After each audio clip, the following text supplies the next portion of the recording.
is to get this game started. Let's go ahead.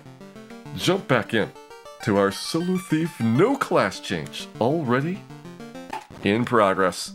So here's the status. Level 23 has just been hit. 18,000 for a level up. It sounds like a lot. That's quite a few ogres that would be required.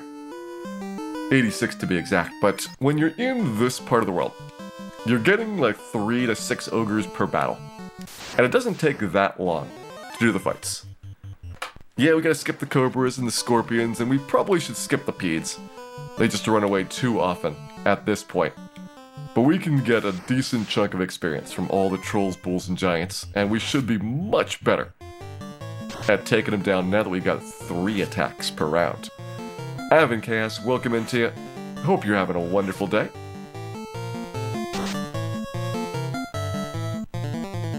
And ready for the Dans to continue. Well, Dan's not doing so well in this first giant pack. Really needed that 2-round kill. We'll see if we can squeeze it out with 76 hit points, 1v1 on this giant. Answer, probably not. But you could get it with one more hit here. Come on, Dan. You can do it. There we go. When do you start measuring in Agamas? Well, I mean, that double giant fight?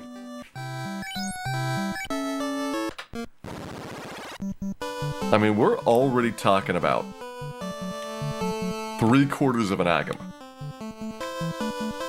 Yeah, we have to get 2 of some of the biggest monsters in this part of the world, but it's not too shabby when it comes to experience here. That's the really transformational thing about moving to this part. We just got 8.5 ogres worth of experience in one go. And if we hadn't gotten ambushed here, this would have been a really good one to pick some XP up on. I think with the ambush double troll bull is probably going to be too much for us. You have to 2-shot both of the trolls to have a realistic chance of success.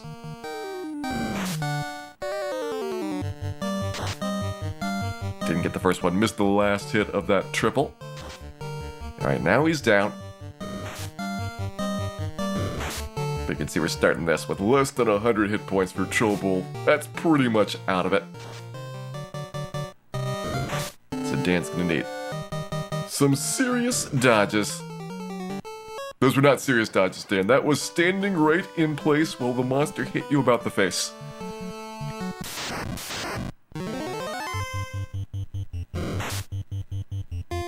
Hey, Shaywolf, we cannot go to Ordeals until we beat Lich. That'll be a big objective for tonight. Trying to take out our first of the 4 fiends. Once Lich goes down, I think Ordeals and Ice Cave are not going to take too much longer afterwards. They're roughly the same level for all 3 of those activities. Lich is very front-loaded for the difficulty of this stretch. What level do we beat Astos at? It was level 21. We did Marsh Cave at 19, Astos at 21, and Vampire at 23.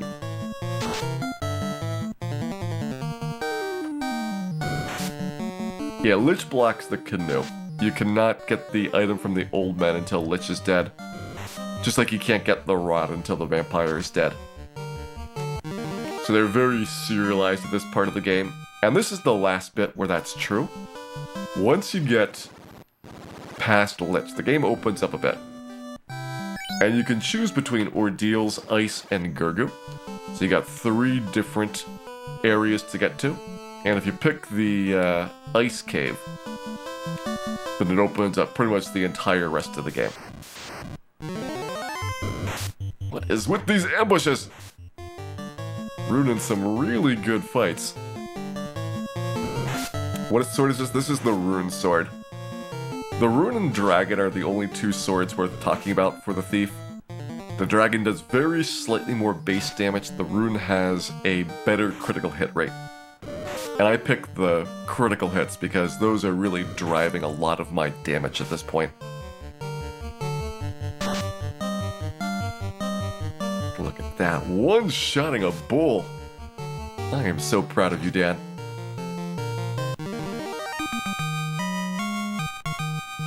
Would this be an open world game? It's certainly more open than most Final Fantasies. But I don't think really that Final Fantasy had kind of that open world versus linear feel until much later on in the series. 7 was the first one that really had a lot of hallways, as opposed to early in the game giving you a bunch of travel options and making it so that you could kind of pick and choose what dungeons you wanted to get into and how you explored them. 6 was the last game that was kind of still pretty freeform for traveling around.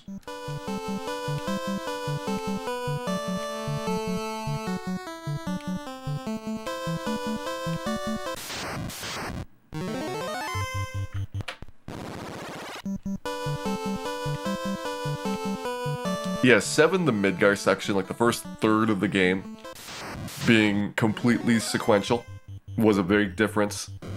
And even afterwards, when you get things like the Tiny Bronco, and you know, you're opening up like 2 spots. And it's not until you get the airship that you really have like full freedom of movement. You tend to get that freedom much earlier in the previous games in the series. And Final Fantasy is not the only RPG that's trended in that direction. Like Dragon Warrior 2, you get the boat about an hour in, and you can go almost anywhere in the game with the boat. But it's a really bad idea, because you don't know where to go, and a lot of areas are going to be way over your head. So it's hard to tell, like, are you, like, in the right place, or did you just not get enough levels? Like, it's unclear as to what the next steps are. And progressively they've given you more and more of a funnel that you follow down the pathway from one point to another. And it helps a lot for kind of communicating where to go and what to do next. And if you can't do this, then you know that you got a problem, you need to rethink your strategy. As opposed to just saying, here's the world, have fun. And different people like different aspects of that. And few games are, completely open or completely closed. But it's definitely a trend that has shifted a lot over the years.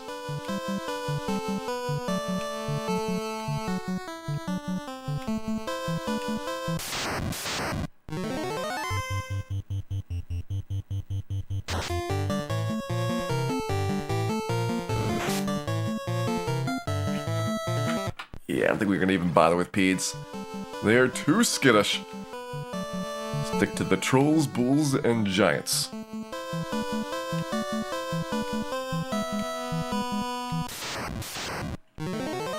I've definitely talked about Saga Frontier and how, after enjoying a lot of the Saga games, like, I really loved Saga 1 through 3. Saga Frontier, because I just couldn't figure out where to go for a lot of the storylines. I'm watching people playing the remastered and they're having the same problem.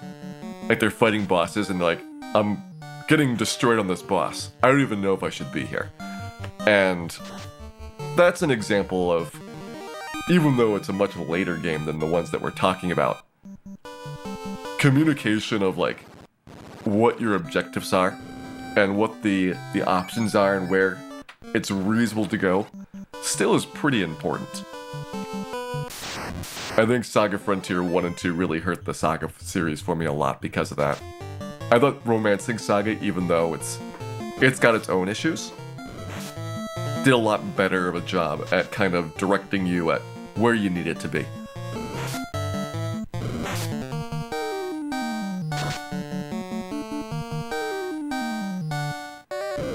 Yeah, I think one of the things the remastered improved on is that instead of making you take your own notes, it kind of gives you some of the information that you found in the game and giving you markers and things and logs, but it still doesn't help if you don't recognize that this is the signal for what you need to do, or if you missed getting that information. Hey, Michaela P. Welcome into you, and thanks for the good wishes for tonight. Hey Dino Wars, level 23 was an adventure. I think level 24 will be slightly shorter. Although this is, in theory, a 1 in 24 level. We've had pretty good success. Rolling well on the agility plus strong HP level up.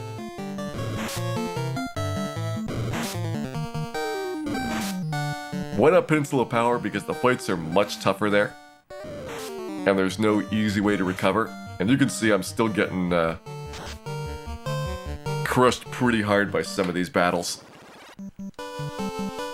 So we're very far away from Peninsula Power being reasonable. Or at least optimal. But we might have to move there if the trolls and bulls start running. That's my biggest worry, is that we out-level our ability to continue getting experience with this class of monsters.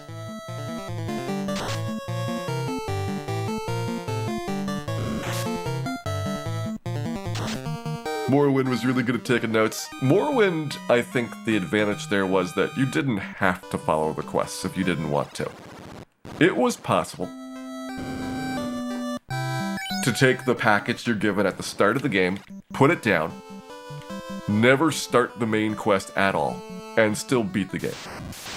And I think that was like a lot of work, and it certainly was something that they had to anticipate and put in there directly, but you could entirely ignore the main quest and go your own direction. That's something that's much different than I think a lot of other RPG designs look like. Hey P-Boyer2, thank you very much for resubscribing. Back for 3 months, and I hope you're enjoying your shiny new orb.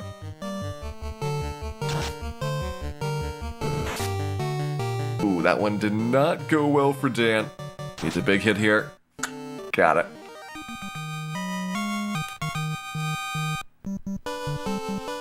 Okay, about 6,000 to go. Hey Zytoriak, we are making these monsters suffer.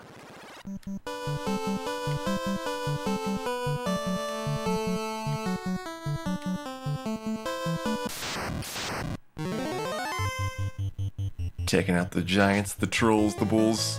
It's been tougher than I expected doing the bigger fights. I was hoping that my 3 attacks would be enough of a difference maker. Instead, it's making like the single fights really easy, but the double fights are still hard and the triple fights are still impossible. So it's kind of improved consistency without really trivializing the process. Hey E-Tier, welcome in. Hope you're doing well.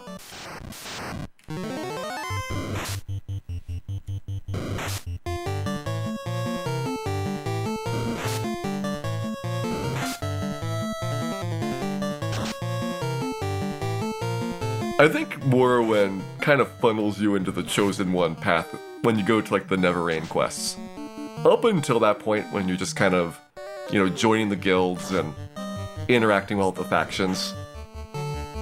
That's probably true, but there's a point in the game where it kind of funnels you into what feels more like the end game style of it, where you're very definitely kind of pointed at the special Destiny aspects.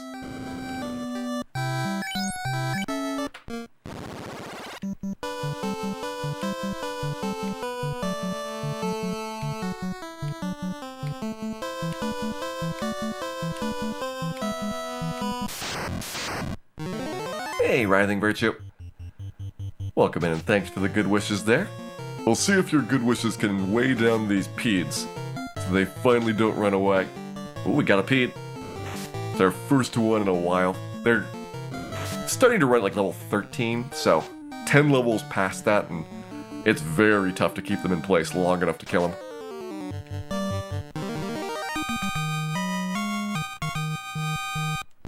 Alright, that's a lot of EXP'd. 1,600 to go, so a double giant would put us over the top. This is a 1 in 24 level, so we actually want to get a bit closer before we start really burning it down.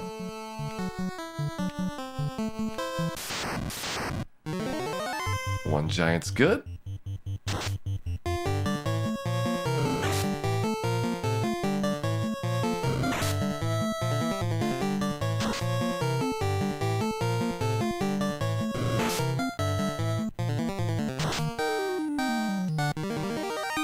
Yeah, Pete experience is phenomenal. They give you like almost no gold though. So the reward balance is just like 100% to XP on Peds. Giant's more of a 50-50. And a lot of times, you kind of need both at this point in the game. It's not really until like Sea Shrine that you start having enough money that you stop caring. Right now is when you're getting a lot of the cash for, you know, getting eventually the gold bracelet, the pro ring, the bottle and all that. Once you're past that stretch, it completely changes the character. Alright, 104 away. Let's get to the boat. That worked really well last time for doing the aquatic monsters, I think.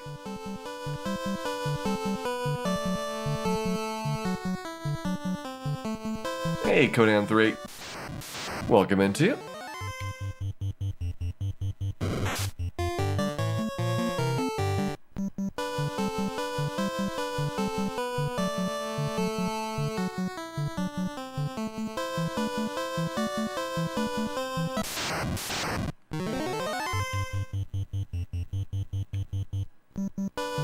The ice cave be a breeze? No, the ice cave always sucks. That is a very definite thing.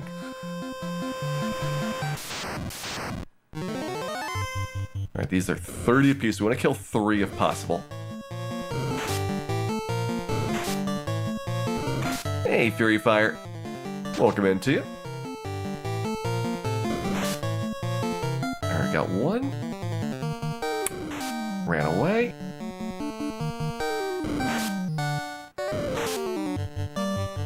You would think that we'd have a lot of magic defense, but it turns out the Thief has the worst magic defense of all the 6 character classes. So we got that going for us.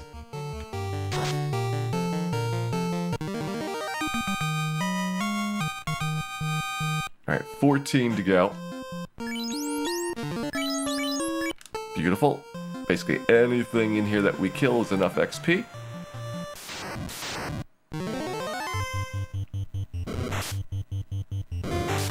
Depends on when you class change the black belt, Lemon Kitsune. Most people are going to take enough time to get to Bahamut that the black belt's magic defense after class change is going to be better than the Thief's. But it does depend on when you get it.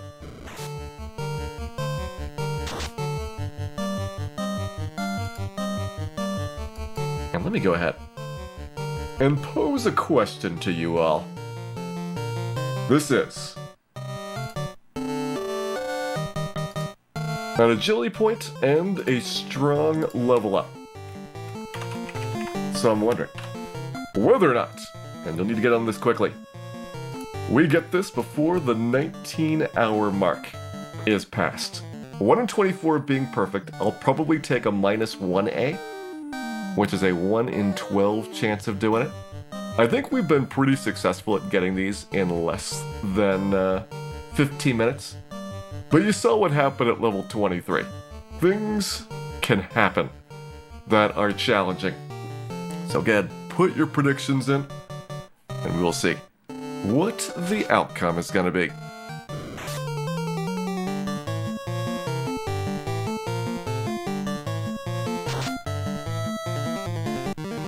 Alright, first one's a sampler.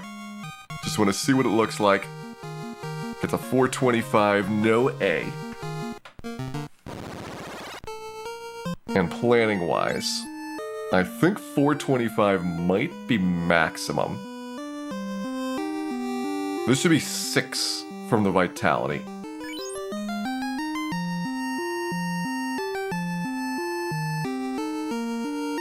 So, is it 6 or 7 at 27?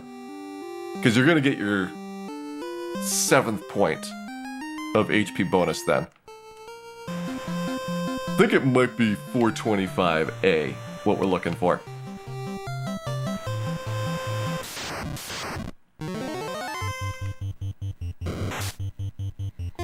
Hey, Tuck Swanfish. Welcome into you, and hope you're doing well. So it's 1 plus vitality divided by 4 rounded down, and not vitality divided by 4 rounded up. Those differ on the 4x multiple. And is it before or after? I think it was after. Like, all these things are making it just so it's slightly harder to tell when you're at the optimal level. But assuming that's correct, then we should be looking at 425 as our max. Well, no agility point there, so that's a reset. I can also tell Quincy got a 420, and that's going to be the minimum possible. So it's pretty easy to tell now that 425 is definite.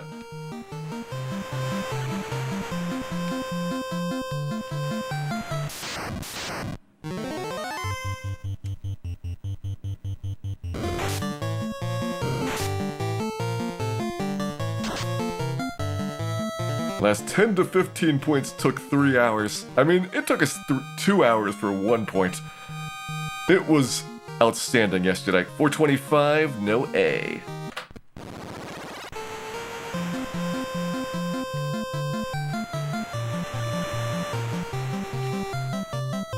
We got some time before lunch. We're gonna be picking up levels until it looks like it's no longer profitable to do leveling here. The big thing is monsters running away. The experience curve actually, we're a little bit more than halfway up it. By the time we hit level 30, that's when the game flattens out at around 32,000 experience per level up. And that's really not that much, given the 1,000 or so we get per successful fight. The key thing is, though, the monsters cannot run away, or else we're not going to get a lot of successful fights. 422, reset. Not going to take a -3. We're going to look at the 424 and 425s. I would like a 425A. I will probably take a 424A.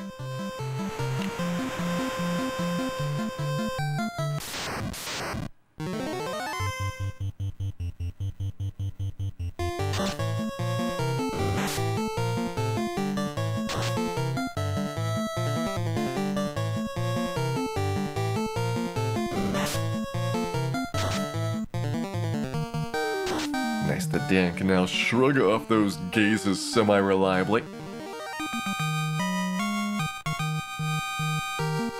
424? No way.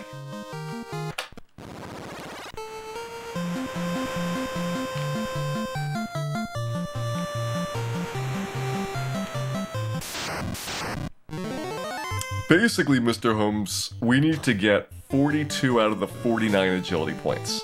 I've already missed 2. So I can only miss about 5 more, and I want to be really selective about where those 5 are, because later on the levels get harder to get all your points at the same time. 422 reset. Like, if we got to, 6 points missed and we couldn't miss a single other point, that could lead to some really, really hard level ups in the late 30s and 40s. So I would like to have a pretty good cushion, plus every agility point's another 0.5% chance of evasion, and 0.1% better chance of first strikes. So it helps even if I am going over my minimum required threshold that I'm looking for.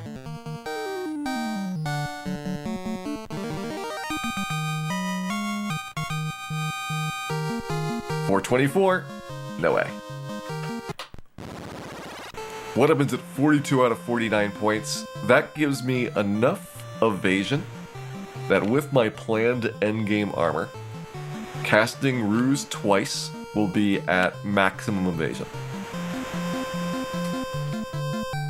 Basically, you cast Ruse twice and you have a 3 in 256 chance of being hit. That's as good as it gets.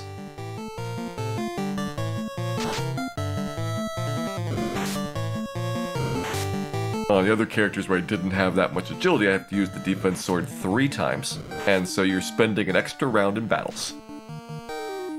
Which we don't really want to spend an extra round with the thief. They don't have that many rounds to give.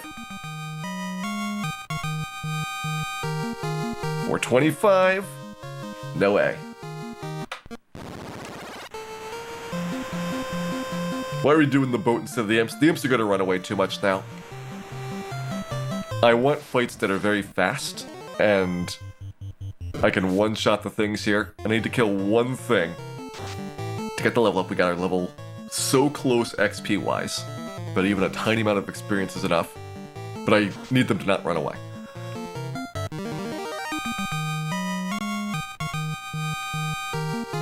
$425? No way. We've been doing pretty good on these HP levels. Lots of 424s and 425s. Just can't couple it with the agility point at the same time.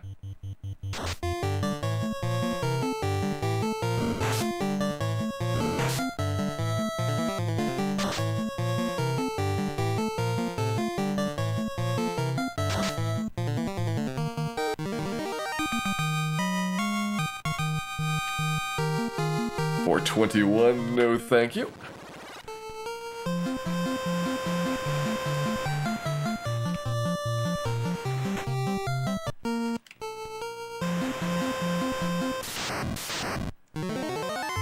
I think we have not missed that many hit points. Like probably about 7 or 8 that we've been off max, which is pretty good so far. 422, nope. I'm looking for a 424A or a 425A Blue Savior. I get to see the HP number first, so I can reset if I don't get the HP. But if we have 424 or above, then I look at the agility point.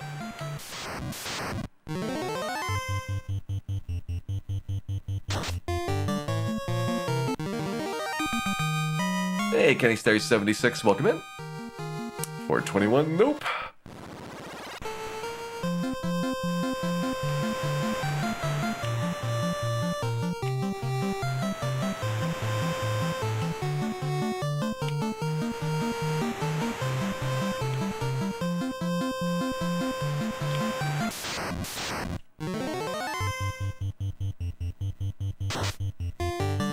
Solo Thief, other than maybe a slight bump in terms of the level 23, has actually gone pretty well.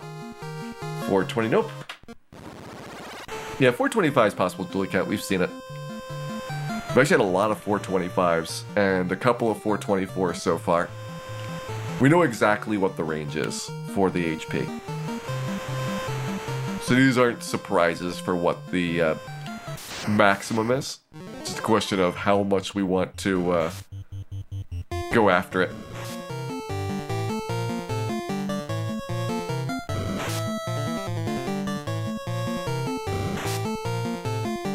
Do we ever get an Agama grind? I don't know. I've been debating about whether an I grind would make sense. 420 pass? The thing about an Agama grind is that you have to go all the way through Gurgu, which is going to eat up like 70 heal potions even before you start doing the grind. And you got more heals for the grind itself, so that's like 5 minutes of potion buying and however many minutes of travel to get through the volcano. So it's consistent, but it probably is not as good as the eye grind or doing guards and vampires. 425, no way.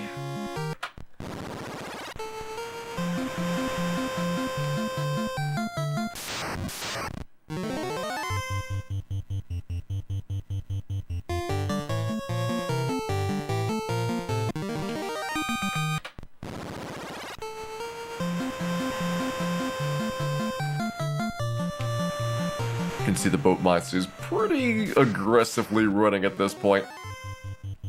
we're not going to be able to do this much longer, and we'll start having to find other areas that we can pick fights up at. We need something that's fast and consistent and gives you enough XP that you're not trying to get down to like exactly 1 remaining.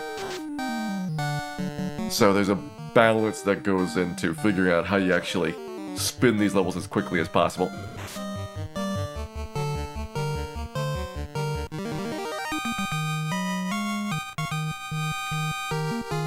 $4.25. No A.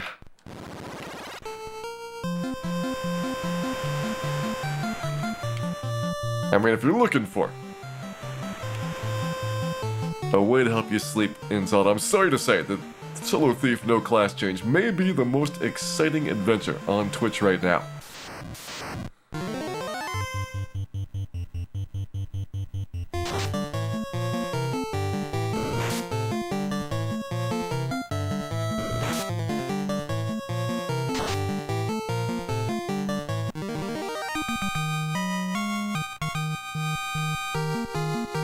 $4.20. Pass.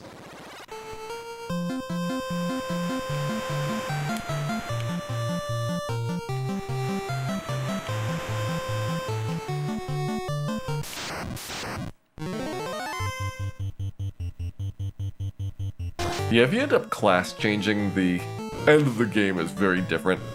You might still want to grind strength points for Astos. I don't think you really need the vitality points or agility points all that much. Strength is important though for doing damage. But if you don't class change, things are rough. $4.24 no A.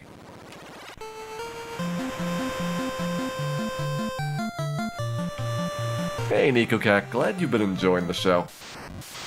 And hope you're having a wonderful weekend here.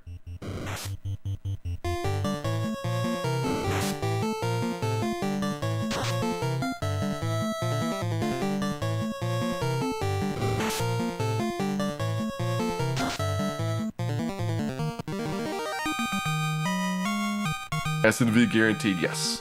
We're looking for 424A or 425A. That'll give us either a perfect level up or a near perfect one. Hey, John Burkhead. Thank you very much for the raid there. And for those of you joining us, this is the continued adventures of our Solo Thief No Class Change. Working on level 24 right now. Trying to get a reasonable level up worth of stats. Chili is 1 and 4, yes. 4.21, pass. 1 minute left to go in the prediction. Yeah, we'll see how it does. 15 minutes has been pretty good for the strong level up A in the past. We had the last one I think finished like 30 seconds to spare. Which this might be the last crack at it. Oh, Dan getting paralyzed. Hopefully he can take this on-eye down. Alright. Do we get the sub-19 level 24? 4.21, nope. We're gonna pass.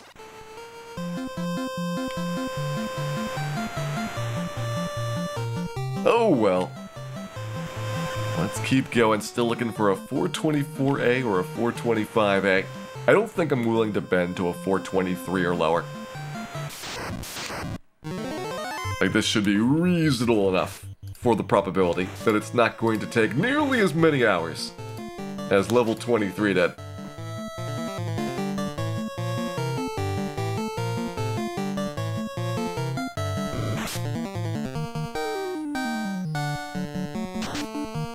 Yeah, I'm hoping that we can clear 800 hit points with our thief.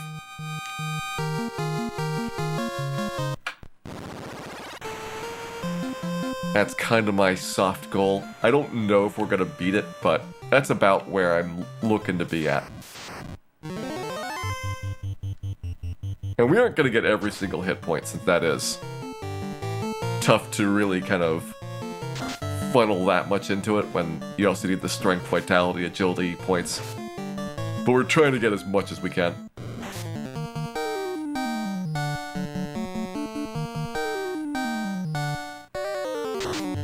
800 is just a nice round number. There's nothing special about it. 425? No way.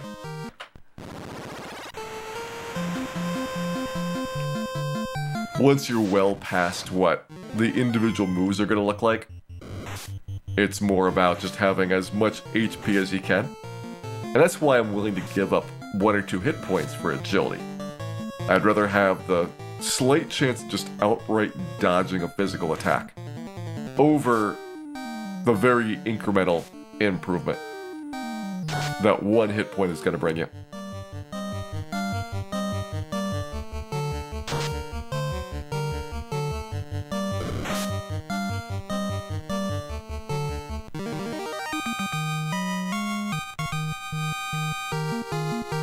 .22? Nope.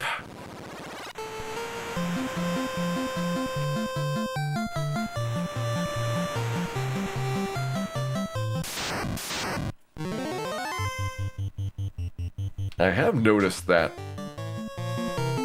with our like 44 or so agility luck points, you can kind of see the increase in first strike rates. 4.4% better. Which is enough that you can start detecting it. We'll get another 5% or so by the end of level 50. And that is like doubling your starting rate. It's very uncommon to get first strikes.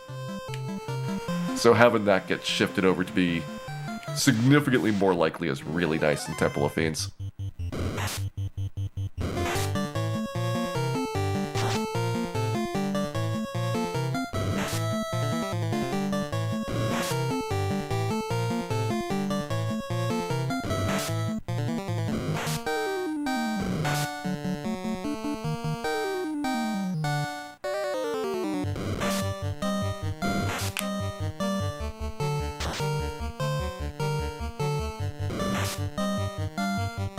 These zags are persistent, refusing to run away. You'd think that Dan's dashing good looks and witty charm would cause them to swoon on sight. 424? No way.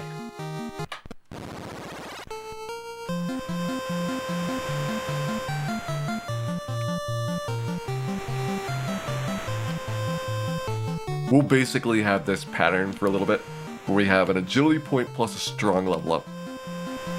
Then we have a 1 and 4 level, just need a V. Then we have that SV combo again, like level 23. So it'll be a sequence of 3 that we kind of repeat through.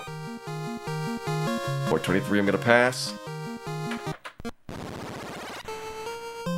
I mean, at some point do we go for minus 2A? It just feels wrong. That in theory is a 1 in 8, as opposed to the 1 in 12 that we're currently shooting for. We know our 1 in 12 is definitely possible, because we've gotten it a bunch of times, and our 1 in 24 is possible. We've gotten that at least once.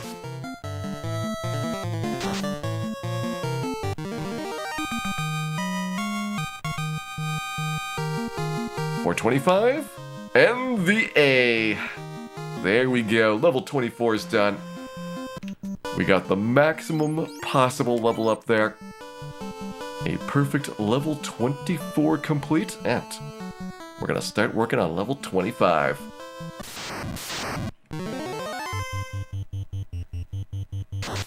So what can we do with, 32 more hit points? That probably means a lot of the double fights are quite straightforward.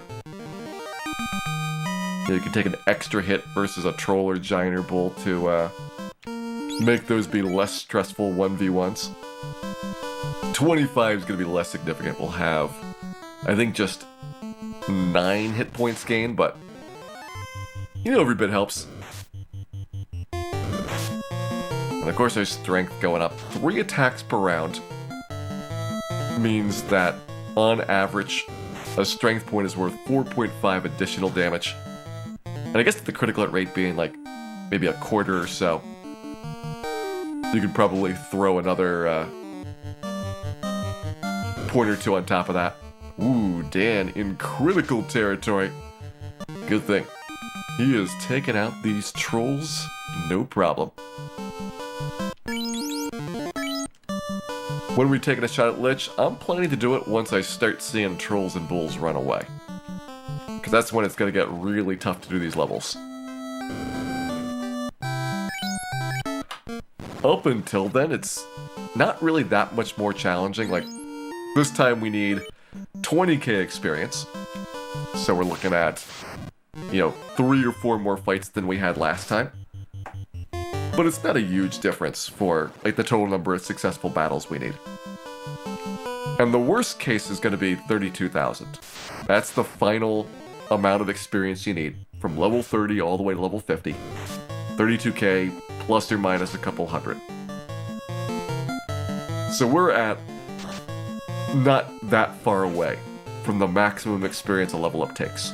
The problem is, once the monsters start running, it takes longer and longer to get the experience, even though you're getting stronger.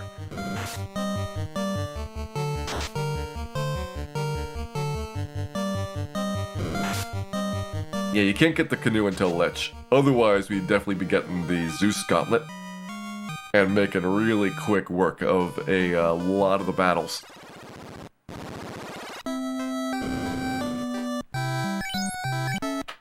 I would definitely rather, tackle the zombie bees than Lich first if I could.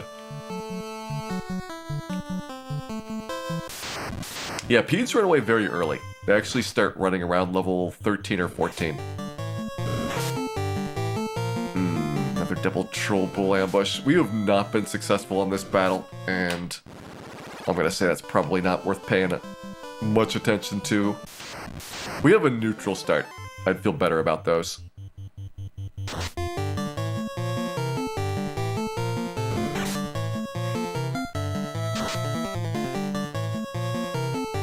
Well, our top Pede stayed for a little bit. Needed to get one more hit in on him. Good. Like, if you can get them, they're still really good experience. Terrible gold, but we don't need gold.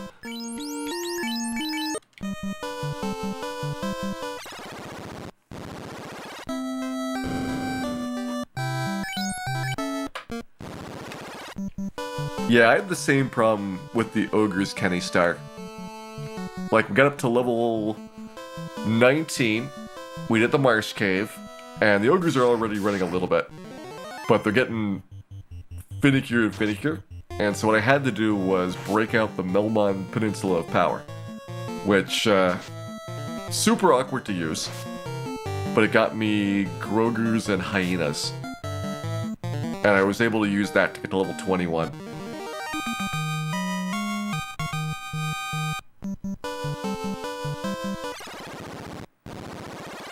Hey, Spicy Wiener. No class change makes it all the sweeter when we conquer chaos in the end. Armor upgrades, lots of them. We need to get the Opal Bracelet, the Ribbon, the Pro Cape, and the Pro Ring. So all 4 of our slots are going to get upgraded. Unfortunately, they're all blocked by our big choke point bosses. We can beat Lich, and the Zombie Ds will get the gold bracelet. Then if we can beat the Eye, we'll be able to get everything else. Well, everything except for the Pro Cape. You need to be able to beat the Blue D to get that, and that's harder than the Eye. But you can get the Opal Bracelet, the Ribbon, and the Pro Ring very quickly. Hey, Omniflare, welcome into you.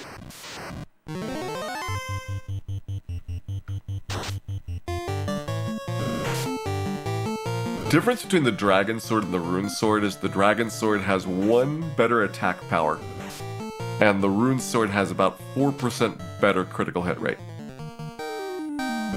Personally, I like the critical hits because we live or die on criticals.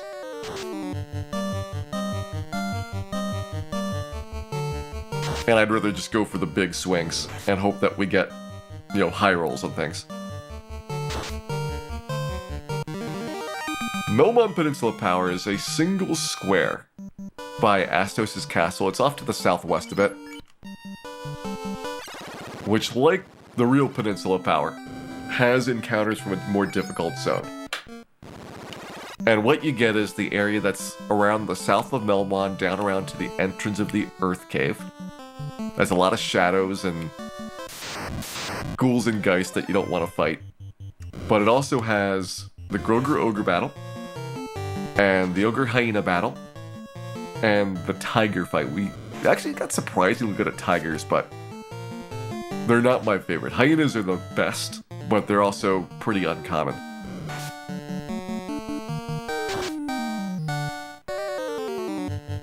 One attack power is equivalent to 1 strength. Your strength just gets added straight up to your attack power for weapons, Meppy. Hey, Quadratini. We're gonna level until the monsters start running away. That's basically when I know that we either need to beat Lich or to find somewhere else to fight. And it's kind of like how Astos went. Around level 19, we started seeing the ogres run away, so it's like, uh-oh. We need to figure something out here, because even if you could pretty quickly grind ogres to like level 26 or 28 for the extra attacks, they don't stick around, you don't get any experience.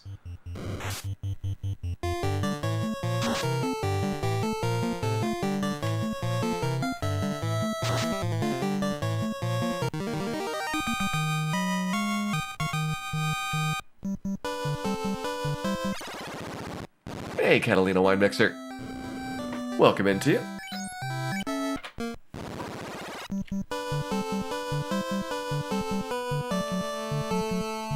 The Rune Sword's prettier than the Dragon Sword. I do like it. You don't get to see the Rune Sword all that often. Because it's in Temple of Fiends, you never really go to it for speedruns. You would either get the Coral Sword out of Earth Cave or the Dragon Sword out of the Dwarf Cave.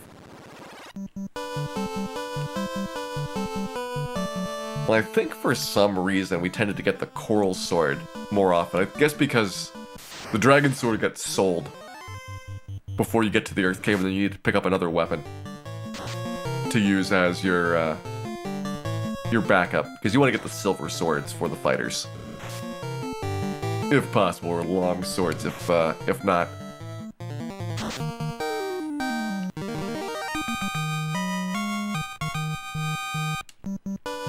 The Were Sword's not a bad sword. It's like a pink scimitar. I kind of like that one. The Dragon and the Coral are just a little bit duller colors, whereas the Were and Rune are a little bit more interesting.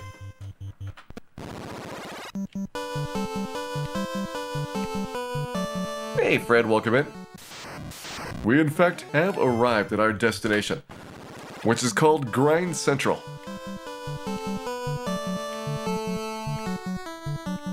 And we are enjoying it. Very, very much.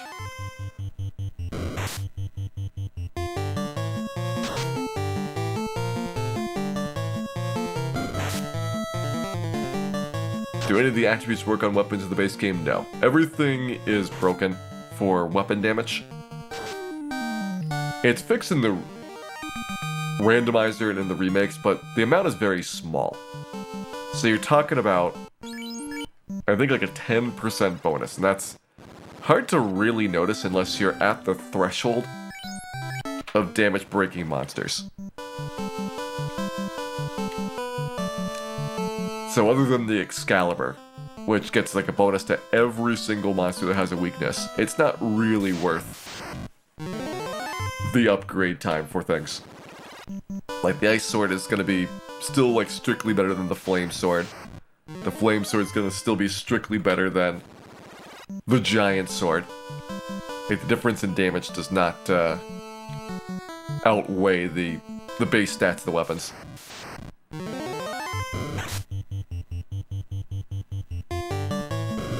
Thought this game was hard. Yeah, it turns out if you can beat it with a solo thief, really everything else just must be easy mode. This shows you all. But clearly, the game needs to be more difficult.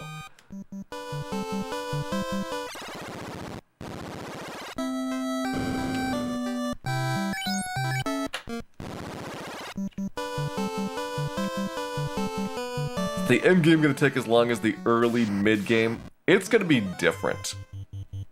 Miles J. So basically, I think we're about halfway through. We're gonna probably do a whole bunch of leveling. And we'll kind of, after the Ice Cave, go through the Fiend Dungeons pretty fast. I don't imagine that Carrie, Kraken, or Tiamat's gonna be all that tough. And then Temple of Fiends is really, really hard. And each Temple of Fiends trip takes a long time. So depending on our luck, you know, that could be an hour, it could be 10 hours that we're in Temple of Fiends. Okay, 9k to go, still a couple more enemies.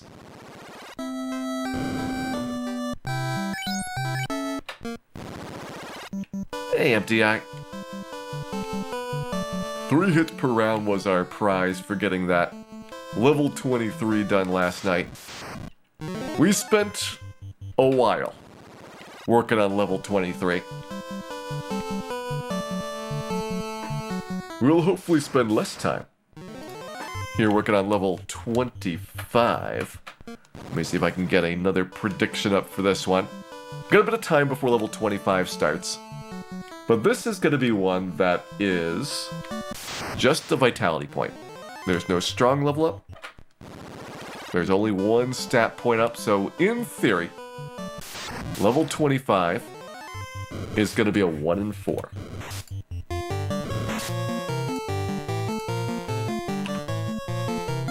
So you can say, is it going to be first try or not? We've had a couple that were first try. We've had many more that were not first try. Well, that is going to be our prediction here.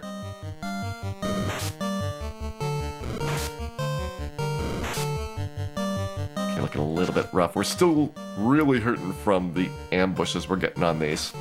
It's not even that high of an ambush rate. I think Dan's just extraordinarily incompetent and or unlucky.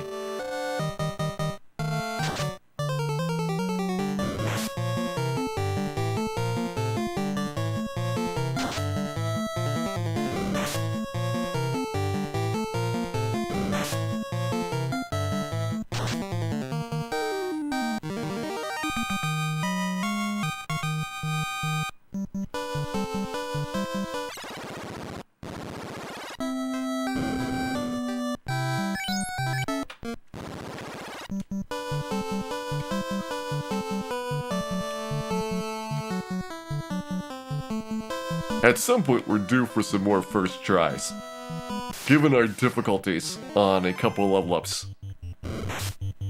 I am owed some fast ones. We also had some really fast ones. I think on day 2 was where we got super lucky.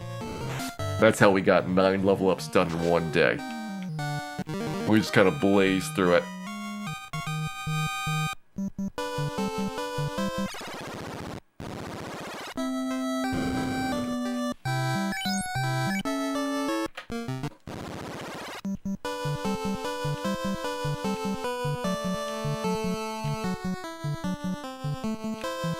I mean, really the thing to keep in mind is that over the course of 50 levels, a lot of things are gonna even out with luck.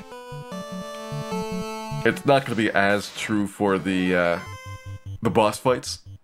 Some of those we're gonna have enough samples that you could see a large variety of outcomes like Astos, where you have to get incredibly lucky to be successful at it. And we probably spent, well, like 100 and some tries on Astos before we got him. But a lot of them we're going to try and get to the point where we've got pretty good confidence that it's going to be a small number of attempts. Because the setup for each trip through, if you're spending 20 minutes trying to do an attempt to get to a boss, that's That's on the low side for a lot of them. 3 attempts is about a level up. And actually it's like 1 or 2 attempts, depending on where you are in the game. 3 is kind of like the high mark of a really hard level, right at some of the transition points. So it'd be better just do more levels than go do those attempts early. And the problem is where you have the gatekeepers, where you need to have a certain boss cleared out before you can actually get to either better leveling or better gear or whatever you need to unblock.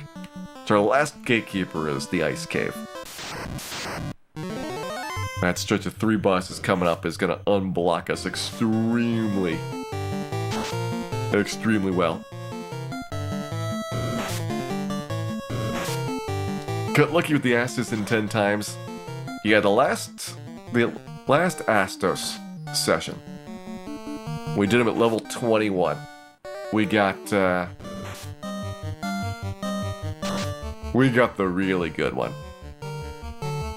2 early crits, slow 2 missed, obviously rub missed. But that was so much better than any other attempt that we had. It was not even comparable. We had 2 others that were over 100. But they were like 103 and 106.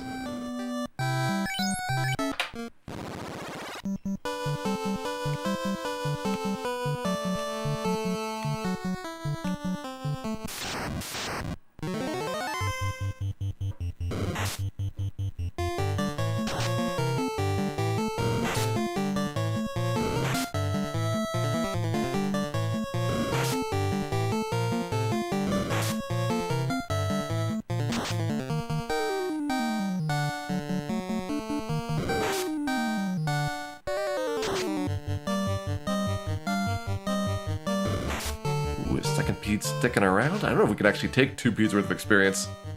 Might put us over the level up. Alright, not a problem. 1 Pete it is.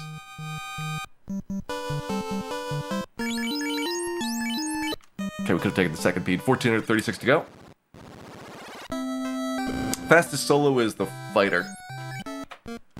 At least in my playthroughs, solo black belt could save a bunch of time by not going to level 50.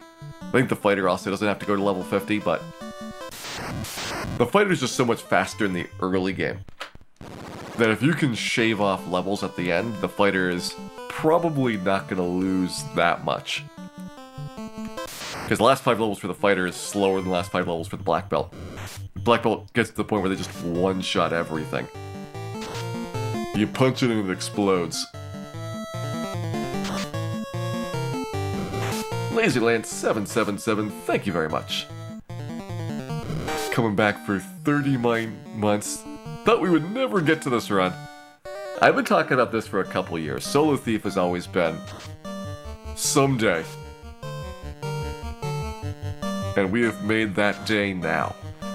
It is the last of the 6 character classes, and it is glorious.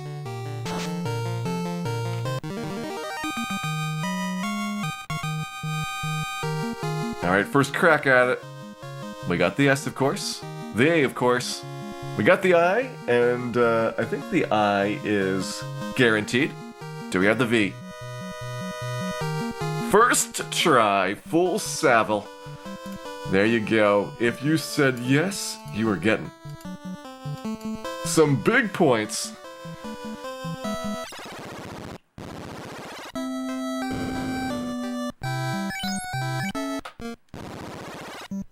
Hey, Sequel and Backslash, welcome in. Thanks for the good wishes.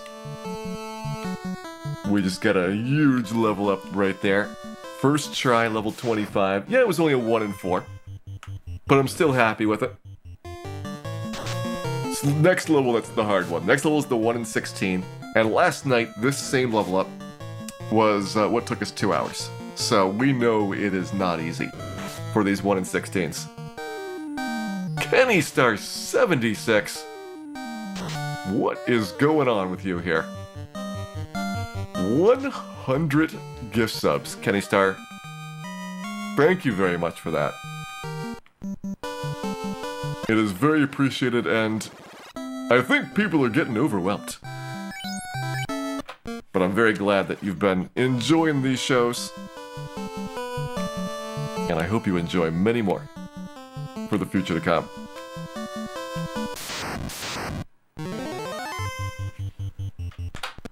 Welcome in everybody getting one of those subs, and I hope you do enjoy the emotes, and say thank you to Kenny Star for it.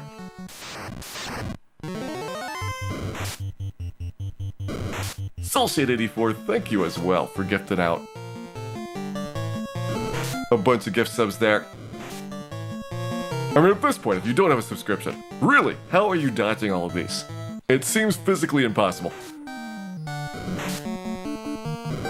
Thank you very much again, Kenny Star and Soulshade.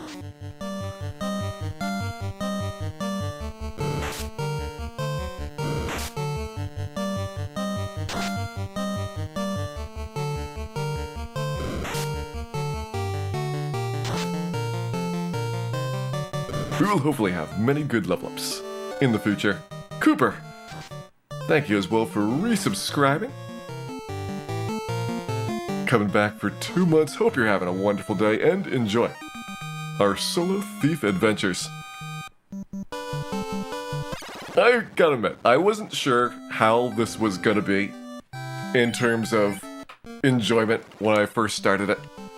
I knew it was gonna be really strenuous in portions, but I've actually had a lot of fun doing it. This has been probably one of the more relaxing solo challenges.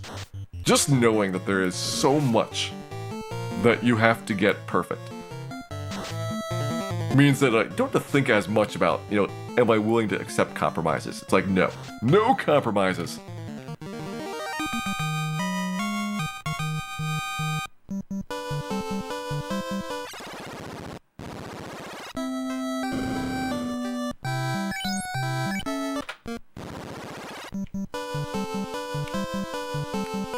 Well, thank you very much, Kenny. I'm hoping to show off that you can do Solo Thief without using the Bane Sword. Solo Thief has been done a couple of times. I watched, Jay Coper do this about 6 years ago. And one of the things that, was really aggravating about those is that getting to the end of the game and not being able to beat the bosses means that you're doing kind of very similar strats for all the character classes. You gotta sit there with the Bane Sword. There's no real kind of tactics for it. It's brute forcing a 3 in 256 chance. And so one of the things that I've tried to do for my 6 character class runs is, as much as possible, use the class features that they have to beat the bosses. And we beat Warmech no class change with Fighter, Black Belt, Red Mage. Those are the 3 I think can do it. I don't think Black Belt, White Mage, or Black Mage, White Mage, and Thief can win versus Warmech, even with perfect stats. But so far the other 5 have all been able to use the Mazmune and their unique skills versus Chaos. This time we have no skills. We just have a Mazmune and a Dream.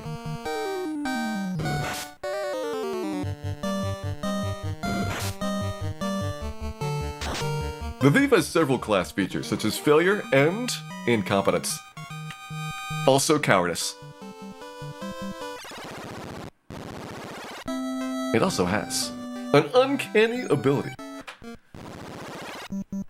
to unlock and uncover brand new and never before seen facts about the wonderful creature known as the Agama. And straight from the Agama Research Society, and thanks to viewers like you, we have uncovered that Agamas can gargle as a free action.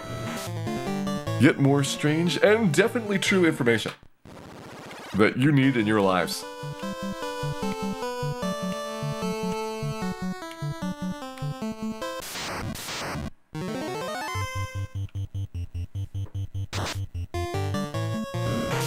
Yeah, bosses are immune to first strike. You always have a neutral start for unrunnable monsters. No first strikes, no ambushes. Warmech, on the other hand, has a 75% ambush rate, which means the Thief would have a slight advantage at cutting that down to only about 65% ambush chance. It still wouldn't help.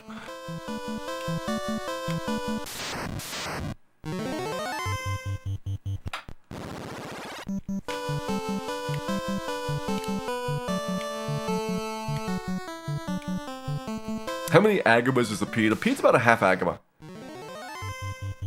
It's a lot of experience, but the problem is they just run away too much. If we could get the peeds to stick around, solo peed would be a really good fight. It's like a giant and a half. And double peeds, you know, 3 giants is like incredible XP.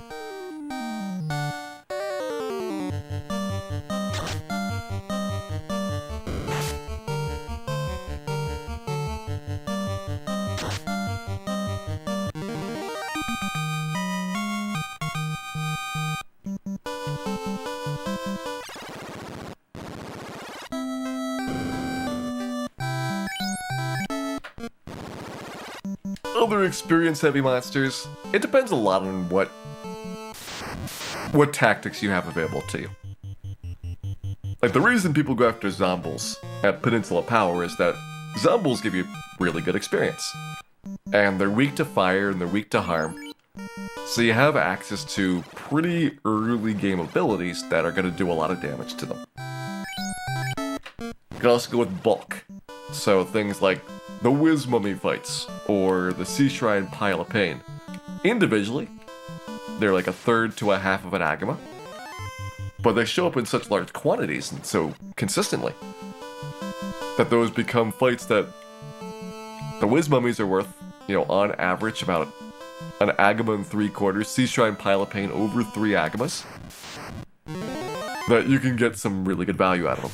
And it depends, like, do you have AoE spells? Do you have a weapon that can do enough damage to, you know, outspeed an agama? Can you kill an eye in 1 hit? All of those are going to be very situational questions.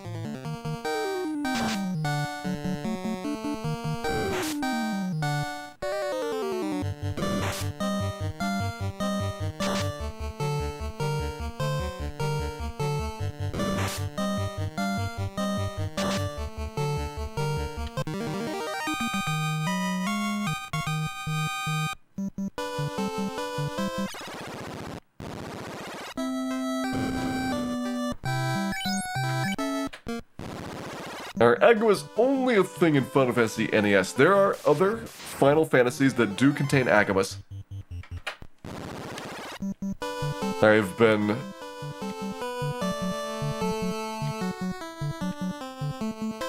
informed that Final Fantasy X-2 may contain agamas.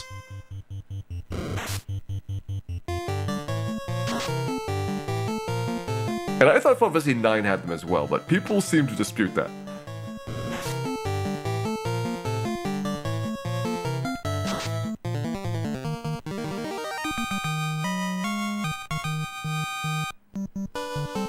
Yeah, 10s are 30 HP, same as a heal potion. Cabins are 60, houses are 120. They were very, very reluctant to give you much healing in this game.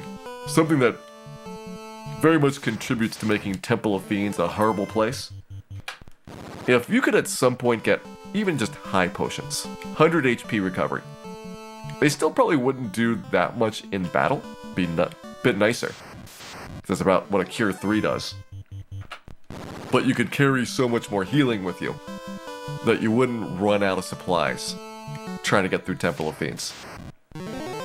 A stack of 99 heal potions, which is a little bit less than 3,000 healing, really doesn't do much.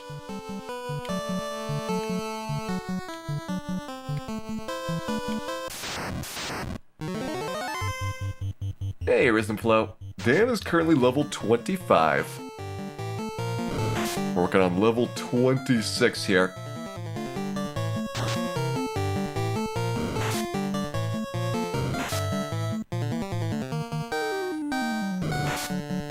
And I know we're pretty far away from having our level 26 attempt start, but this is the 1 in 16 level up, just like level 23 was. So we're gonna make this pretty open-ended. And basically say, are we gonna get this level up in an hour? Like, this seems so obvious. Yes, of course. A 1 in 16 probably shouldn't take more than about 15 minutes. We just got a 1 in 24 for our last level up. But we had a 1 in 16 yesterday. And it took 2 hours. That is the longest level up that we've had so far in this playthrough. So I will give you a lot of time to think about whether or not this is going to be another extraordinary adventure. And Speedy De Palma, welcome into you. Hope you're having a wonderful day.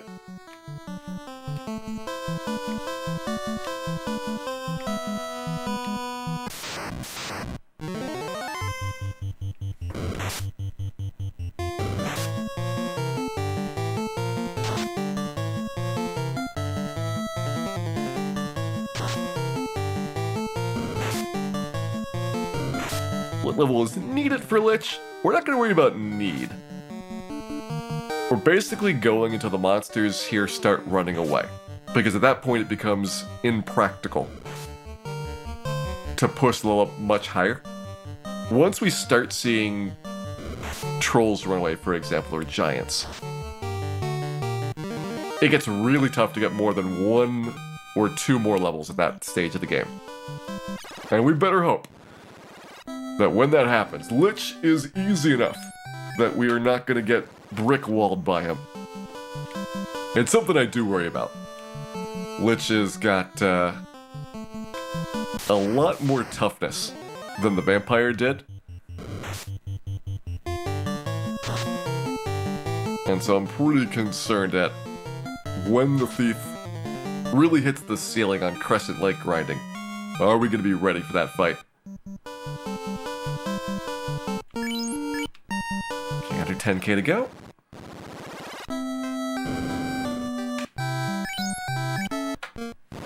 Am I gonna do a break on it? I think if I have to take a break before we get to level 26, the prediction is not going to be correct. I usually take a break about 3-4 hours in. That's where I usually run out of water doing these. So hopefully we can get level 26 done in the next hour and a half. In fact, I'd love to get level 26 and 27 done by that time.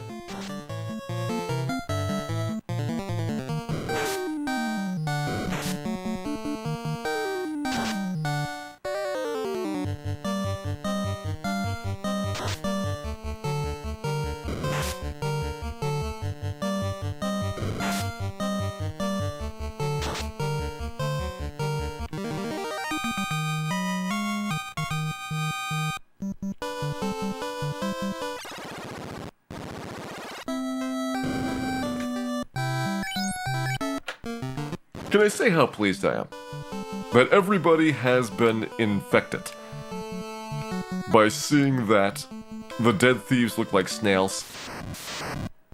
It really is something that it's just completely impossible to unsee their blue shells and their beady yellow eyes once you're told about it. They've got these wonderful tails coming out, like, it's just such a thing of beauty.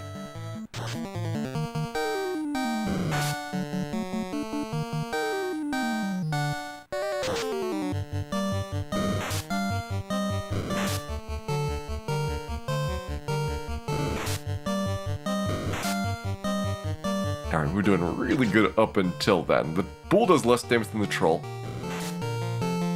so maybe we're still okay here. But 97... Oh, the bull's running away! Uh-oh. That's our first runaway. Well, we might be doing Lich around level 27. I could move to Peninsula Power for Zombull, Troll, and bigger packs of giants, but I don't think I can really do more than 2 giants at a time. And like, Zombull plus Troll is already going to be pretty tough, so again, we'd have to skip a lot of those battles. We don't want to do Frostwolves, we don't want to do Tyros, don't want to do Wyverns. So I am concerned that we just saw our very first runaway there. So Bull's the first one to go. I think Troll's gonna be second and then Giant last.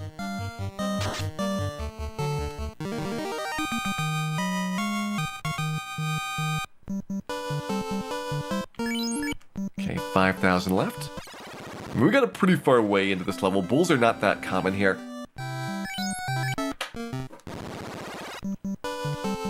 They're the weakest of the three big fights. The least common of the three big fights.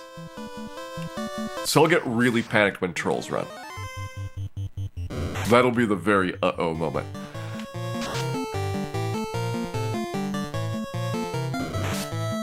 What about Hall of Giants? The problem of a place like Earth Cave doing Hall of Giants or the Earth Elemental Trap Tile or go to Peninsula Power is that you're very far away from recovery. You can see how we're just jumping into the inn, saving our game, getting full heals. Every time you go through your 99 heal potions, that's like 5 minutes. You need to go buy those back. And if you want to go and, you know, save in between every level up, or between every battle, you're gonna need to buy a whole bunch of cabins. Cabin is only 2 heal potions worth of recovery, and you have to exit the cave to use them. So you're taking a long time per fight in there.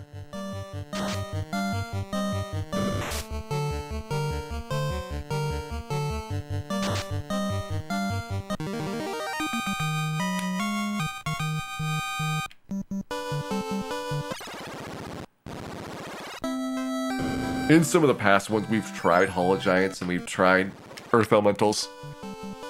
And I feel like once I settled on Crescent Lake as our post to Astos grind spot, it kind of clicked. Like, this just is so good. Other than the Cobra Scorpion fights. And for everybody except for the Thief, they don't have to worry about bulls running. Like, they're gonna be past Lich. Maybe like level 18 at the worst. White Mage is gonna have Harm 3, Black Mage has Fire 3. Red Mage at least has Fire 2. Even though they're probably not gonna get Fire 3 in a timely manner. Actually, they would. They should get 15, 16, 18 for their 5th tier spell charge. So they should have 3 Fire 3s by level 18. So it's like, these are like no problem to get past that stretch. Whereas Thief, we're like 10 levels higher, and it's still going to be a really tough one.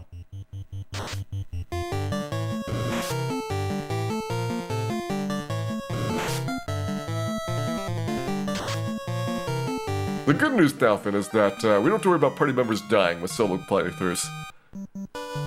It's real convenient that way. Also, don't have to worry about soft potions. It's still 5 minutes to remain soft potion free.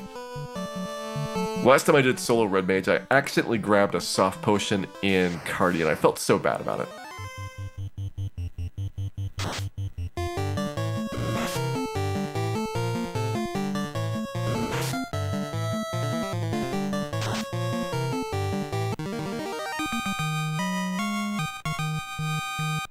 Alright, how close are we? 339. I can't really do anything else here.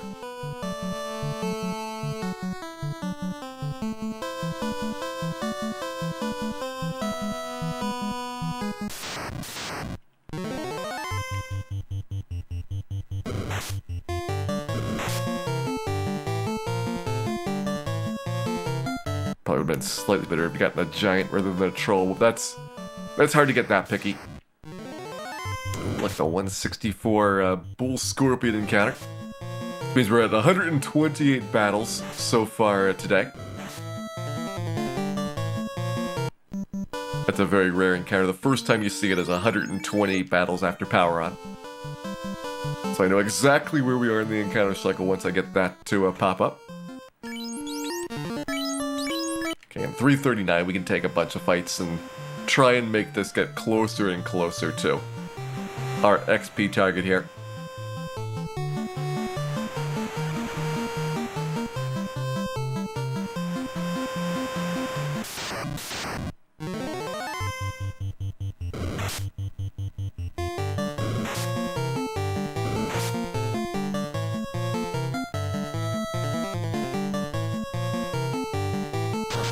Yeah, the Bottle Merchant in the base game, it's kind of like a one-time event.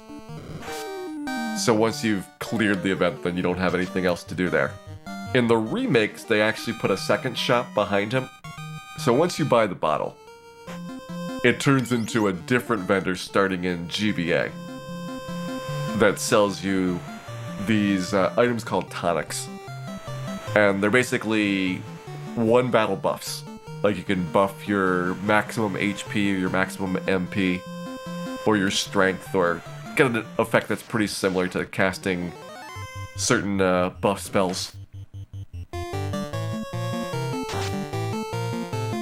And so they just kind of repurpose the location, but there's normally nothing to do there once the bottle's been purchased.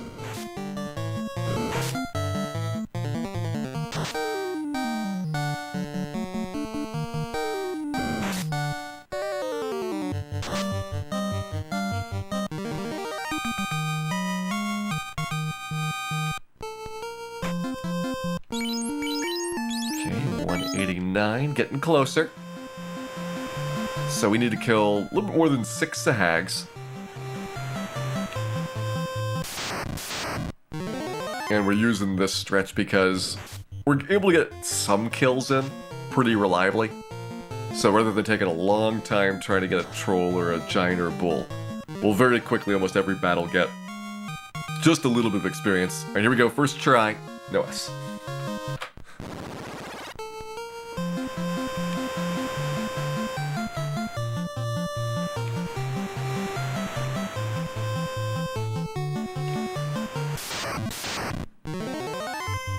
In-game hints about the merchant. Yeah, there's a hint about going to the oasis in the desert. The only thing that doesn't really get hinted at until later on is you don't get the hint to Cardia until you get to Onrak. No S.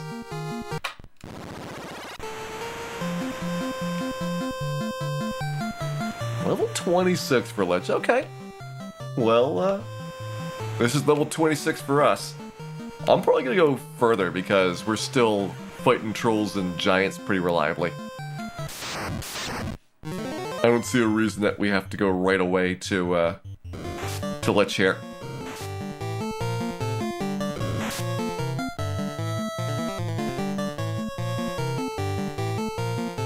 Oh, Sahags, get back here.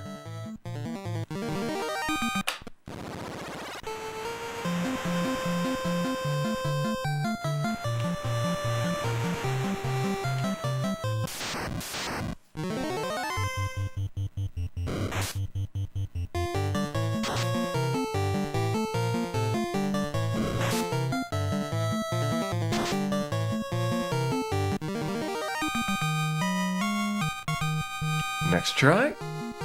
No S.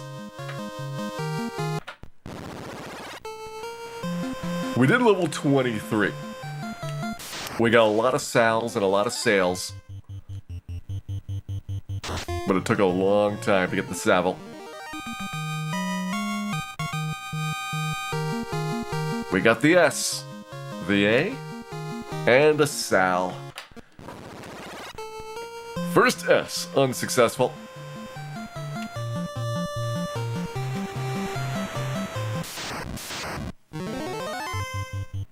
There's a lot of sharks.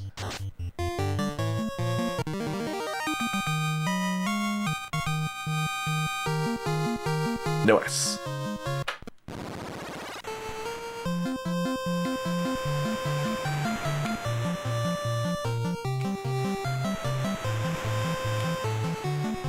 Sales might make us sad, but sales make us mad. Wasting my wonderful attribute point on the intelligence. It's just anger-inducing.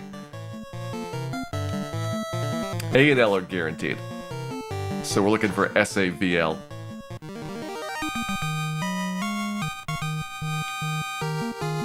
No S.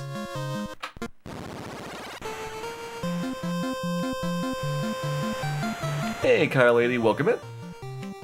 We're working on level 26 here. This is our third level up today. And it's the 1 in 16 again. Every 3 levels we're going to have to deal with the 1 in 16 situation. Eventually becomes every 1 in 4 levels, so... I guess in theory it gets better.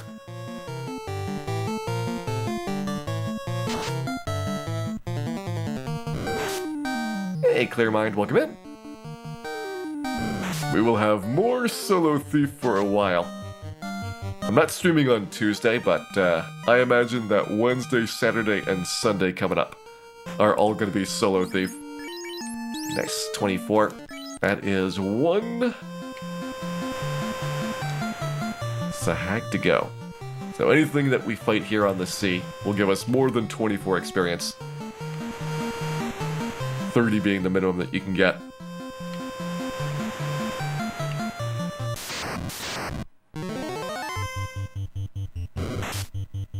I think maybe Ana is smaller, but I want to say they're 40.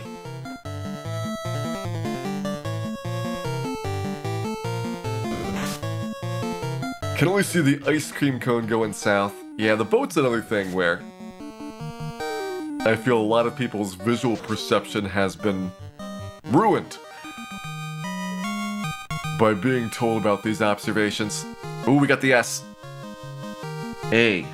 I. We sailed it. We sailed it away. Keep trying. 1 sail and 1 sail. Oh, nice, Kyle. Hope you enjoyed the Final Fantasy playthrough there. It's a really fun game to get into.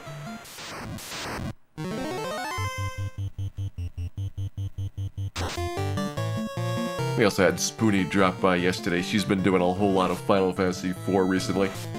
That's a game I would like to get some more time into. I used to do the no credits warp category. At the time it was just any percent, no credits warp hadn't been found yet. But I had a lot of fun doing it. No S. Although I was to do it again. I don't know if I'd go back to the no credits warp runs or just do no 64 for the full game. The full game's a tough one to finish. Like, you can get pretty easily about 2.5 hours in, and then you've got the D-Machine grind, which is really technical and hard to fix when it goes wrong. And then you got the Moon, which is just a really brutal area.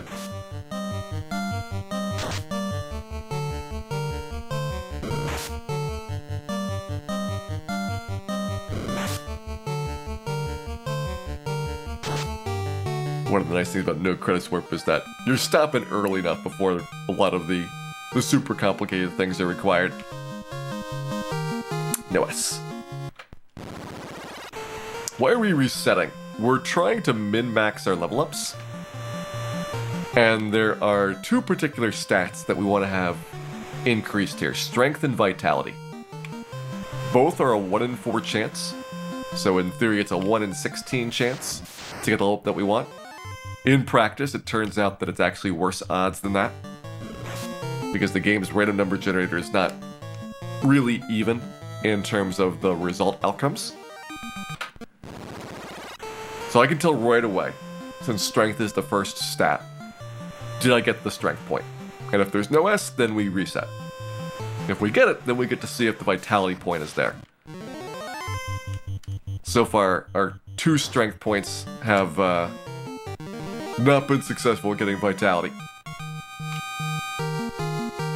And no strength point there. You'll often hear the acronyms spelled out for the type of level up that we get. So strength, agility, vitality, intelligence, luck. That's Saville. And we've been getting Sals and Sales and Ales and other things that are not quite it. There's the strength point. There's the agility point, and the Sal. 2 Sals and a Sail.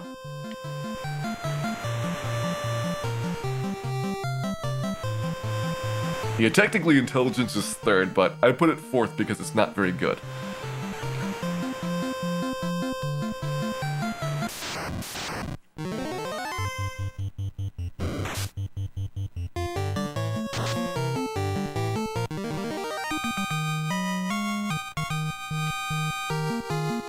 No S.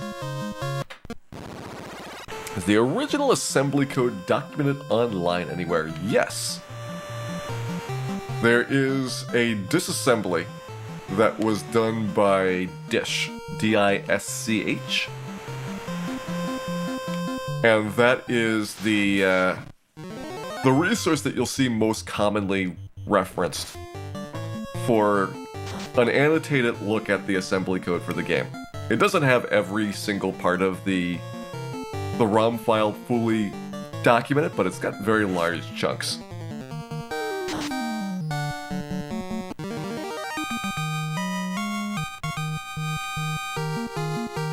No S. An anonymous gifter, thank you very much for gifting a sub to Deckerbird. Decker, I hope you enjoy the emotes, and thank you again to our anonymous beneficiary.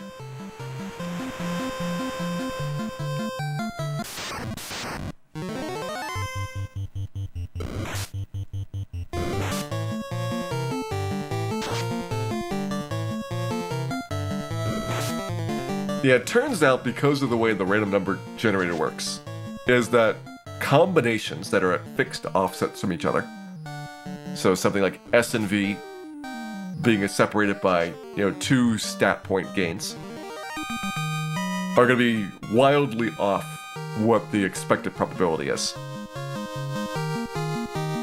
But we got the strength point, the agility point, the intelligence point, but we sailed right past the vitality point. 2 sales and 2 sales.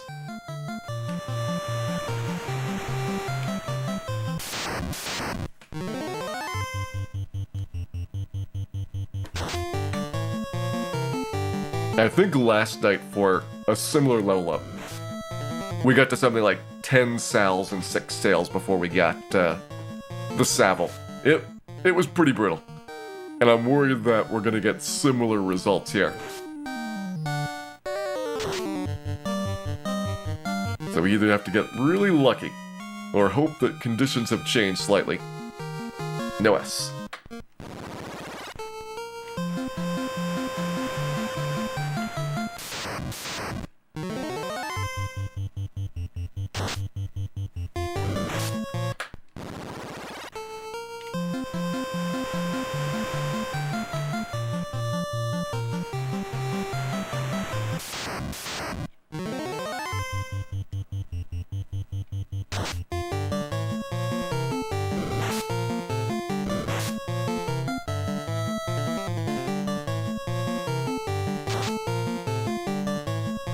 Yeah, you could figure out the rough odds by looking at just the independent occurrence events. But again, because of the random number generation, it turns out events are never independent. They're always going to be very strongly dependent for things that have no user input in the middle. And for example, that occurs at the level up time, since you have your final attack, whatever monster actions happen that round, and all the level calculations done without ever reading the controller again. You've got no chance to influence it after that final attack is put in. No S.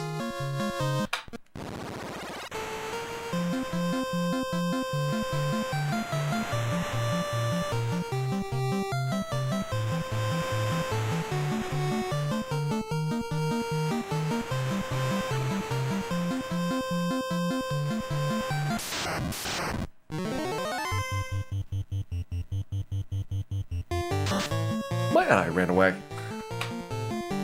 That was kind of rude of him.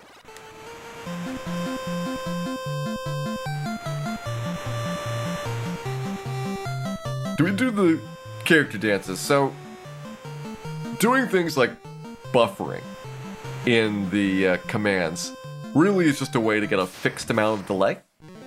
So I can sit here and every 2 frames, the RNG is increasing by 1. So I'll get slightly different outcomes just by sitting there before pushing the A button down. And you can try to do like no pauses, you can do short pauses. You'll get different results anyway based on the enemies that are on the screen. So you'll have a lot of things that introduce variability into it. But you also have the complication that many things are going to be very correlated for the fact that the fight has to end with either something running away or you killing it. Well, we got the strength point, agility, vitality, and luck. 20:02 on the clock. Level 26 is done. The believers are gonna get some rewards. There's 26 out of the way. 27 is gonna be another agility plus strong level up. So that's either the 1 in 24 or 1 in 12. We have been suspiciously successful at getting the 1 in 24. So that might be one where we're getting an advantage in our favor of the non-uniform odds.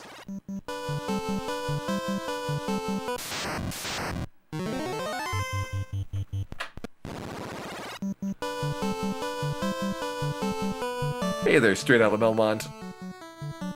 Silent Tremor, welcome into both of you.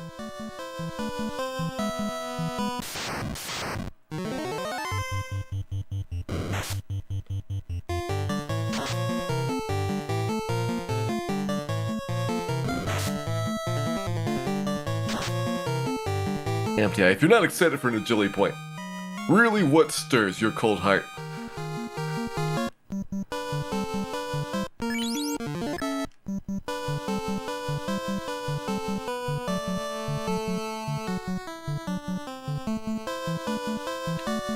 And looking ahead here, we have 25,000 for our next level up. Let's go.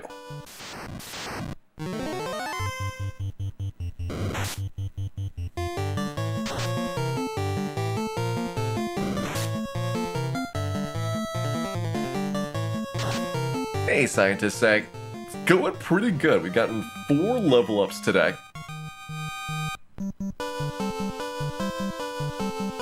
We've gotten 3 level ups today. This is number 4 we're working on now. And this is pretty good pace for that amount. If we can get another 3 level ups in less than 2 hours, that'd be pretty spicy for getting a lich attempt at the end of that. And seeing if we can make our way through Earth Cave around level 28.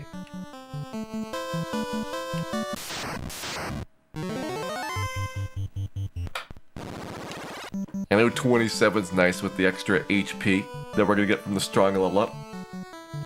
But every level getting more strength, I think, is going to be the significant thing. We want to be damage breaking that boss. And the strength points are what really fuels our ability to do significant damage. Things that we don't want to see, though, are trolls running away. Once that happens, it's near the end of our ability to grind.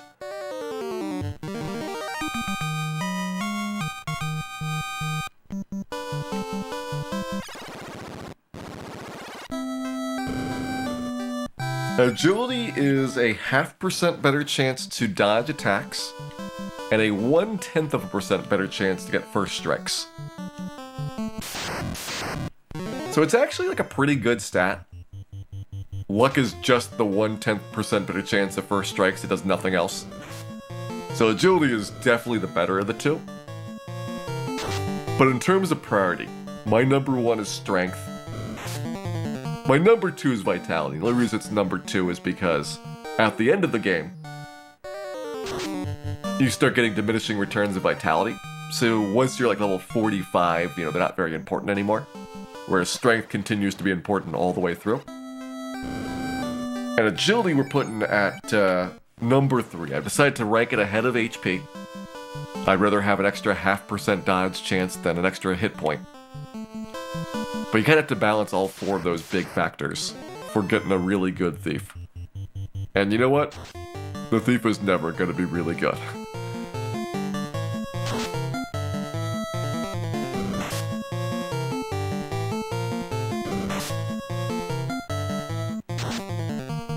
Yeah, a couple people have done Solo Thief no class change on stream.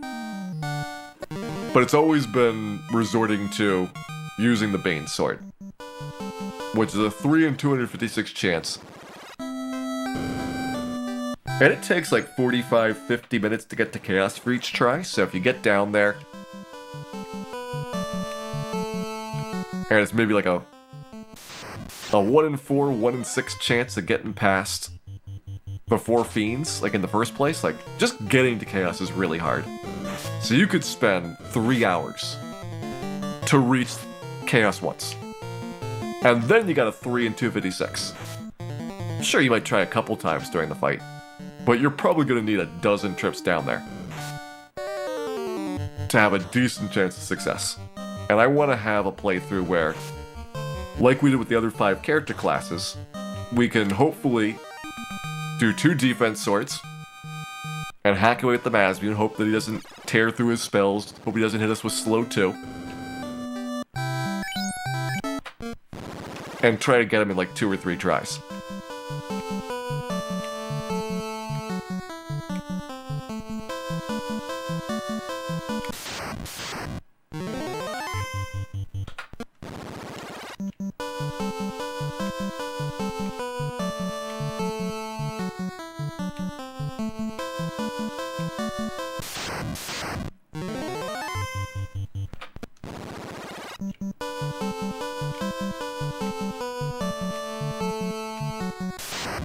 Tri-wheeled Agamas. That would be a lot of Agama power. Possibly too much for one Dan to withstand.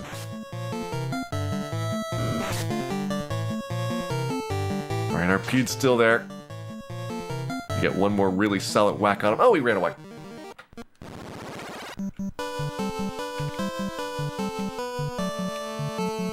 It takes about 45 minutes to get to Chaos Cooper, and that's assuming that you succeed. Because, like 3/4 or more of the time, you're gonna die on the way down there. So, each of those attempts might be another 25, 30, 40 minutes that you lose before you get one trip that goes all the way.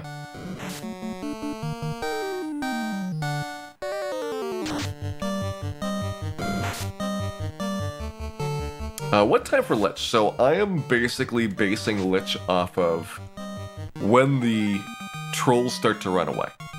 The bulls have already started to run. That's kind of concerning. But the trolls might be running pretty soon. But once the trolls run, I can get like one more level up here easily, and then it's going to get much harder to get experience. And rather than fighting against that increasingly hard problem of the enemies fleeing, that's when I think Lich is hopefully going to be ready to go down. And we'll see if that's true or not.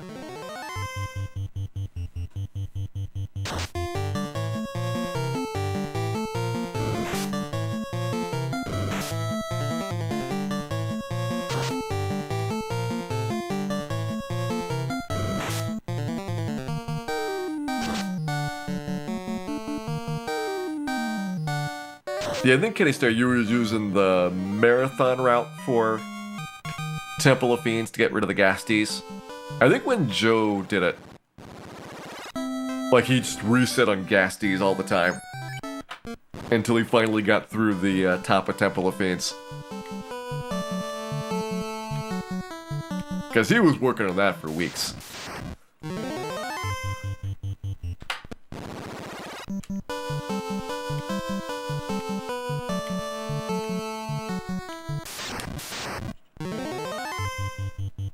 Maybe we'll get a Pede. I mean, there's so much experience. I feel bad, you know, going after them when they run away so frequently. But it feels so good when you're successful. Yeah, marathon route's what I recommend for it. There's a couple of tweaks depending on how you want to handle Carry versus Kraken's floor, but the basic route is almost the same between the two.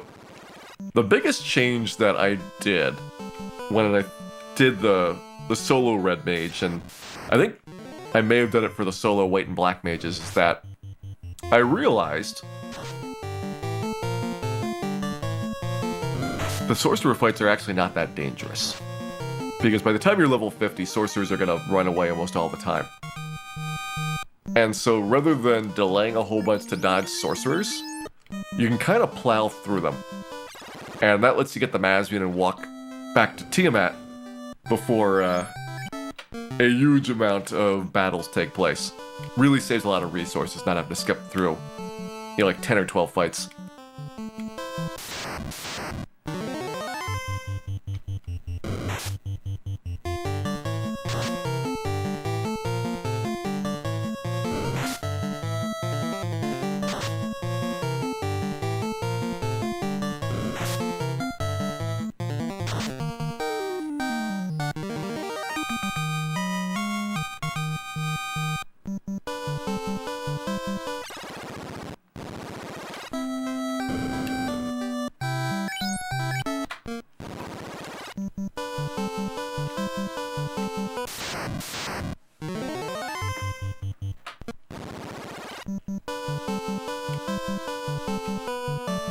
Never successfully baned anything.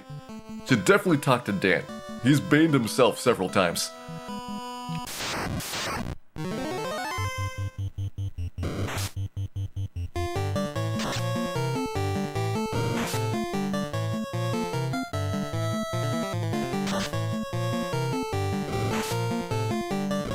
Looking like we're getting a solid 100 plus damage pretty consistently on these giants. That's a reasonably good sign. They don't have super high physical defense, but they're not really slouches when it comes to melee resistance.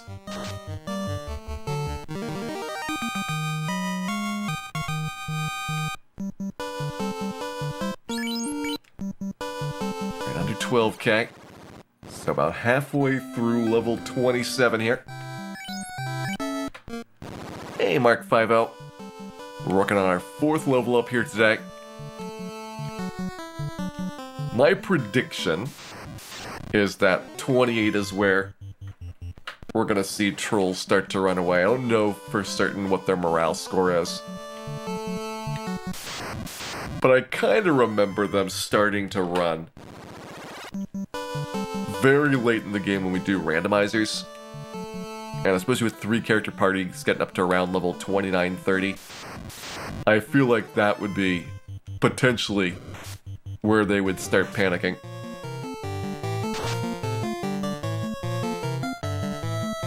The next weapon upgrade is the Masvian.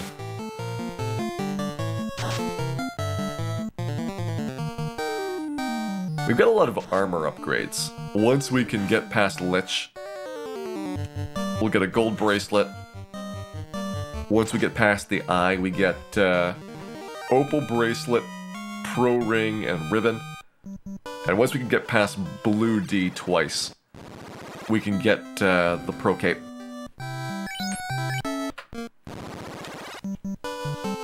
Troll and Giant are 136 morale. What does the bull have, Solar Flare, if you've got a resource that tells you those things? If they got 136, I think that is later than I would have expected for them to run. Okay, 12 difference. Yeah, so we got a little bit more time. That should mean they're not running to like level 32 or so.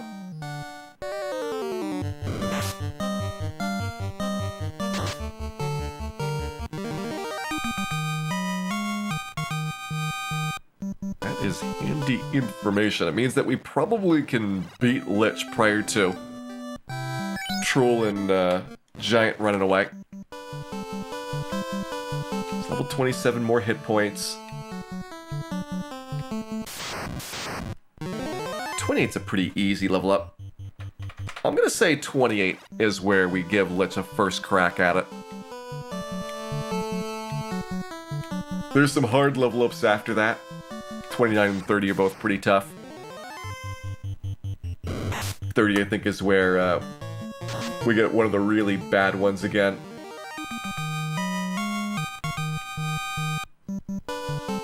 Which, thankfully, the Thief doesn't have too many completely awful level ups to get. We have level 11, which I think is the worst of the entire game.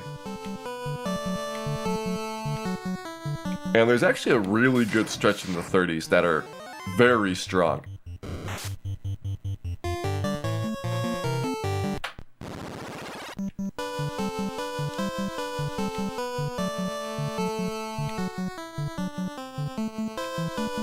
The giant may have been paid to take a dive. said a Suskener. It will definitely be under official review by the Fantasy Committee.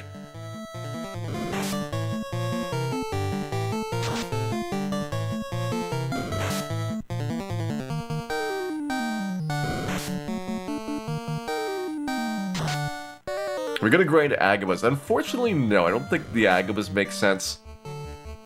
I'm either gonna be doing an eye grind, or I'm gonna be doing guards and vampires. The eye, because it's a trap tile, is really fast, but you have to do the setup for getting in and out of Ice Cave each time. You can't take the level up on those fights since it needs to be saved beforehand. So it's a really big pain doing the min-maxing.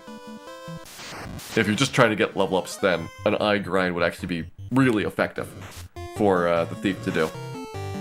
But we basically do 9 eye fights, walk all the way out, get the level up, walk all the way back in, 9 eye fights, and repeat.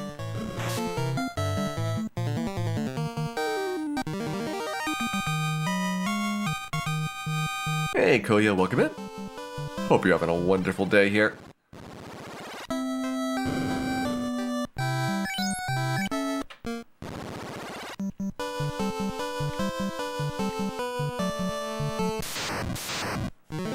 Imagine the walk's not going to be much of an issue. An agility point is a 0.5% better chance our racer. Like, in comparison, the fighter actually gets more agility growth naturally than a Thief does. And even with min-maxing, we're only going to have a couple more points better than a fighter.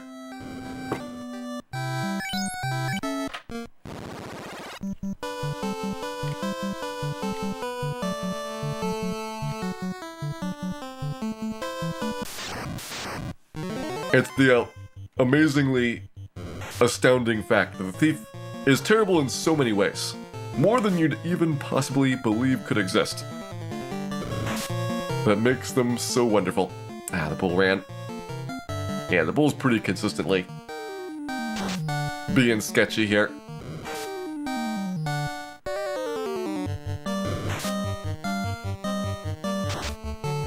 So that's a definite problem. Luckily, Bull is the least common of the big monsters in this zone. So we're not losing too much from just Bull running. That's why I care about the Troll and Giant, especially. They're doing all the heavy lifting for our level ups.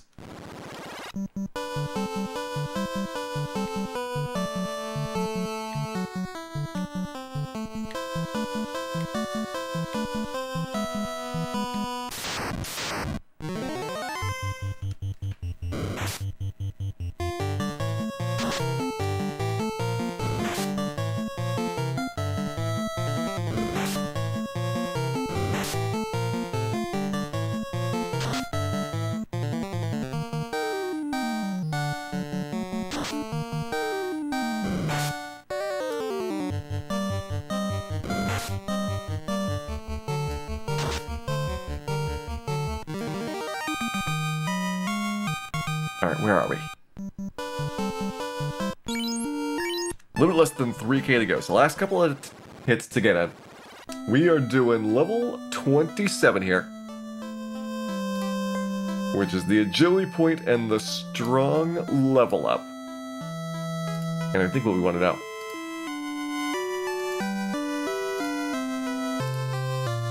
Is how many tries is this gonna take? Give you a chance to get your predictions in. 10 will be the magic number. In theory, this is a 1 in 12 if we're willing to accept a 1 agility point loss, or 1 hit point loss with the agility. It's a 1 in 24 to get the perfect one, which you've had the last 2 times happen.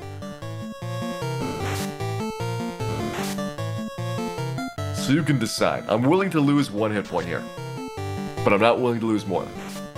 You either need to get perfect and agility, or -1 and the agility. Those are the options. Can we get it in 10 tries?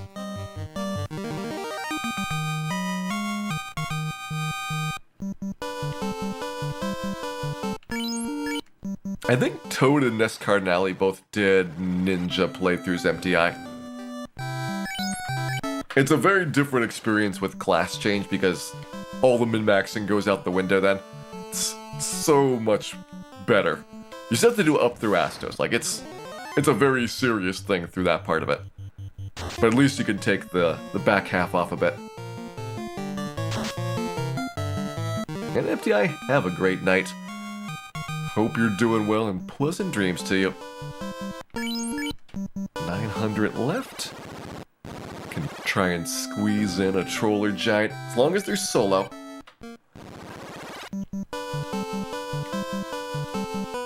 See, base 441. We're getting 33, so we should be looking at 474 as a max roll, I believe, for HP.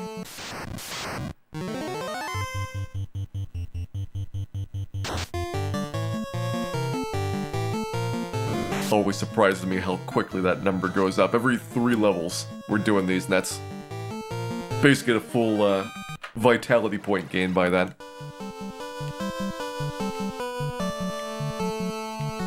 Is this the best weapon for the Mazmune? Yep, it is. The Rune Sword.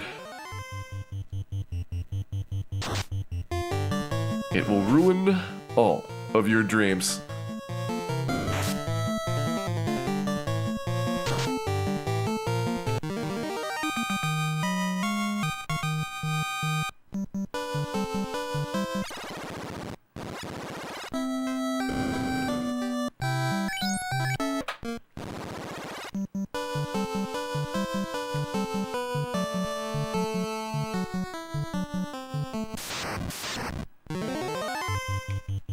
It's definitely not the Coral Sword, because that's straight up worse than the Dragon Sword. The trade-off is Dragon Sword's got 1 better attack power, and the Rune Sword's got about 4% better critical hit rate. And I favor the critical hits over the attack power, but there might be some circumstances where you'd prefer to have the 1 additional attack.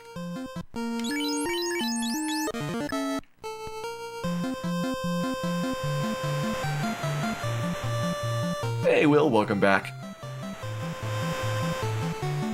I hope you had a wonderful time today dreaming of our Solo Thief playthrough, which is now working on level 27 here to pick up. Trying to get our 4th level up of the day.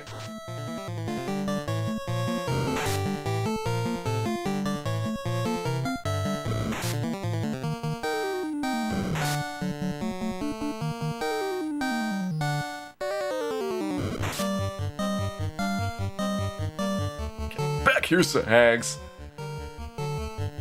They're starting to embarrass Dan with this tag teaming.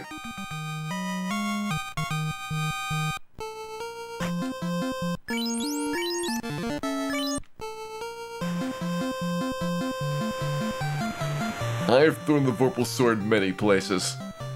Out windows, into volcanoes, beneath the ocean, and I've even given it to a dragon.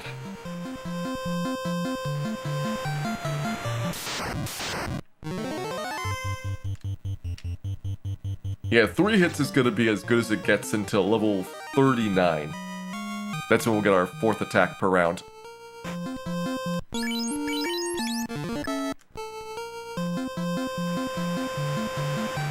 When we get the Mazmune, we will have 5.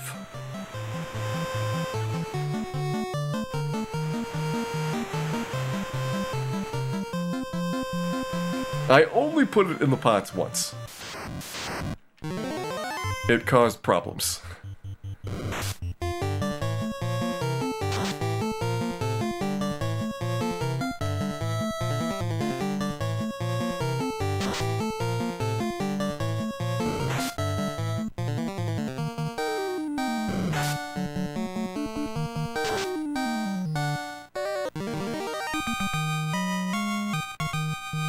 Are you claiming, Conan, the odd eye has an even number of eyes?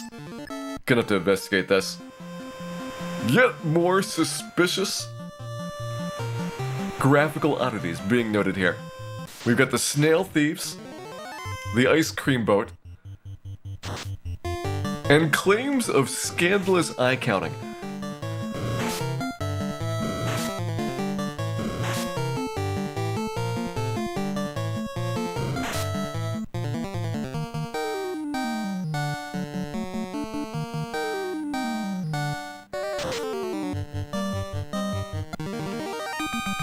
Hey, Cracktoon. Hope you're having a wonderful weekend here. 69 more XP to go. Just barely more than 2 Sahags. It's really tough to dial these in.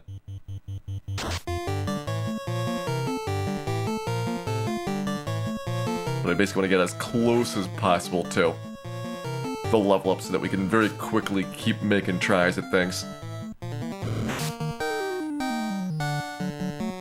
This will be our first try at it. Will this be the incredible 474A?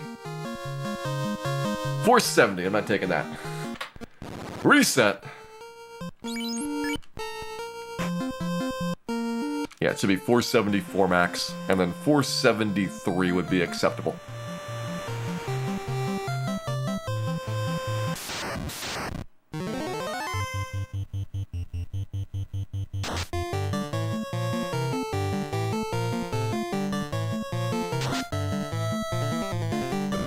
Try number 1.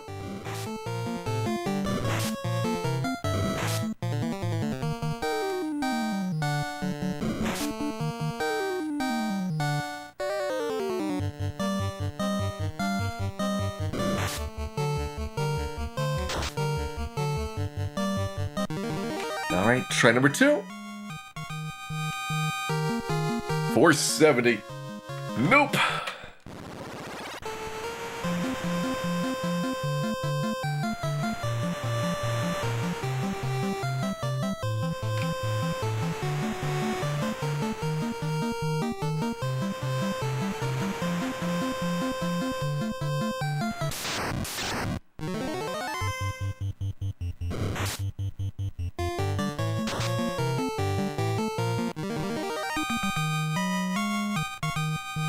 Nine XP away, anything we kill, other than an imp, would put us over the top here.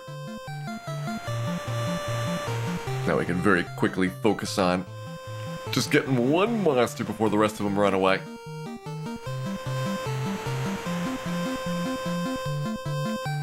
We've had 2 unsuccessful tries, 8 more chances at the prediction here.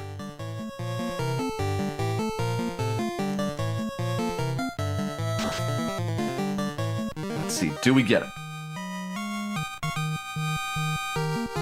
474. We have the S. We have the V, but we have no A. Reset. 474, no A.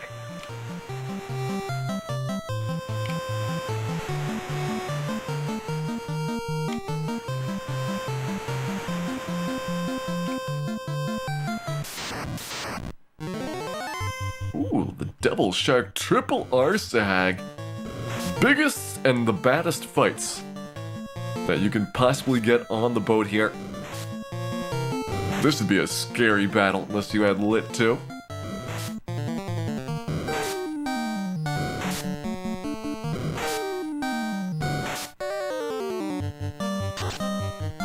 I was at a 164 formation, but pretty rare to see all of them show up.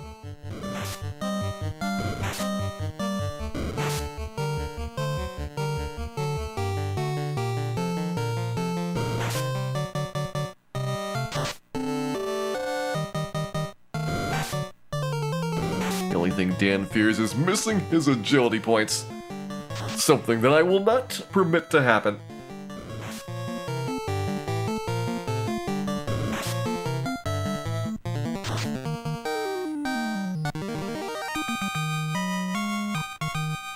Alright.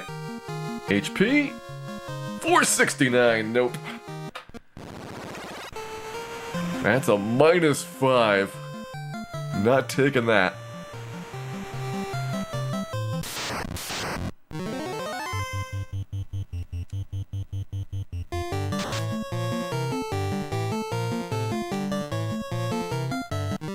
Check ran.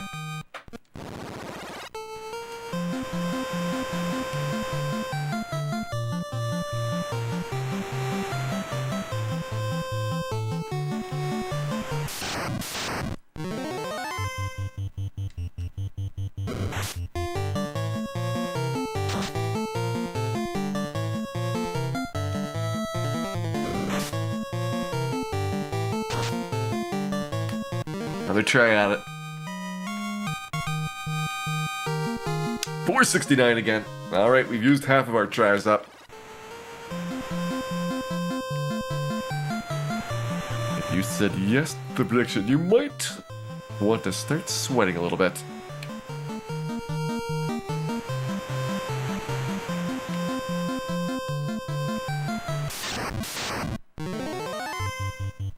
Max HP here is 474, which we've seen happen once.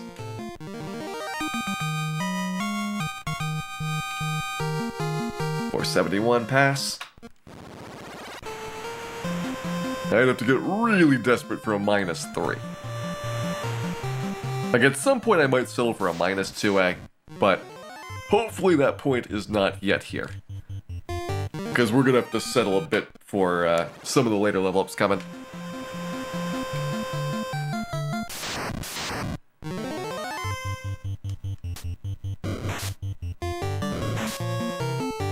Endgame, I'm hoping to be over 800 hit points. Oh, you wouldn't believe me? We get that, then we're in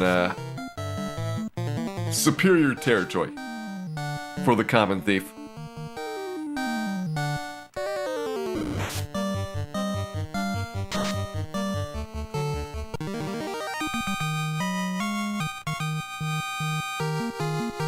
.471 pass. I think Solo White Mage was 31 hours, or like 30.5 hours Neapolitan Afterglow. That's the only one that's broken 30. This one's gonna break 35.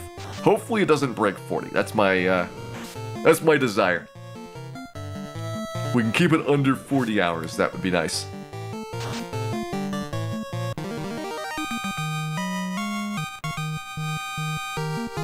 .470, no thank you. We are quickly running out of remaining attempts on this level up for the prediction. We'll of course keep going until we make it happen.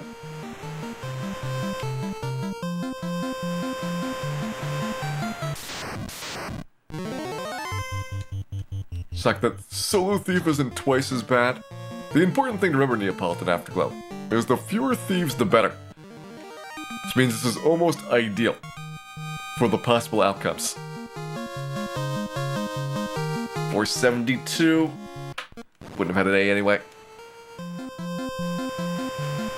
.472 is where you have the discussion of -2 HP. Is it worth taking? And right now I'm saying no.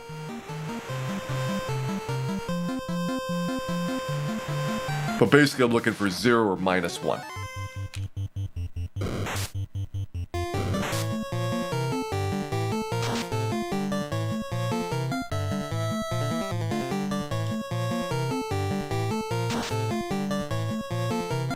Respectable damage. They're 241 to a shark. .474. No way. That got me excited. That was our second .474.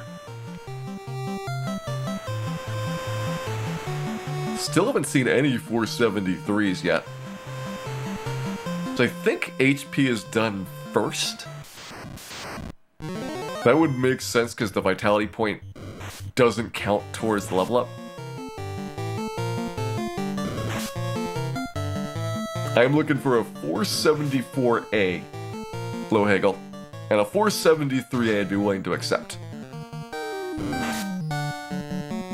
But no A, no deal.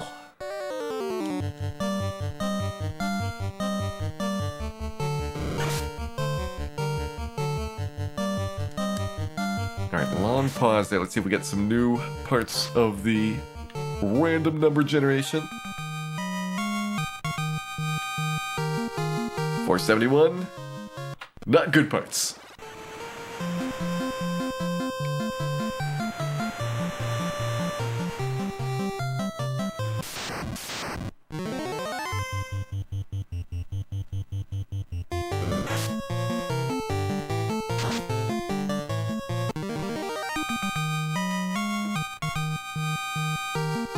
$474. No A. Got the I instead. Very close.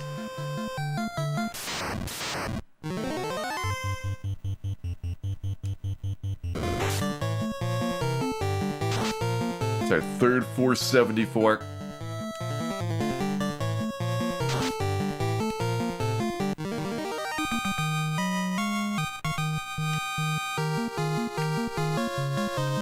$471, and I think our prediction is pretty dead. More than 10 tries to get level 27 here.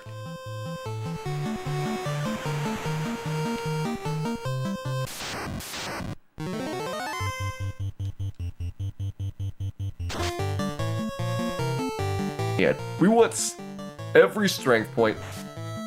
For right now, every vitality point, although later in the game we might be able to pass on a few. Once you get up to around level 45, vitality points have very low value. As many agility points as we can get. And as much HP as we can get. And that's a lot to ask for. Because some levels, like level 11, you'd have a 1 in 4 chance at the strength, a 1 in 4 chance at the agility, a 1 in 4 chance at the vitality, and a 1 in 6 chance at the HP. So good luck getting all that to happen simultaneously. But a lot of levels are either a 1 in 4 chance or a 1 in 16. This is at 1 in 24 for the best outcome, kind of extreme. But only 1 in 12 if we take a minus 1A. And that's not too bad. That's a minus 2A. Alright, I'm gonna say no to it. I'm not willing to bend yet. In 20 minutes I might take a minus 2A. But not now. For now I remain strong. Rough ETA, I'm hoping less than 40 hours, Laser Lance. My initial estimate was 35, and it's probably on the low side.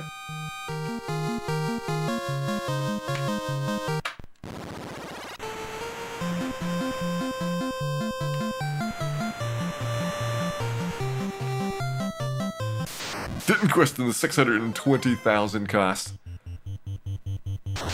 I think it's a bit of a running joke for the spell prices when they kind of run together like that.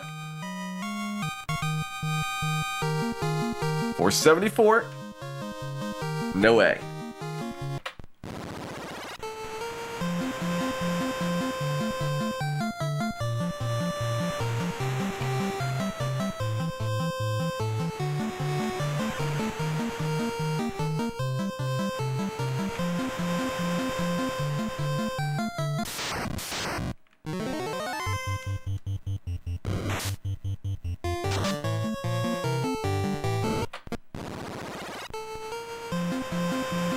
Percent chance of HP is 6 different outcomes with equal odds, so any specific result's a 1 in 6.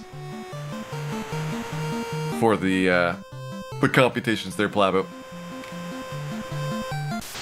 And stat points are either guaranteed or 1 in 4. You don't have a lot of different ways to put the building blocks together, but depending on your level up, which is the character class and level that you're going to, that'll tell you like which building blocks you need to have assembled.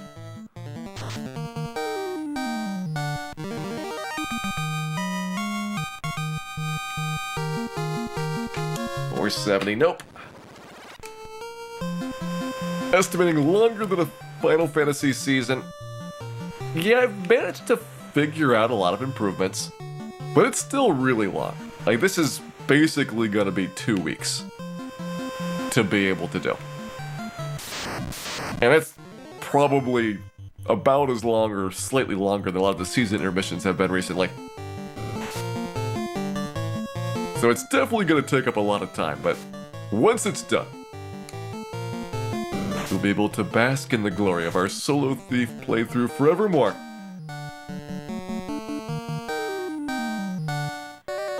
Long delay.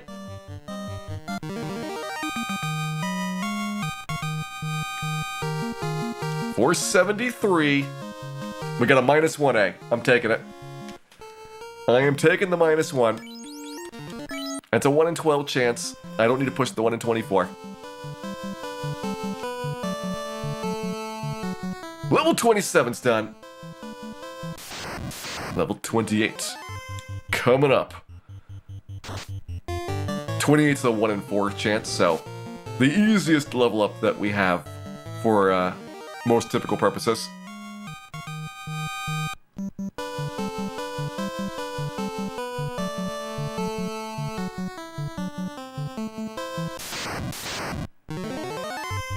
Yeah, I'm thinking doing a Let's Try at 28.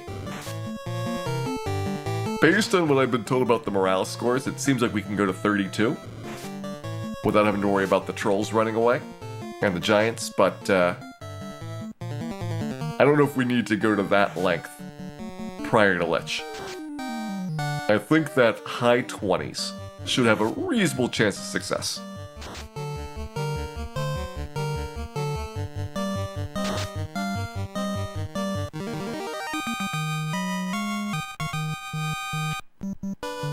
And for those curious, we have 27,000 more XP to go. Which is not that much. Like, you're getting a decent amount of XP for these battles. And it's only the enemies running away that really jeopardizes, you know, our ability to grind at level 50 if we wanted to. We're almost at the level where everything after this point is exactly the same. And by exactly, I mean pretty close to the same amount of experience. You'll cap at 32,000 per level.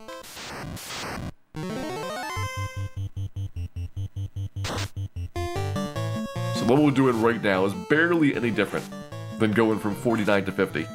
And by that point, we'd actually have even more damage and probably doing the levels faster.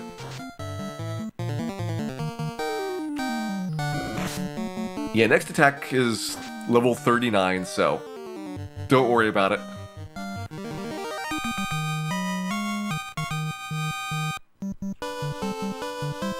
We're not going to have that until well into our post-ice cave section.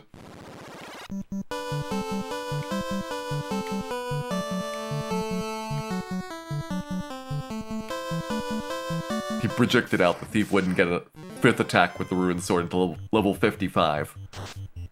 And sadly, you only get 5 attacks with the Basbu. It's got a lot of accuracy, but it's not enough to get you to 6.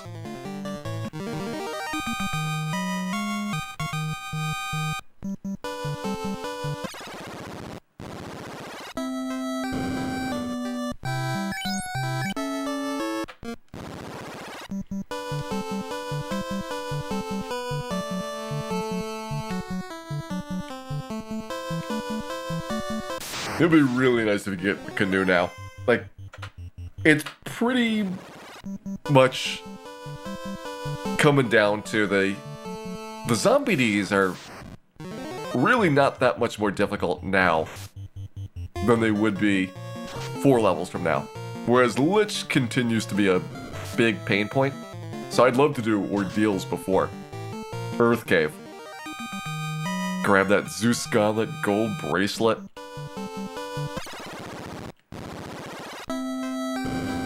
Zeus Gauntlet is really what kind of unlocks a lot of properties of the Ice Cave as well. So once you have that, you can deal with wizard packs, and suddenly, you know, you have airship access. But Lich is kind of gating all of that off. And Fighter and Black Belt could just do solid damage to him They worry a little bit about the paralysis because they're much lower level than we are right now, but they can kind of shrug a lot of things off. Red mage, white mage, black mage all have great spells. Either fire 3 or harm 3 to do. 100 to 200 damage to lich per round, so they can kind of breeze through that battle. But the thief has nothing.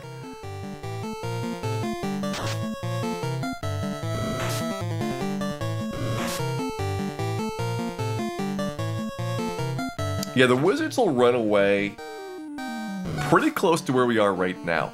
They're about the same morale as the trolls and giants. I don't know if we're going to get to the point where they run, and certainly they're not going to run very consistently right now. But imagine if you grinded like another 6 levels. You could probably start seeing wizards trying to escape a decent percentage of the time.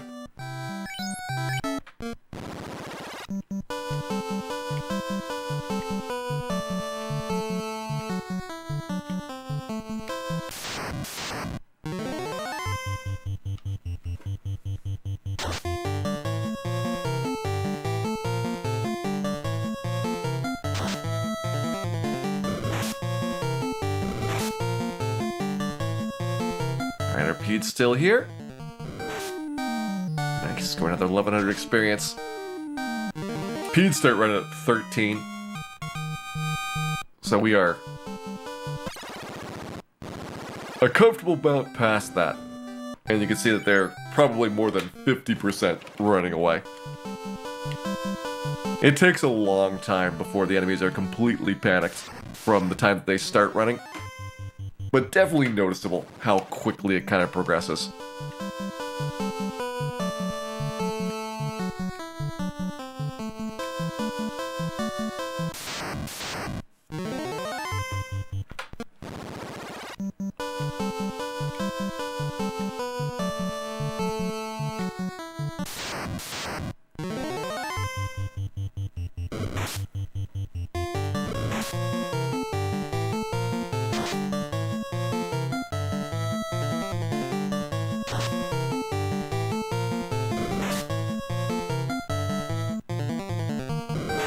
Nice doing the trolls in 2 hits. We've 1 hit some of these monsters on very rare occasions. I remember we were so proud at being able to kill an ogre in 4 attacks. Those were the glory days of Dan's adventures. Alright, 20k to go.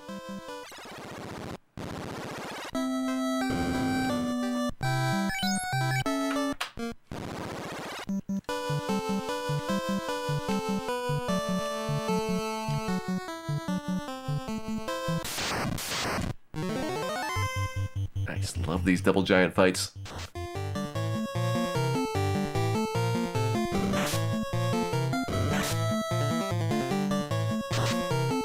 I could maybe imagine that triple giant's not that outrageous now. Just kind of thinking about, could we do Peninsula Power? You either get 2, 3, or 4 giants. I don't think 4 giants is really doable. But 3 giants would be interesting. It's a shame that we're not going to really get there before. Likely they're running away too frequently to be of much use.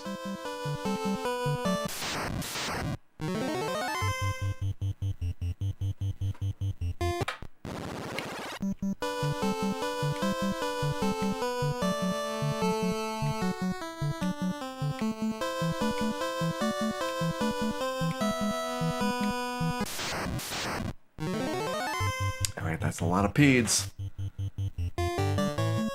But RP didn't stay around.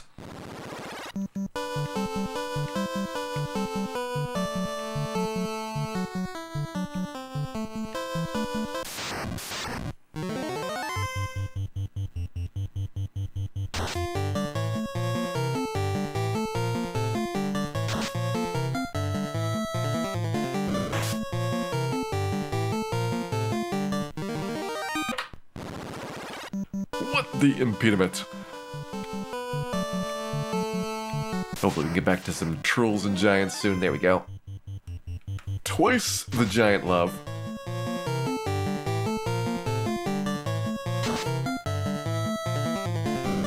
So once again, point out the giants are not fat. That's just his knee. He's dancing. You can see the leg up below where his belt line is. Doesn't help that the giant's wearing a cloaked outfit that's the same color as his skin. Not a lot of contrast in that picture.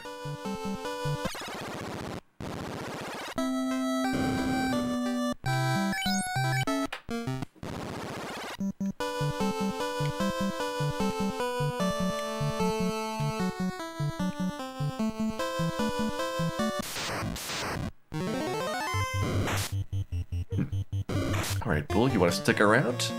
I will make you regret that.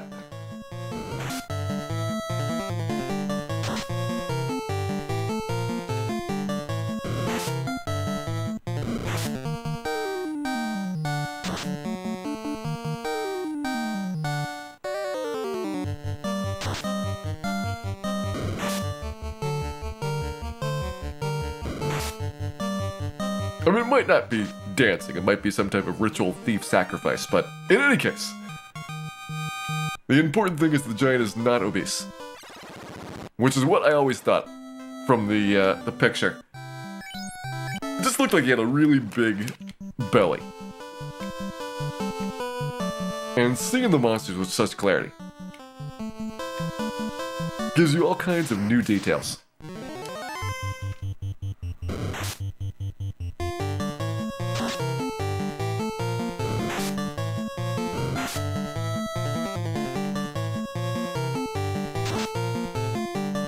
Good bull there. This might be the first time that we've had double troll bull actually getting all three of them.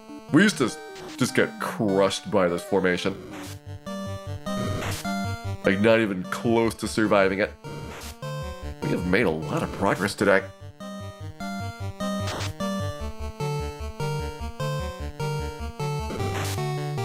Yeah, the bull noses, they look kind of like pig snouts.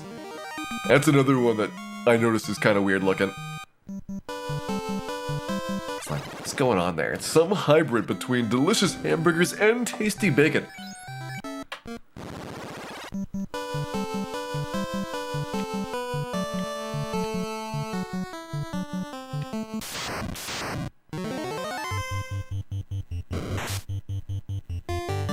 They could be Minotaur's Lotus Witch, but I still believe in my hamburger bacon breeding theory. In your heart, you know you want it to be true as well.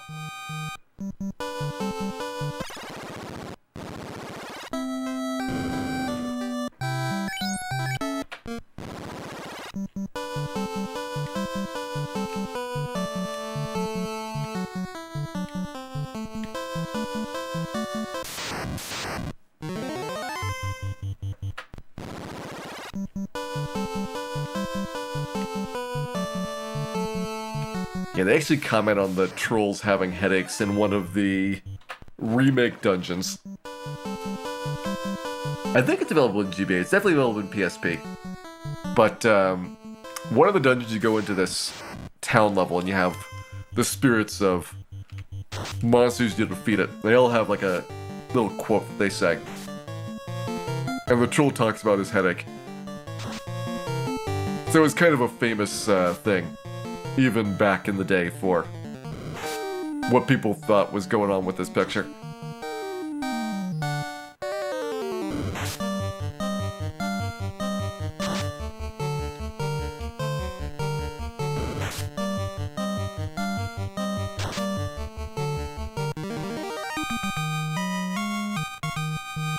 Okay, there's 1200 there. Where are we at?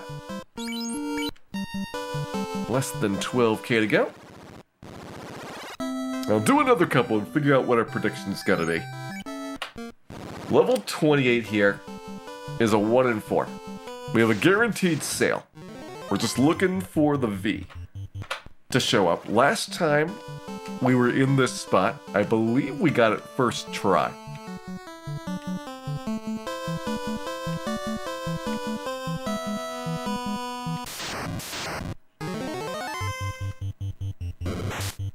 Ooh, I wonder if we can do double troll, double bull. Oh, my bull ran away. Get back here, bull.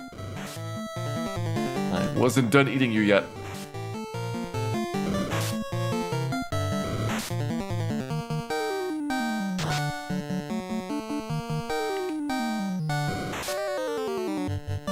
Ooh, that actually hurt a lot. 182 versus 2 trolls. This is questionable.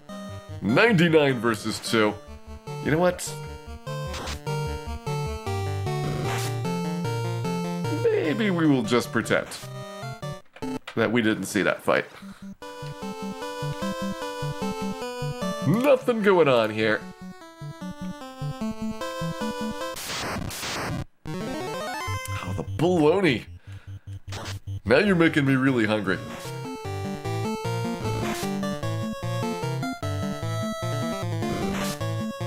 Not time for my water break yet, but I'm already feeling like I need a snack.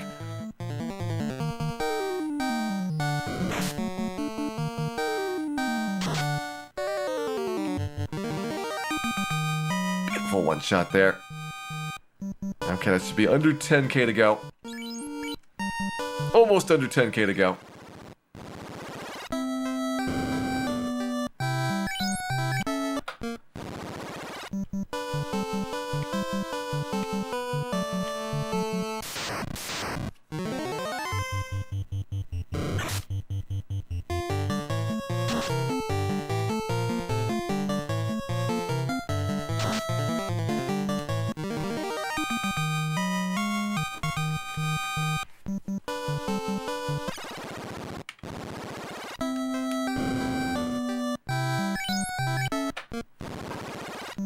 See, our gold count has climbed all the way up to 150,000.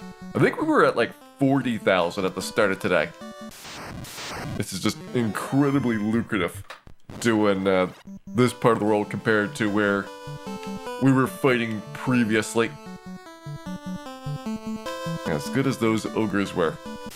Now we're raking in the big bucks. We're gonna max out cabins. I'm not gonna buy cabins, I think, until we get to Onrak. That one's got, I think, cabins in the first slot. I just don't want to move my cursor that many times in an item menu.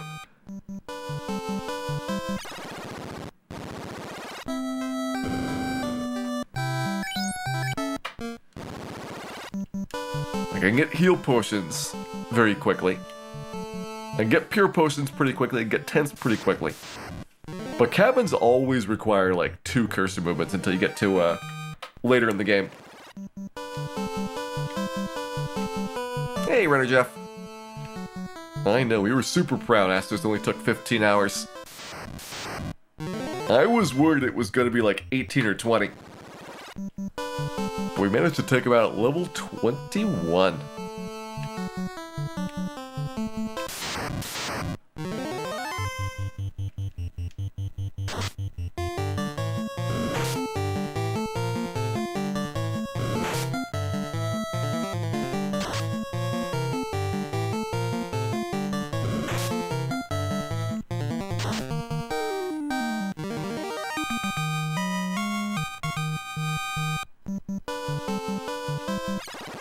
What's my estimate for the run? Somewhere probably around 40 hours now.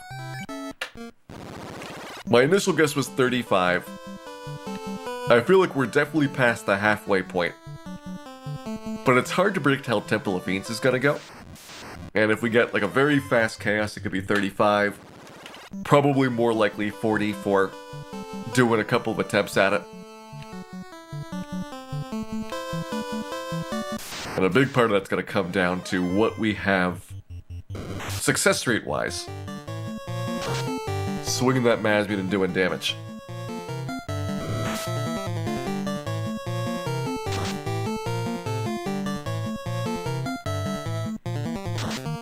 Yeah, Astor starts with Rub. His second spell is also really awful. Slow 2. Because you lose anything that you have for bonus attacks per round with slow. So the situation you're going to walk into is that if slow 2 lands, your damage chances go way down. And there's only like a 5% chance of resisting slow 2 at those levels. It's really hard to see it. Ooh, 3 attempts. 3 attempts that made it to Chaos, or 3 times going into Temple of Fiend's Will. Because I think 3 times getting to Chaos is about what I think is likely for success rate on it. But you also have to get past Kraken 2 and Carry 2 and Tiamat 2, and hopefully you don't get mega nuked by Lich. So I imagine that even with a lot of the min-maxing, probably about 3 tries going in gets to Chaos in the end. 3 times past Earth, okay.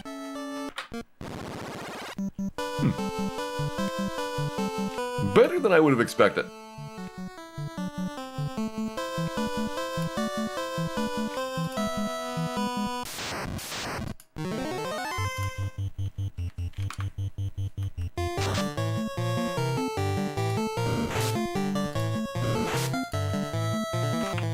Which, by the way, better than I would expect it, is what you need to make a prediction on.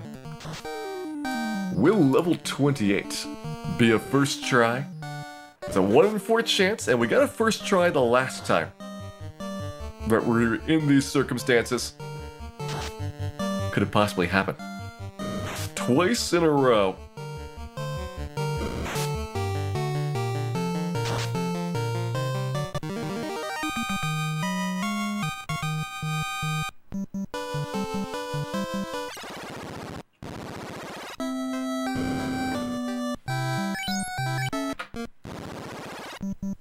Yeah, basically anything with manipulation, whether it's a Taz or whether it's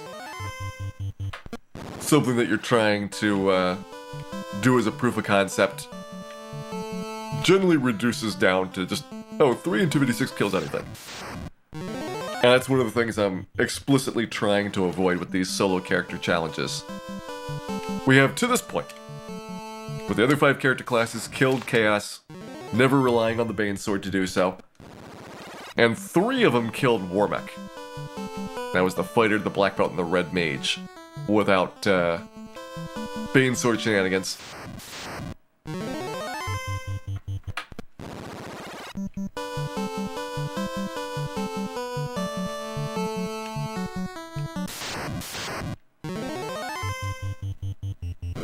Like, once you're doing Bane Sword or Brack or any instant death, it's all basically the same.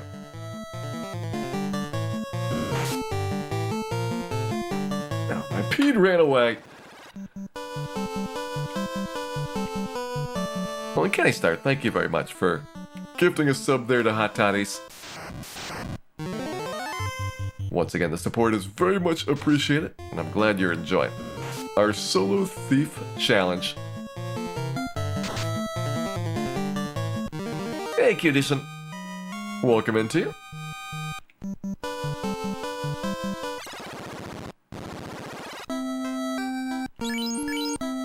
Under 3,500 to go. We're gonna see if we get another first try. We're also gonna see after we pick up level 28 whether Lich is gonna be cooperating. If Lich completely crushes us, I'll look at why. Our next hit points are at level 30, so that's the next time we get a really strong level up growth.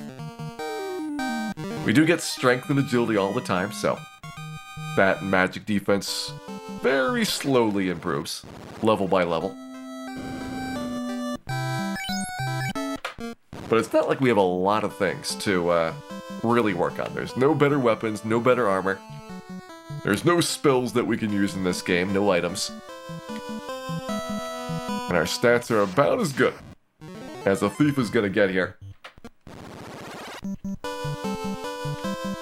Did I figure out why the vampire was hitting for so much? No, it's still kind of a mystery. I've never seen the vampire do 311 damage before, which we saw happen twice to Dan. Like, that's just absurd for what their stats suggest they should be able to do.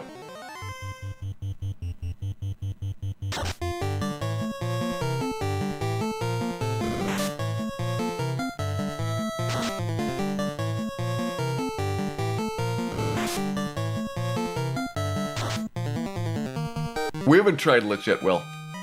I said level 28 was going to be the first one that we attempted at. And if we're not successful at level 28, we will see what we want to improve.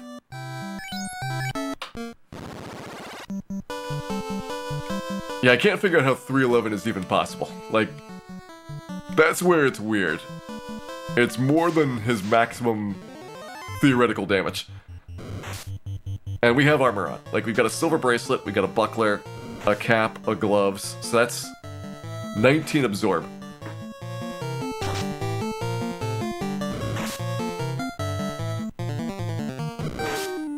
This means he'd be at 330 damage without armor equipped.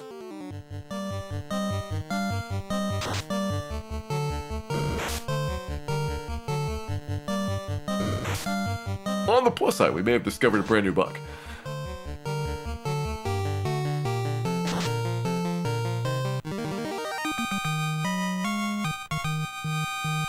We also may have discovered our first level 28 attempt. Do we have the vitality point? Strength, agility, intelligence, vitality, and luck. First try, Savile.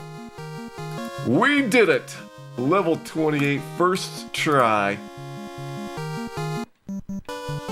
Nailed it. 30k to go for level 29. It's basically flat now. 32,000 is the max you're ever going to see for a level up. 78 tenths is probably good. Let's see. What happens if we go to the Earth Cave?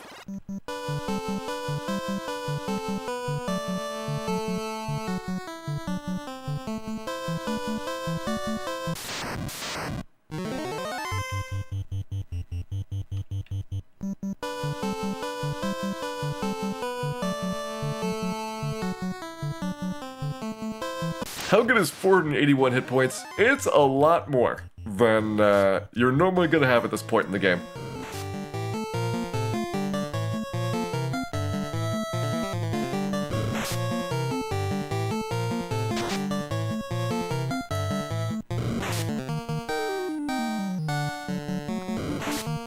This is a little bit more than the average level 50 Black Mage. Probably around a level, maybe like 19 or so fighter.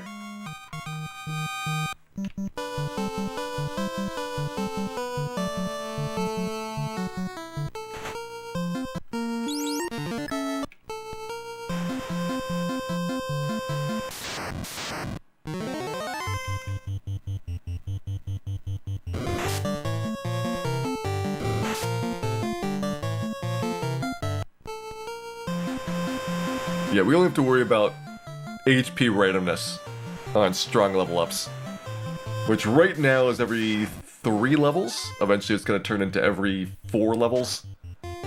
So it'll become less and less of an issue, but it also is the reason why we can't hit 999 hit points.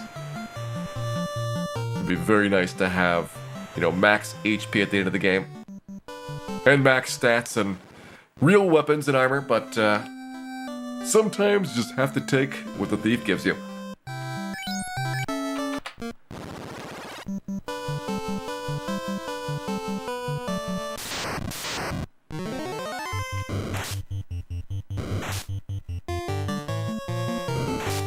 Okay, Shadow's starting to run away.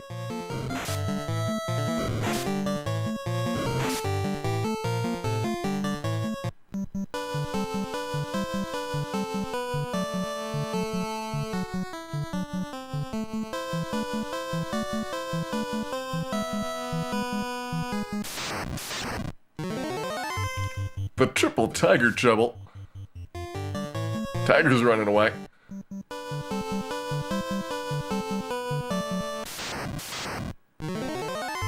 And then we get the Ghoulgeist. Will Dan get paralyzed? Nope! He'll run away. Alright, now where do I want to go in the encounter cycle here? I don't have a good plan for bottom of Earth descent. Depends on a lot whether I want to Spectergeist fights, Cockatrice fights.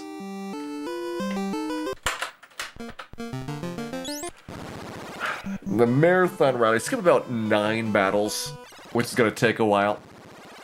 So let's just go in, fresh from the start, see how we do.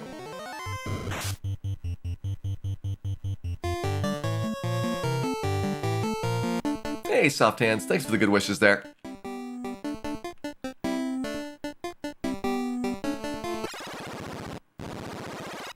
The marathon route has 1 Spectergeist fight, I think, and 1 wizard battle, which is not too bad. Wizards are actually probably better for us than Spectergeists.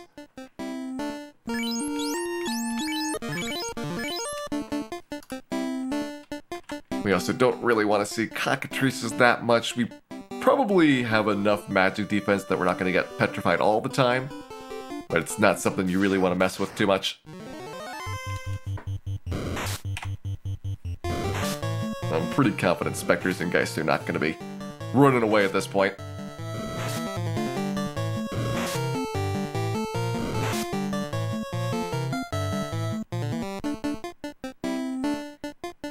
Thief gets 2 magic defense level, that's correct. It's going to be the character class that's going to have the lowest magic defense at level 50 of all 6 doing this challenge.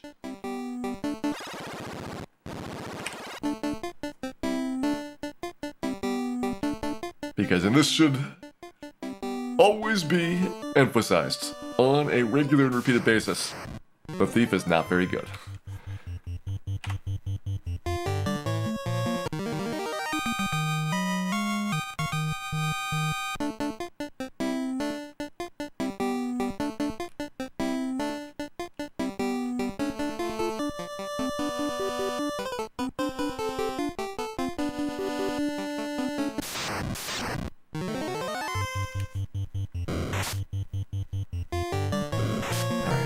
Image. Oh, I'd rather take images who've got paralysis or Cockatrices who've got petrification.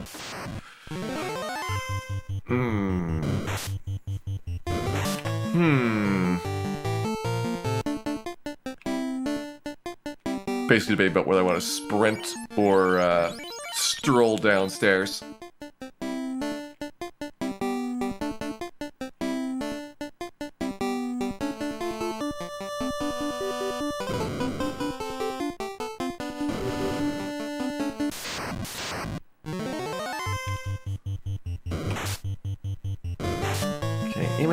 Cockatrice, Wizard. So technically, after this fight, no more stuns. Problem is, we got stunned by the images. But I guess it'll be 1 more fight. Not a lot of stuns left. Come on, Dan, snap out of it. Stay out of it. Stay out of it.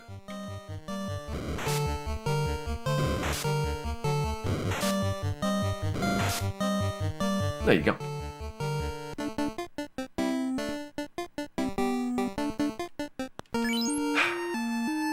Stuns vs. Stone Touch.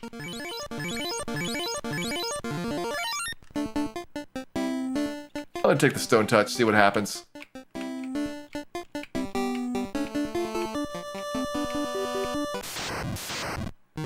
Well, Dragon Zero, thank you very much for gifting a sub to Most Niftiest.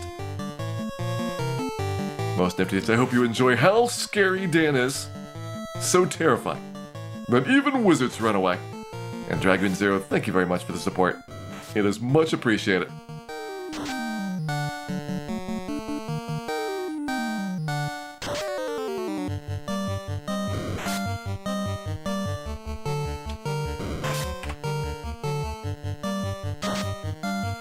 That wasn't too bad.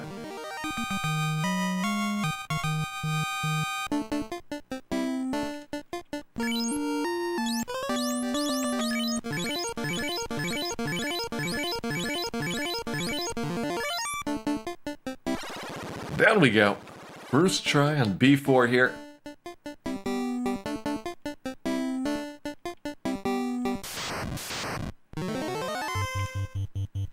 First try past the Cockatrice. Part 1.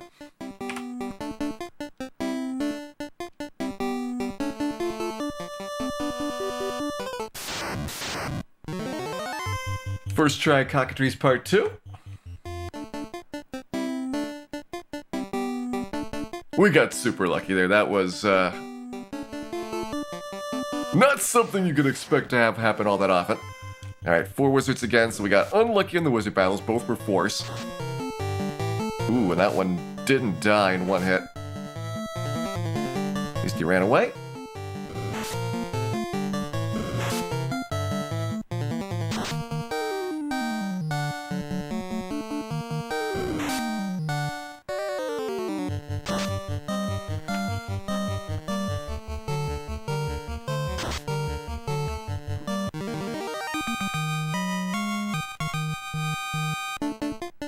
No worries about too much experience here. We've got a nice big buffer before our next level up happens.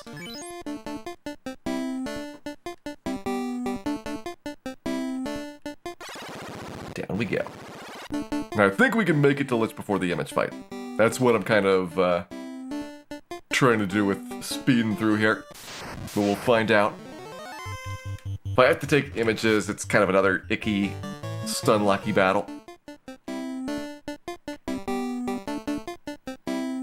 But it's better than Spectre Geist upstairs by a large margin. Alright, we're here. We're at Lich.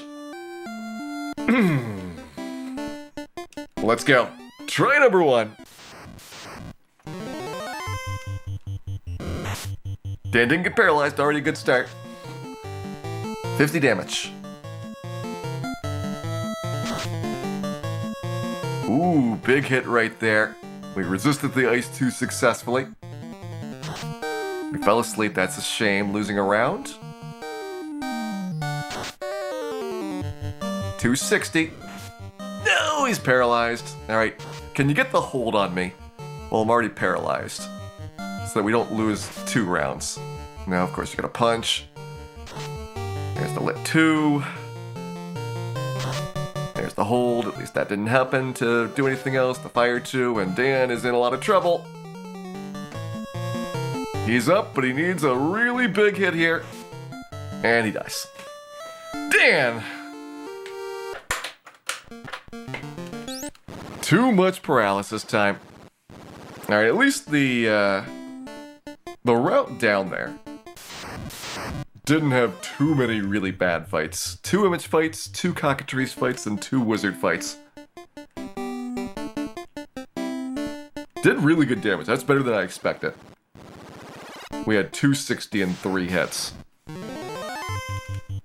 So we need probably 6 hits to be safe, and 5 hits is outside chance.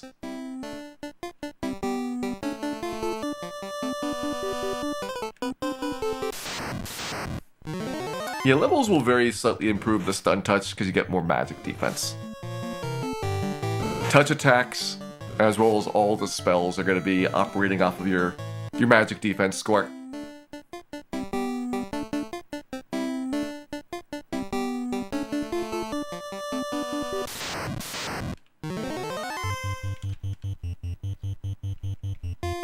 Look at go. It was a good go at it.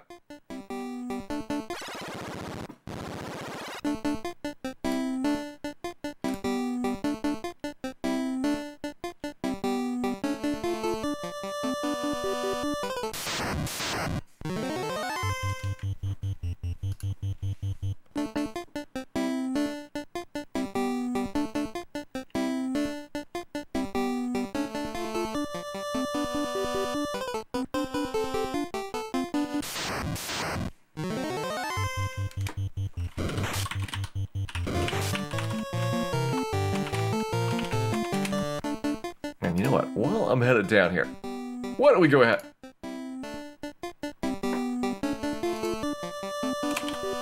And have a little Lich prediction. Will Lich be second try?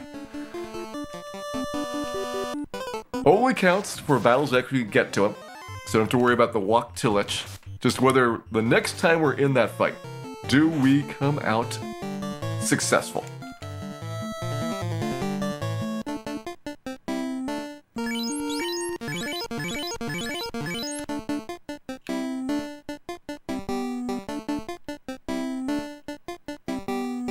We were pretty close. That was a bit better than I expected for, you know, just a plain old try at it. So not outrageous that we could win. We need to avoid the stuns, obviously.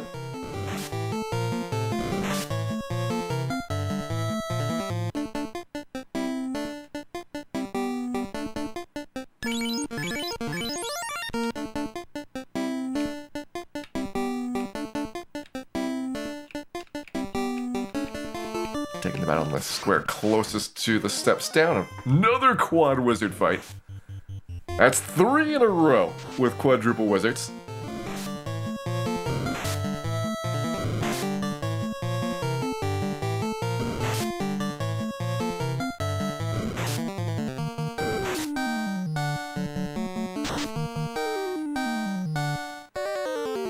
We're just a little bit short of reliably one-shotting him. It seems like we're one-shotting him about 75% of the time. That's something that, like, one more level would probably make a big difference on.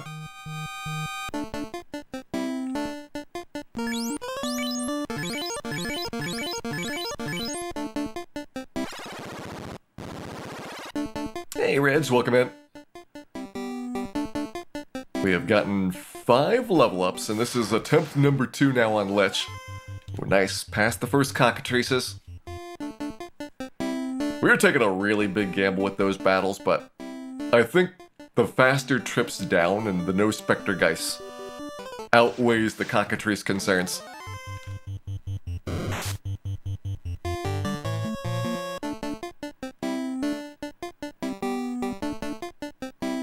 Like, not having to do any setups is probably gonna save us a bunch of time on these. Hey, it's not 4 wizards.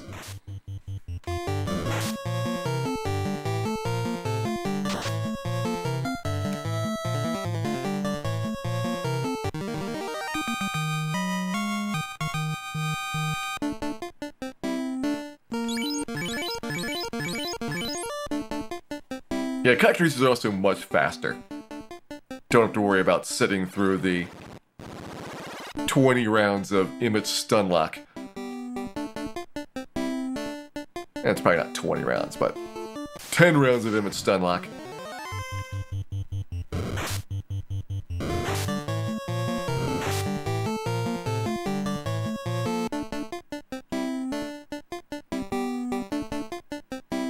Currently level 28, Mr. Holmes.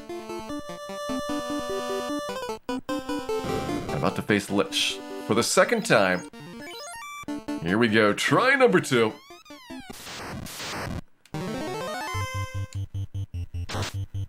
Ooh, Ice 2 rolled big that time. 77. Dan fell asleep.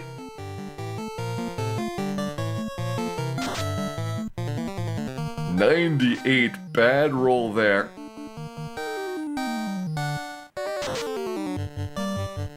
$159, not even halfway, and we're coming up on the hold spell. Halfway, got held.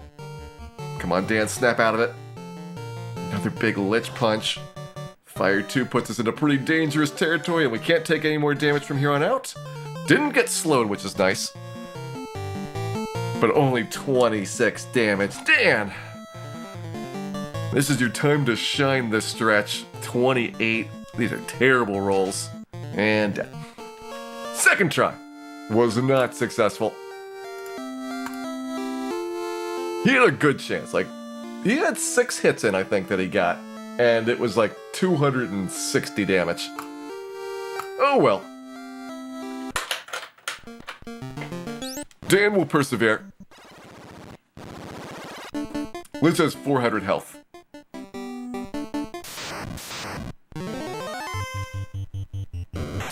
So we've gotten about 70% through him. The problem is you don't really have that many more rounds that you can even theoretically get.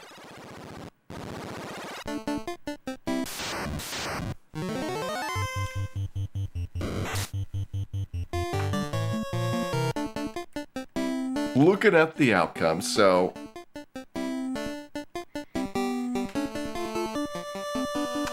We're getting about 15 attacks landing. So a strength point would give us like 20 more damage or so. That's noticeable for each level up we do. About plus 20 damage on the fight. HP wise, we're not dying by a little, we're dying by a lot. When he gets around to that second ice too, he's punched us, then, you know, it's easily 80 or 90 damage over our max, so I don't think an HP gain is really big. The magic defense, it's such a small difference. Every level getting a 1% better chance of resisting things. Glad we resisted the slow. But I don't know if it really is going to make a difference for any of the other ones.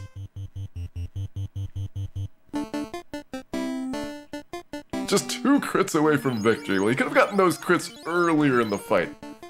I think would have been the nice thing. We had much better rounds on the first try.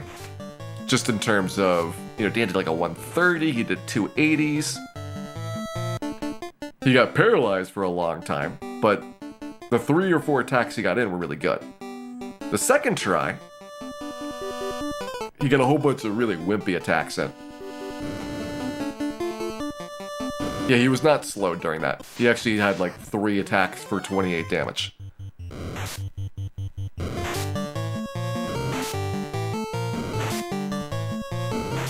Of course, politely waiting for all the images to go first.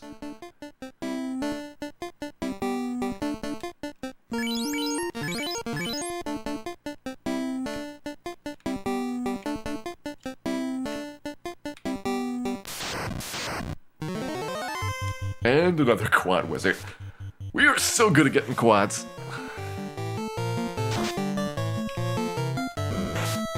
The wizards will get slightly better with, I think, 1, maybe 2 level ups. We're so close to consistently one-shotting them. And also, the running away will improve. Yeah, 2, 3, and 4 wizards are equal odds. Allegedly equal odds. Ordeals, I'd probably just charge in.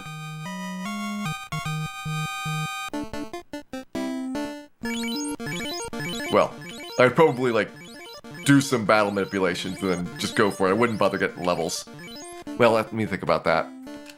The problem would be is, you know, we're partway into this level up now. I might get the level up to be flushed out so that we'd be back at, you know, 30,000, 32,000 experience to go. And then go for it. Petrified.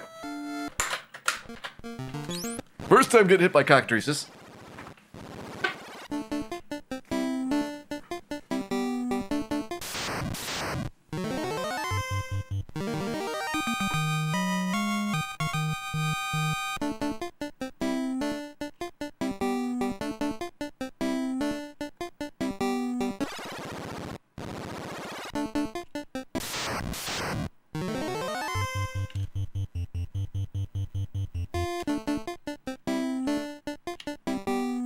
Yeah, the game is very different post-Lich because of how much stuff opens up. Like, the big thing that we can do is get all the nice goods from Ordeals, which then makes Ice Cave much easier. And once we got the floater, suddenly our gear defensively is going to change a lot. It's also nice having the Lit too, so that we get to finally do some AoE damage. That makes a really big difference for level grinding. Against 2 to 4 giants, probably the Zeus Gauntlet's gonna out-damage your sword for a fair margin. So if you can survive a couple rounds, you can probably lit 2 giants to death and get the big packs. And you also be able to Peninsula Power and take an in trip very quickly, because you just fly back to a town. It's Still not as fast as Crescent Lakes in location, but you have to trade that off versus, you know, are you getting the encounters faster?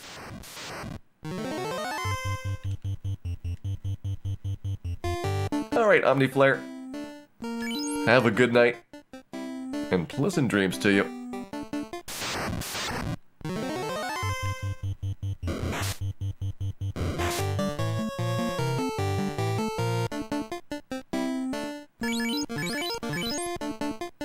Yeah, Opal Bracelet, Ribbon, Defense, Sword, Pro Ring are all at the same time, basically.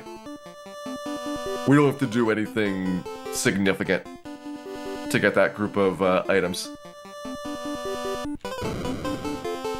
Pro Cape's the only one that's different because it's guarded by the blue dragon, and that's a tough one to get through. You're gonna eat a bunch of thunders while you're trying to whittle down the dragon.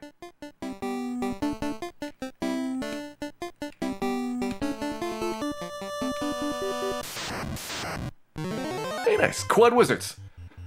What were the odds? When I go back to Dragon Warrior 1 or 4 speedruns, I'd like to do some more Dragon Warrior 1 GBC. It's a nice length run.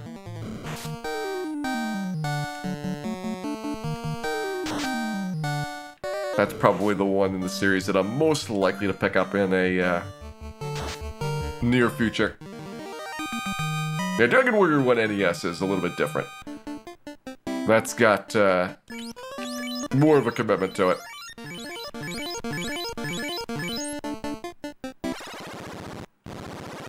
Yeah, I did Dragon Warrior 1 NES just to have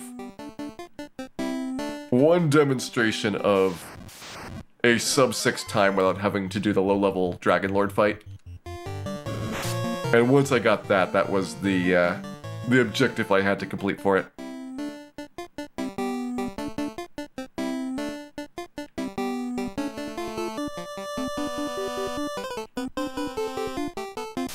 How long do we stay? Let's just been about 20 minutes so far. We've had 2 tries at him.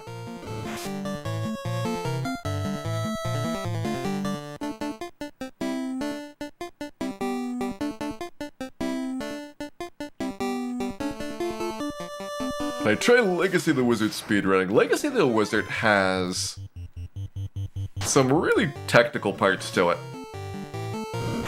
In order to get like the really high speed kind of continuous movement, there's a lot of work that goes into like movement optimization and manipulation of the drops. Like it's an investment to learn that one.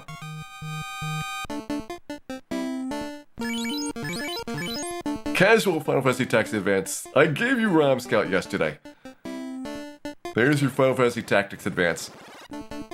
I just never got into Tactics Advance. It was a goofy story. I don't like the judges. The judge system especially kind of irked me a lot for. It doesn't really feel the same as Final Fantasy Tactics as a result.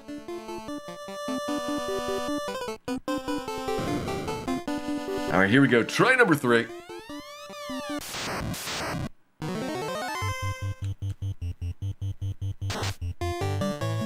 $65. Didn't get paralyzed. Off to a good start. Rolled low on the ice too. $125. Still not paralyzed. $194, about halfway. $283. Sleep 2 didn't work. Didn't lose the round. This is our strongest start yet. Need to avoid getting hold it. But we are in the close here. That punch may have really helped us out.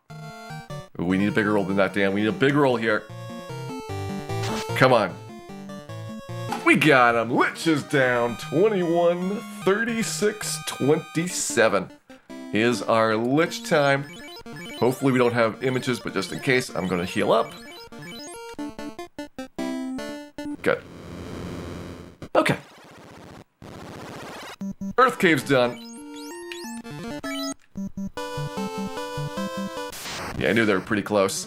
This way it would have been images on 5th floor down there. And I was trying to take as many shortcuts as I could so that I wouldn't have to do that additional monster with stunlock battle.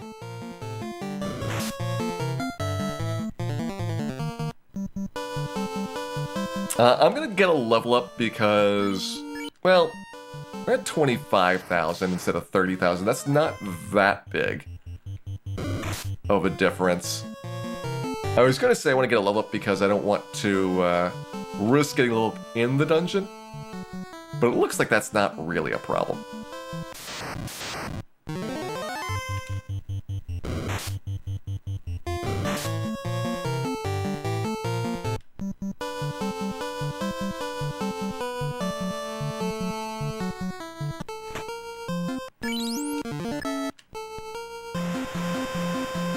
It is time to canoe our way to our glorious destiny.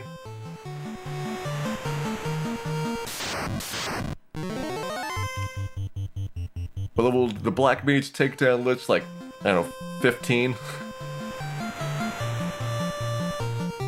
Maybe 13?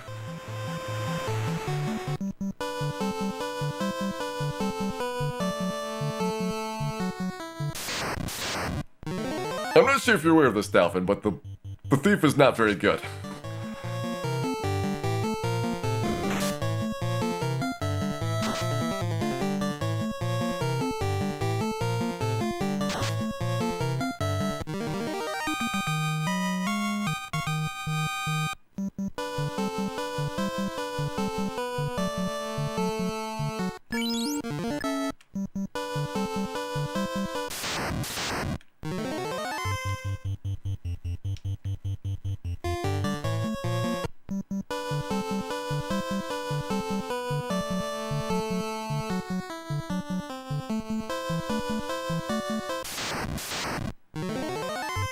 Some more trolls here.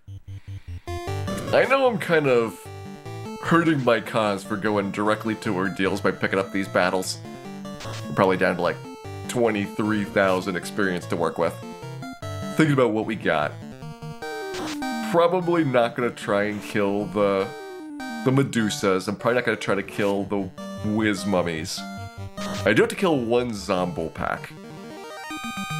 So that's like no more than like 4,000 experience, and then we have 1 or 2 zombies at the end. So that's kind of what we're looking at as the tough pieces.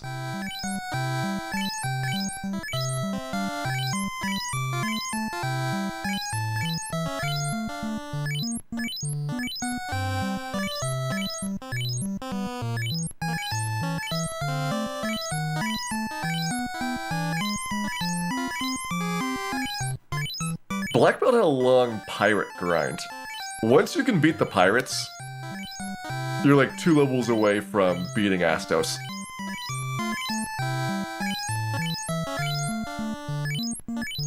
That's the trick of the Black Belt, is the first 9 levels are incredibly hard and take longer than the next 40.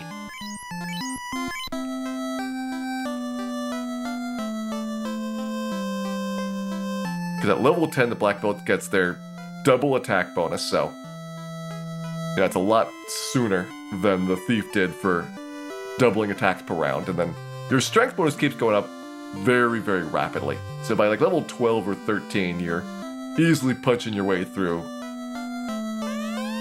those trolls and bulls and giants.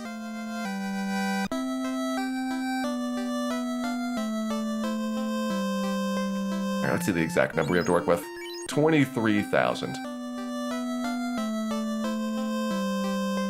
I think that's fine. We should be okay going through ordeals at this level without having to worry about getting too much XP.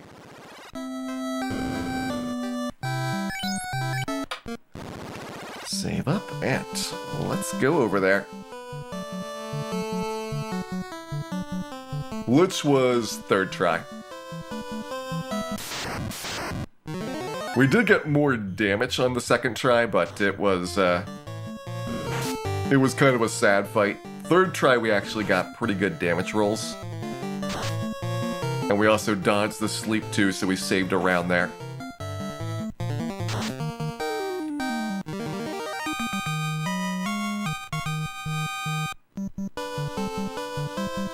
Yeah, it wasn't too bad doing Earth Game. I think that the decision to not do any pre-manipulation paid off.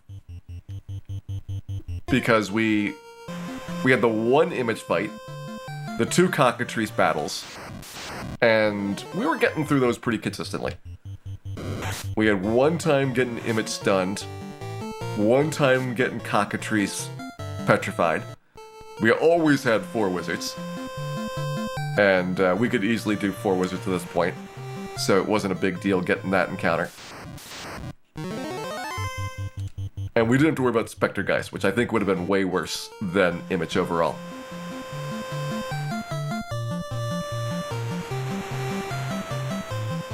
And down south, let's go. Get ready for quite the ordeal to take place.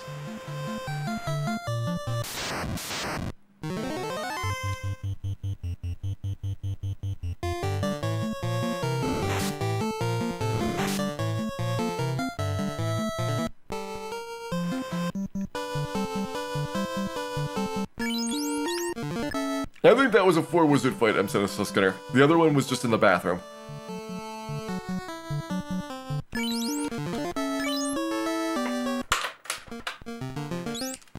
Alright, let's figure out where we're gonna go in here.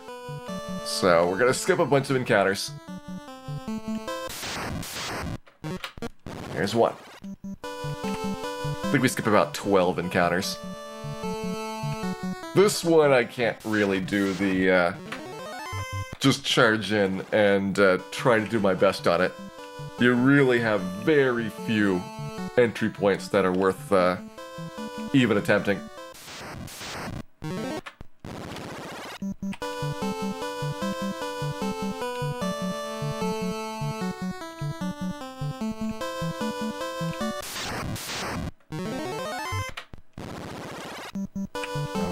Sorry in a minute. You'll be sorry indeed. So don't want to go in. Still skipping.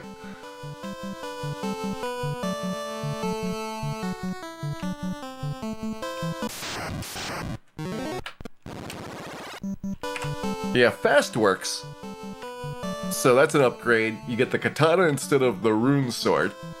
So that's a pretty big upgrade. Flame mail and ice shield instead of opal bracelet and the pro cape. Little tiny upgrade. It's not that substantial, but it is a bit nicer and you get it earlier on in your adventure.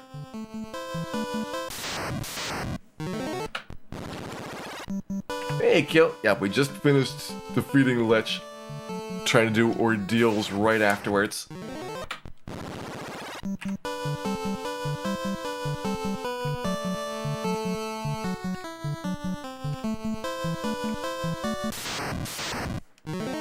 Okay, there's the Catman Saber-Tooth. Do I want to do the Medusa fight?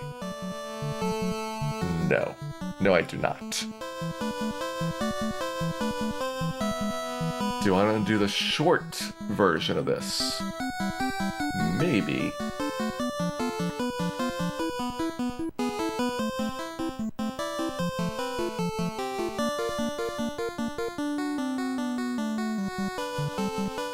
Yeah, I'll do one more skip. Of course, whether I do one Zombo pack or 2. Doing 2 gets me a little bit more flexibility in the steps. But I'm not sure if we need to worry about that. Let's go! It's ordeals. Try number 1, and yes, it's gonna be one heck of an ordeal.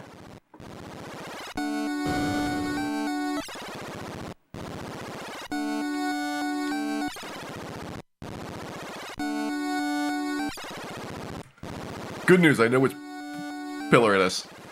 That is gonna save us a lot of time over the randomizer.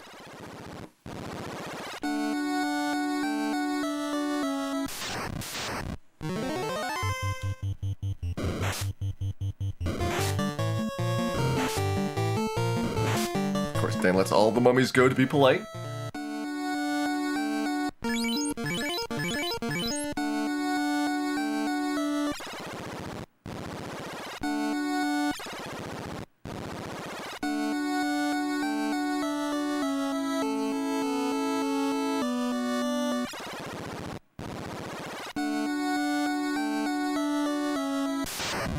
Then we got our Zomble. Hey, nice one, Zomble. 3 is what I'd really worry about, as being probably out of our comfort zone. 1 Zomble, no problem. But here's where you're paying a little bit, because you're losing those steps there. And as a result, you don't have any leeway for steps and ordeals.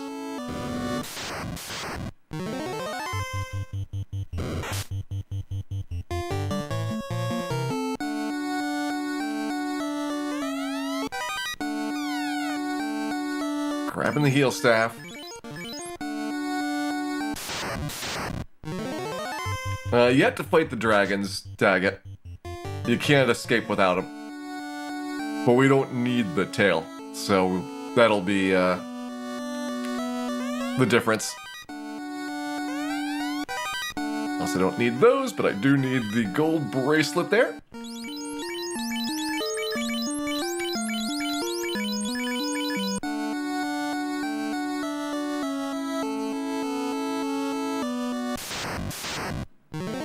One more Wisbummy fight, saying no to them.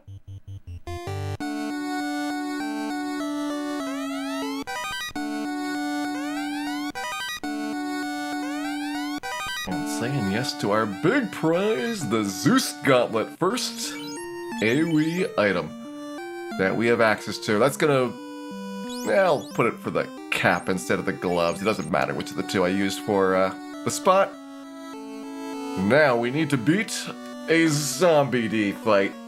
They have a very high chance of paralysis, so let's cross our fingers. This works first try. Only 1, that's good.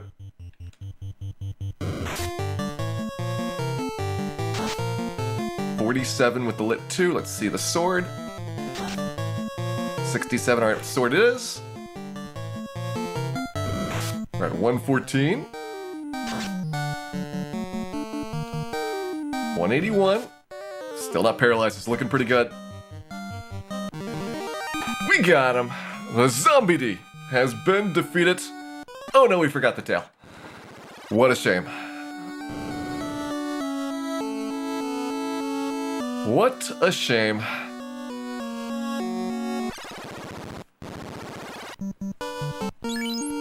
Alright, 19k for the level up. At this point, you'd really worry about Ice Cave giving you too much XP, so we are going to need to get level up burned up before we go in there. But you know, looking good.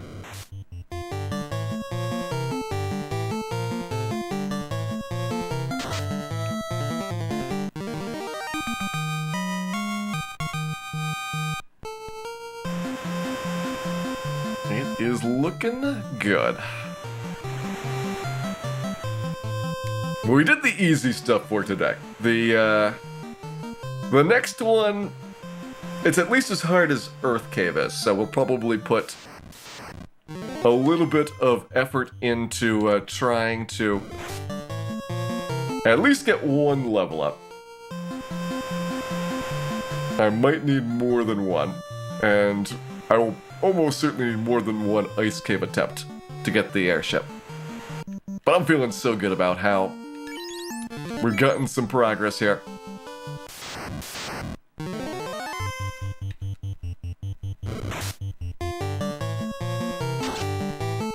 Like, that was a big deal, doing Lich, getting our Lit 2, like, look at this! We're damaging more than 1 monster at a time. Who thought that would even be possible?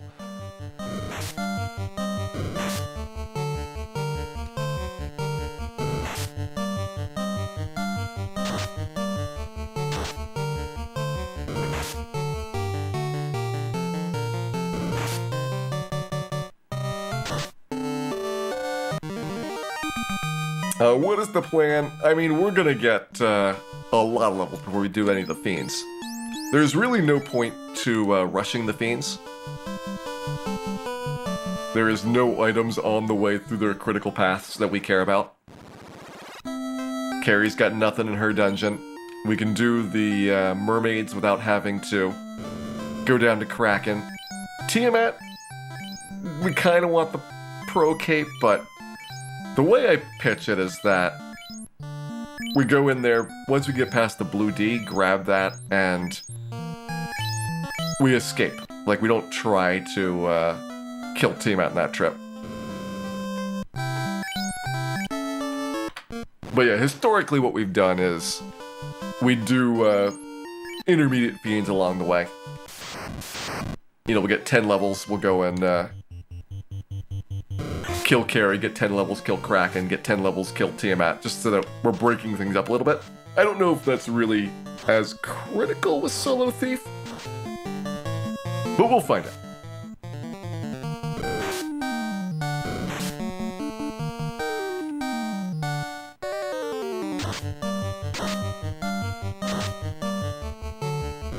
Alright, really not getting that much more experience by doing the Cobra Scorpion here. They run away too often. Is this the hardest challenge? Yes. This is the hardest challenge.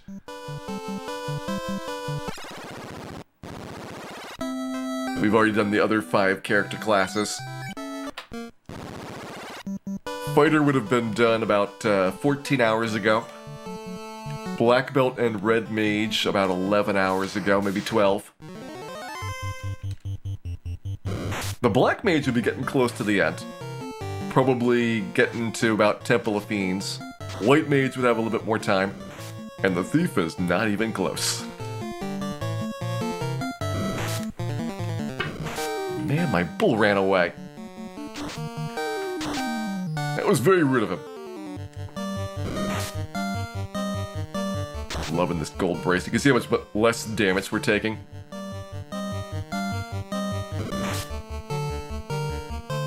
Gold bracelet just reduced that troll hit by 27. So roughly cutting him in half. And as a result, we could do trolls for days. And technically it was 24, that's right. We did lose one in exchange for the Zeus Gauntlet here. But still, it's a lot of reduction.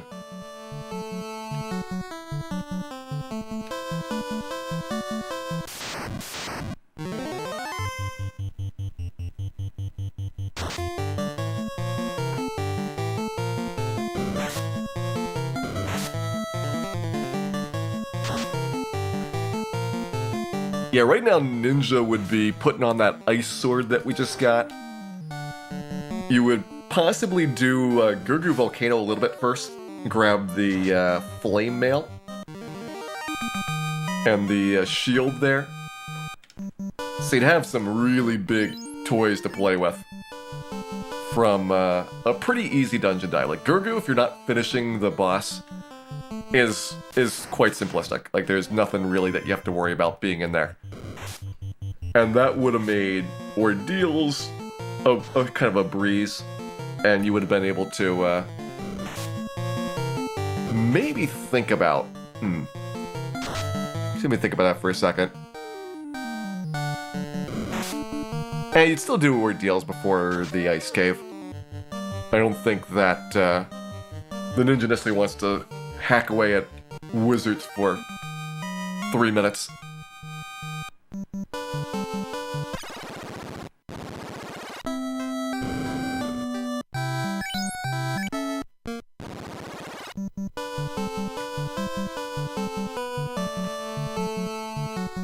This is my first time doing the challenge. My first time doing it on stream.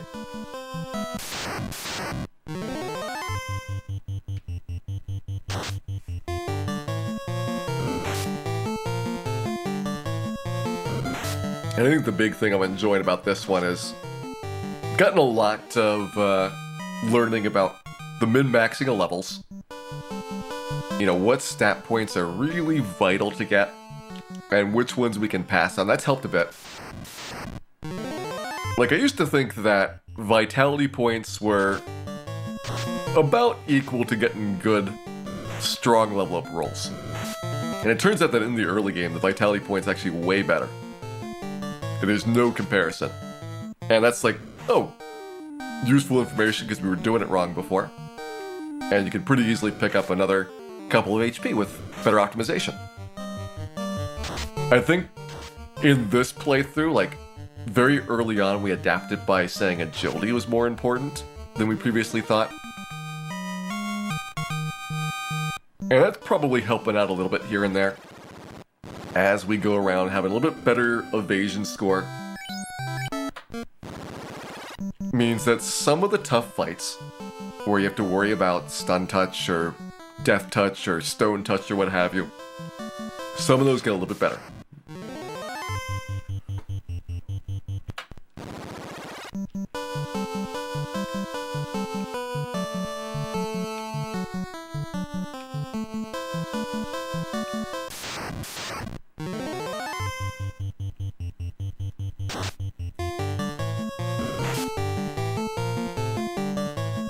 What's not gonna get better? We're gonna be some of these level ups. Level 29 coming up is another one of the ones that we're gonna need to have the 1 in 16. The S and V are missing. So you still have about 10k to go, so a little bit of time before worrying about it happening. But I think, as we've done in this type before, we're gonna try and see if we can do it in 10 tries. 1 in 16 the odds.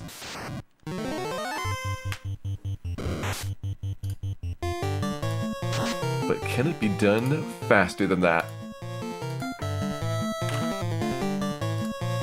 Prediction opened.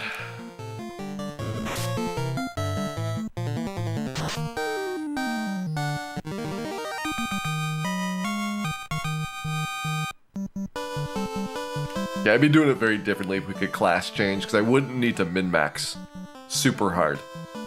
It would still be nice to have a lot of strength points for doing the chaos fight with the Mazmune, but you'd have fast, and that so dramatically increases your damage output that I don't think you need to worry about anything besides strength, really. Like, you can sacrifice 50 or 100 hit points and you're gonna be fine. Something that you really can't do as Thief.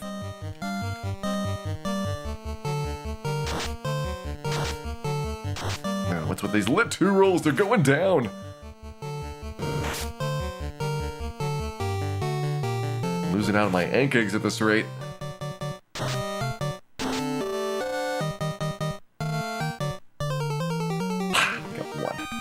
1. 1 ank egg out of that. Alright. Still 1194. It's at least something.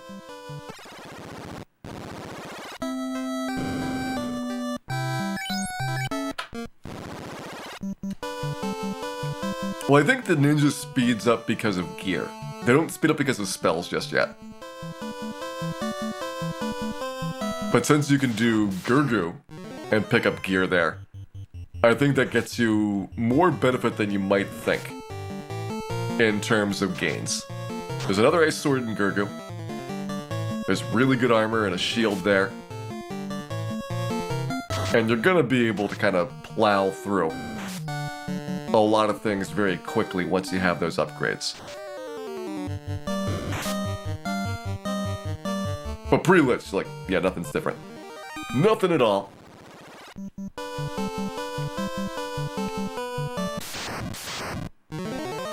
Okay, you're just saying from the pre-class change part, yeah. I get it now. Yeah, doing the actual tail pickup and the pickup for the floater, I agree with. That bit'd be the same.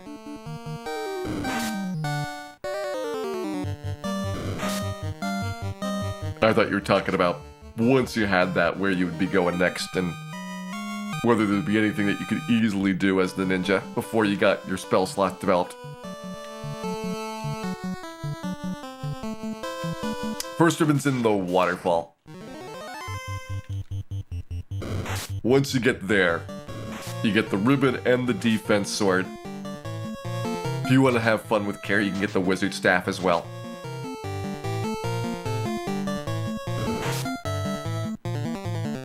But basically at that point, you're able to get Opal Bracelet out of Sea Shrine. You can get the Mage Staff there for Fire 2s. You're likely able to get, pretty quickly, the Thor Hammer for Lit 2, so you don't need to spend a slot on this Zeus Gauntlet.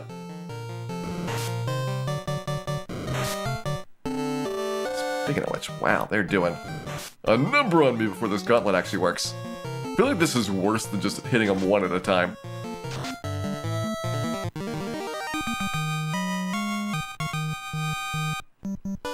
Yeah, if the Power Glove only worked. Alright, 4,500 to go. If the Power Glove worked in this game, so many things would be different. Like, you wouldn't need the strength points at all. At least not, really post-Astos. Still be good to get strength for Astos just so you could do enough damage so you didn't need an extra critical hit required. But definitely some really big changes. Because Power Glove, basically you go defense, defense, Power Glove, maybe 3 Power Gloves in a fast, and suddenly Chaos is 1 or 2 hits. So you don't have to care about Cure 4, you don't have to care about all kinds of problems. Like you can do the same thing for Kraken and for Tiamat too. It's just a not at all comparable experience. And that's what the remakes fixing Temper and Saber did. They made the game much easier. And then they tried to buff the bosses to compensate. And unless you only use the Power Glove once, it's going to be about even. But if you know about stacking it and use the Power Glove multiple times, you temper multiple times, then it doesn't matter how much they buff the bosses. They're going to get fried.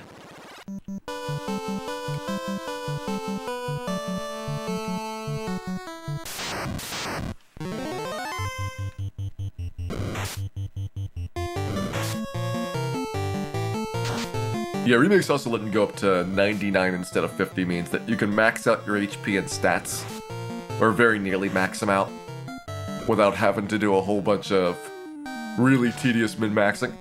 So you get a big advantage there from those gains. Like it is such a limiting factor that you hit this wall at 50. When the Thief, if you could go like 5 more levels, would get pretty decent by then with an additional attack per round, Masmune, another like 80 to 100 damage per round on Chaos. Like it would change things a bit. Alright, how close are we? 1,000 to go. So very nearly there. Is there a limit on stacking? Eventually you're gonna hit basically the maximum damage per swing. And it doesn't matter if you get that from your strength being really high or your weapon being really strong. So it'll take more times to do it if you've got a dagger than if you've got the Masmune. But eventually you'll hit maximum.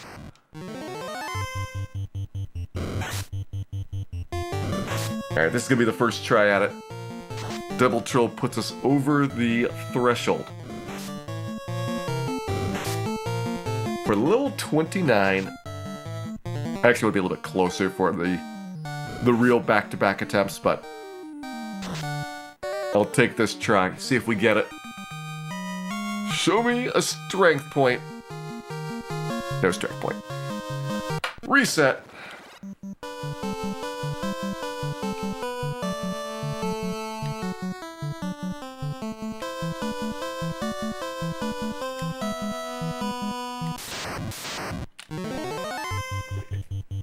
Bulls will probably run away. I might be able to just get the troll by himself.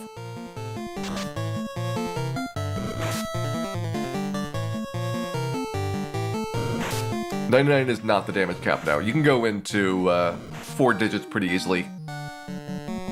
like a fasted black belt will get up around, 2,500 damage on some of the fights. Alright, Bull, you're not running away. Which means you're going to have to die. Good, he ran away. I'm glad I could encourage him. Okay, 436 here.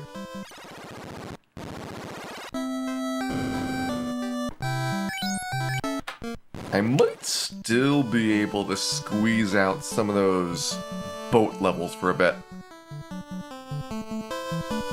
I know it's getting tougher and tougher to get anything to stick around.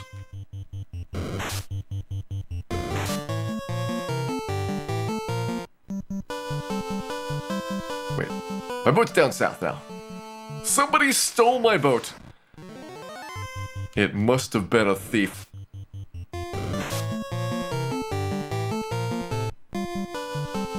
Hey, Buster Cat. Not only is this a solo thief run, it's a solo thief no class change playthrough. It is, let me just say, stupendous. To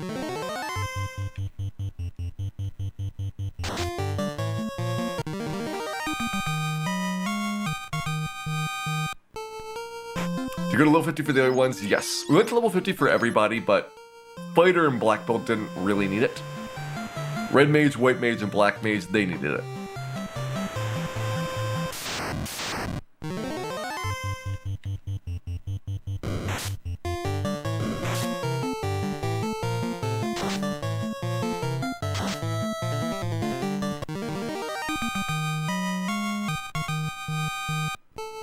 Alright, how close are we? 49. So that's a Sahag and a half. And a 10th and a 30th.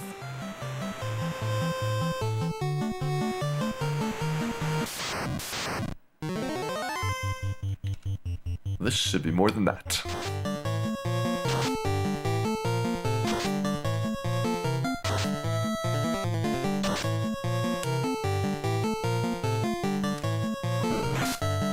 Alright, Zeus Gauntlet's gonna give us all kinds of new patterns that we haven't seen before on these level ups, which will be good for hopefully getting us strength and vitality. No strength point.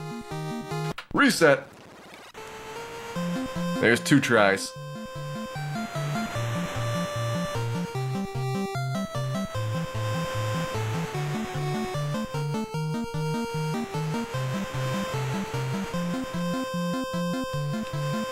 We wouldn't made it all the way to the Marsh Cave before the encounter.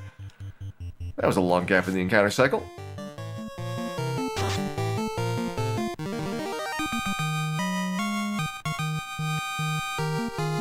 No strike point.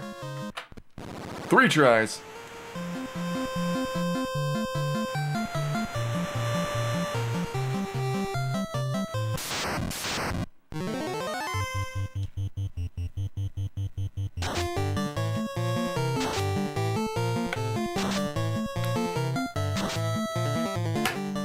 I might need to take a water break pretty soon, depending on how long this level up goes.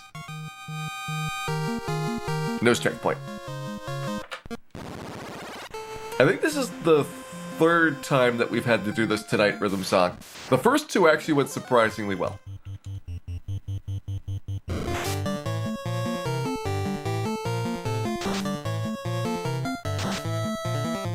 No, it's the 2nd time tonight. The first one still went surprisingly well. Oh, this one has no strength point.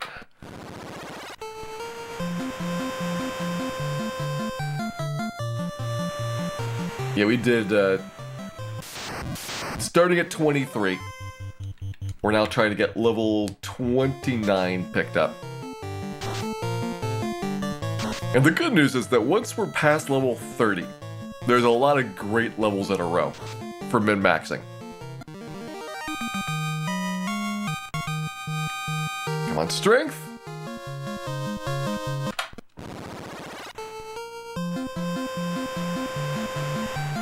No S.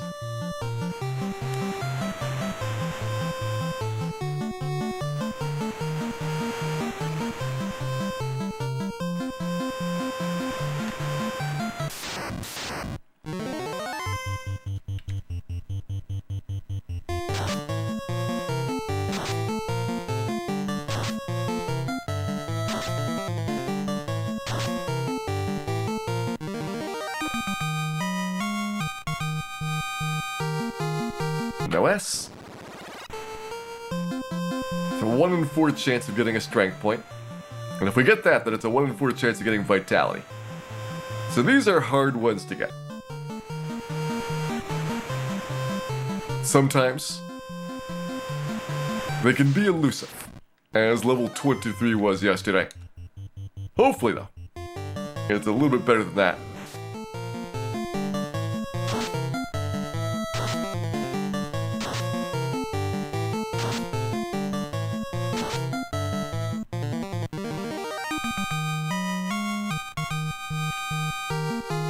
No S.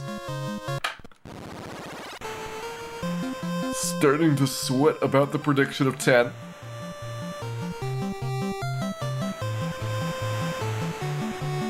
How many attempts was 23? It was about 2 hours of attempts.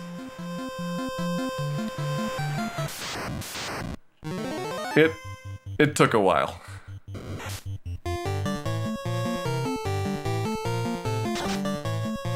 "26" on the other hand took like 12 minutes.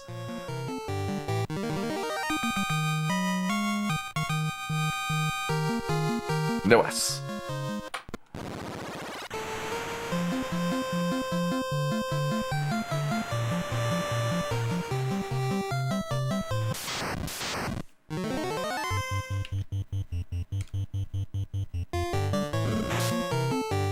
Considering that we're seeing a lot of 5s to hag packs, just because the number of enemies in the next fight is based on your RNG coming out of the last one.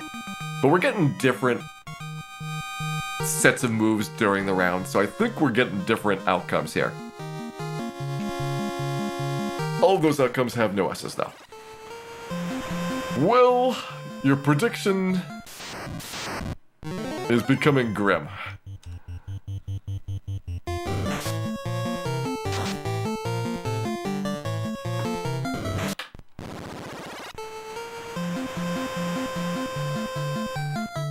How many stats do we need? 2.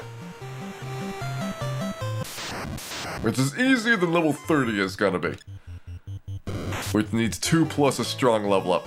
It's one of the rough ones that we've got left in the game.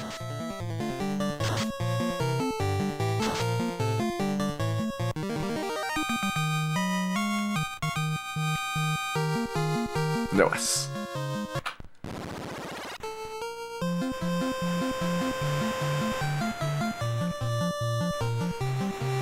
Sometimes, Chief, look out. We just need to dream a little while longer and hope that our dreams can possibly one day come true.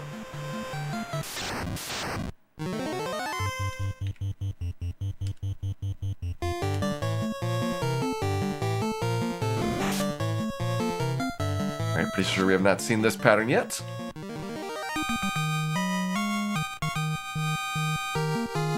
But we've seen that pattern, no S. Alright, I think I have to admit that probably 10 tries are not going to be sufficient for level 29 here.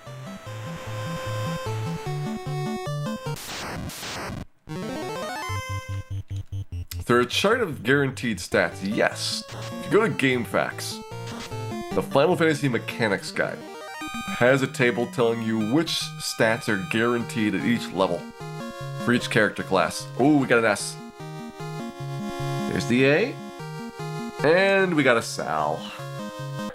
Try again. It's our first strength point, though.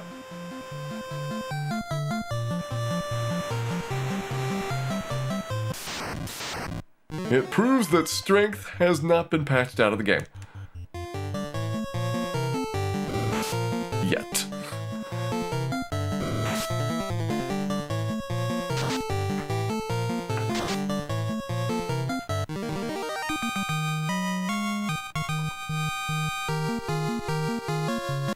No S.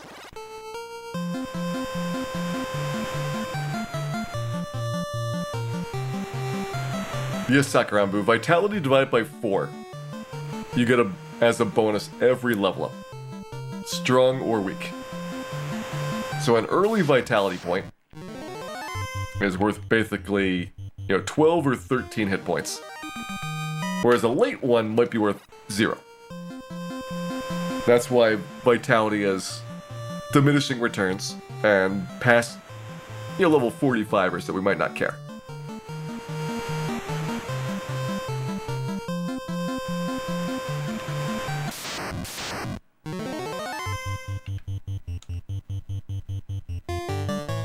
Vitality applies to the future level ups. So if you're about to hit a multiple of 4, it doesn't give you the upgrade on that level. The next level is when you'll get it. Nice.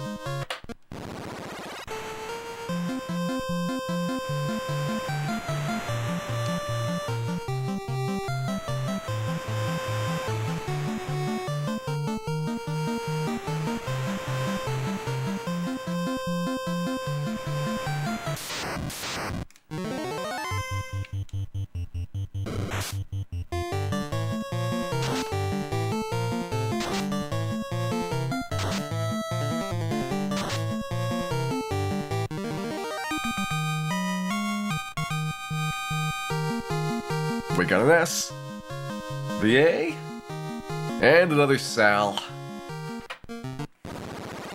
Another Sal.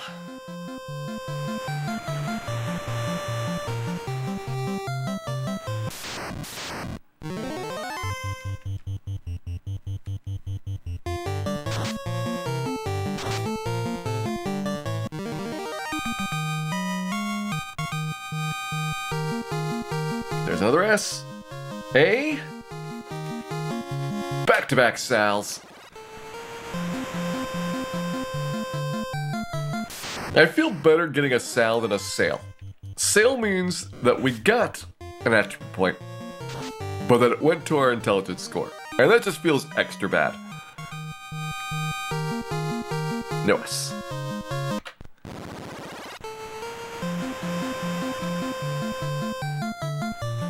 We'll get an SAVL, acoustic Viz.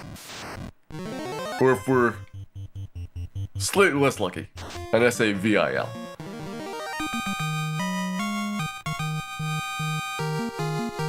No S.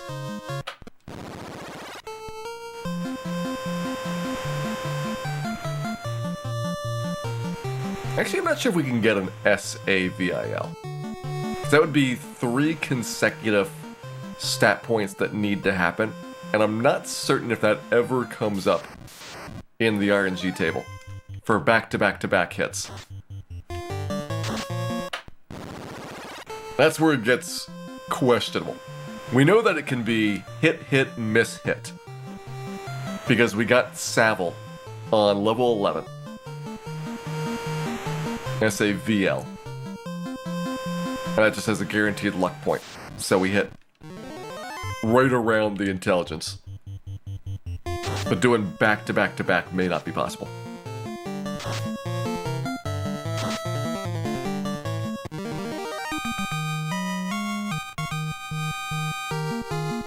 No S. We're not going for the intelligence point acoustic Viz. It does nothing.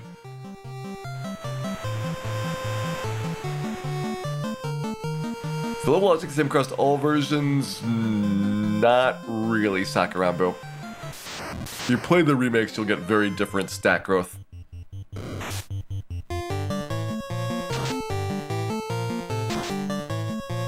I don't know if there's mechanic guides for the remake versions, but it's totally different.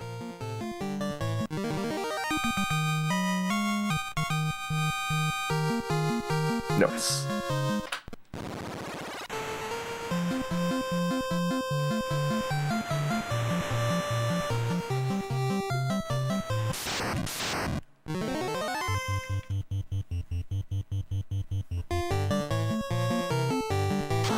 I think that doesn't get us level up. So now we'll be just extra closer. And even a single Sahag will do it.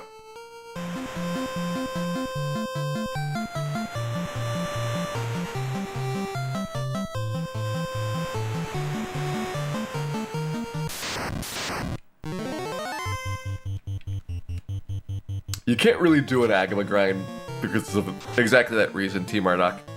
You have to be able to see what your level ups are, and typically save and reset many times. So going all the way down Gurgu to pick up the 32,000 experience probably isn't worth it. Maybe worth it to do an eye grind. I think the Ice K would have less setup required. But assuming the monsters don't run away, it's actually not that hard to get 32,000 experience. It's a much bigger challenge getting them to stick around for the fights so that you can actually beat them up.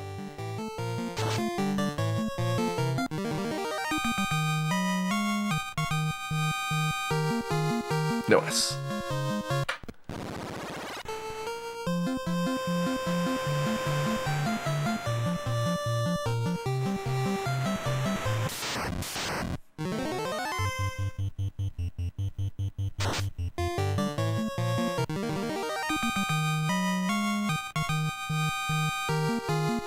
No S.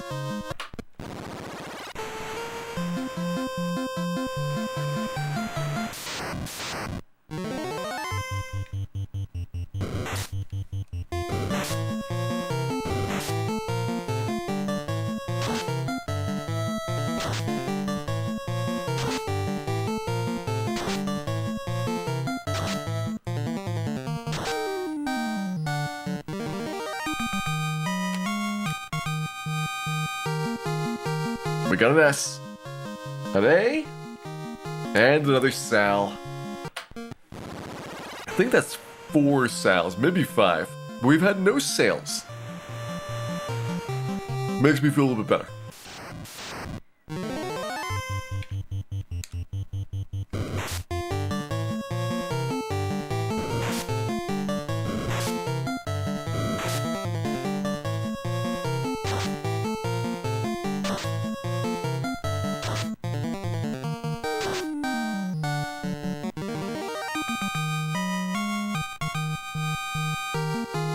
No S.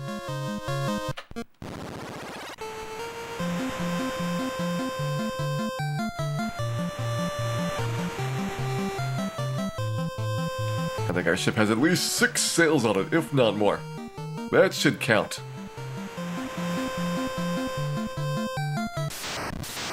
What if that little one at the top is a sail? Or if that's like a little observation deck for them. There's definitely 4 main sails.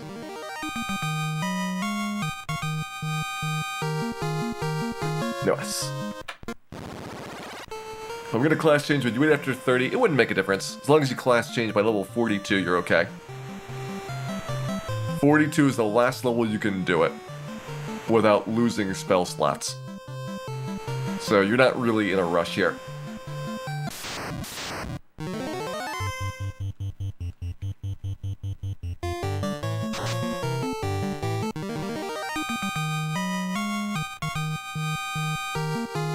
No S.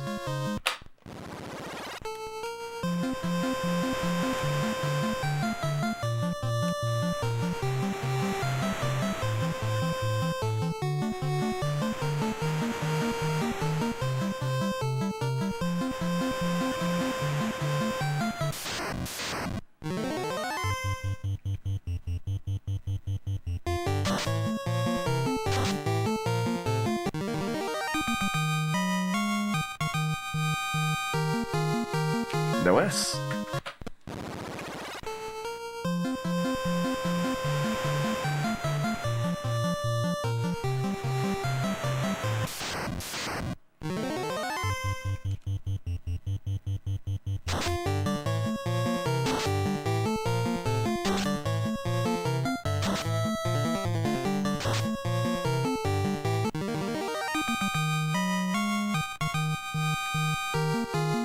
No S.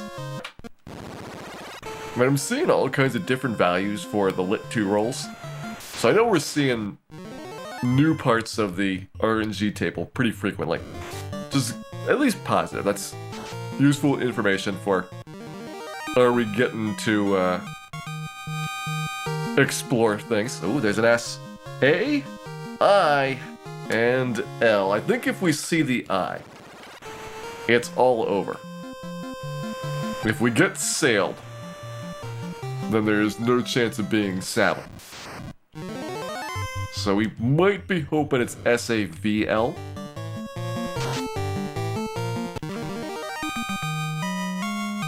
Because the sales seem bad. No S.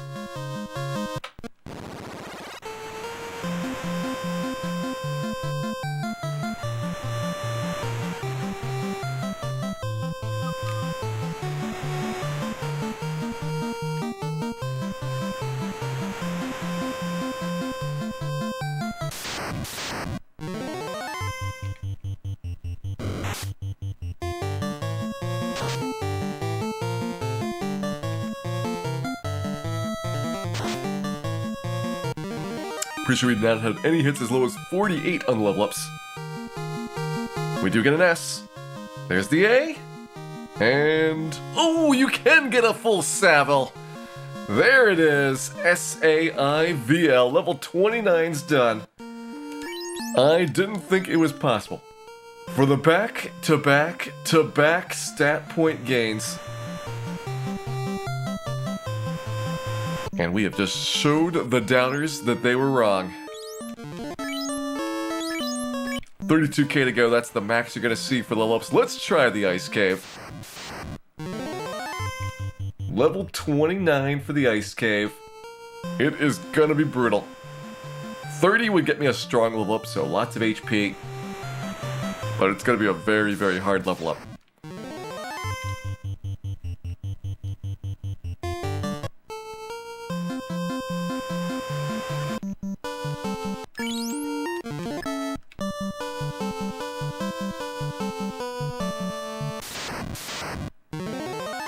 I don't think if I care about anything besides the floater. I don't. We don't need any of the gear in here.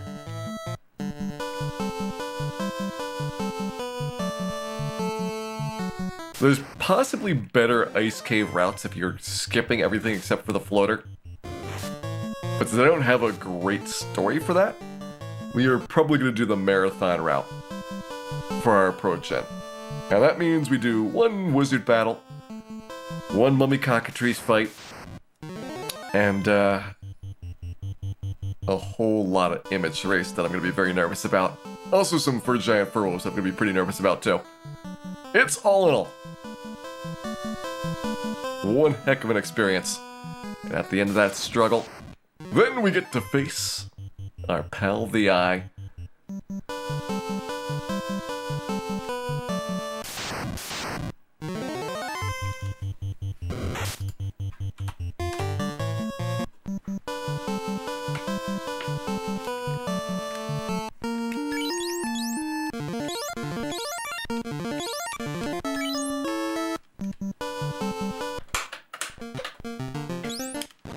Alright, I'm gonna grab some water. You can guess how many tries it takes us to get through the ice cave.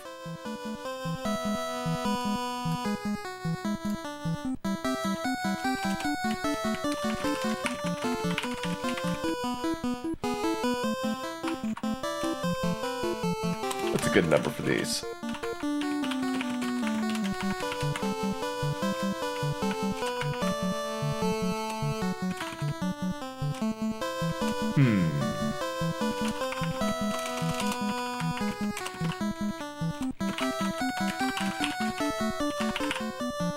There we go. How about it? There's your prediction started. I'm gonna grab some water and be back in just a minute.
Even better, I got water and a snack.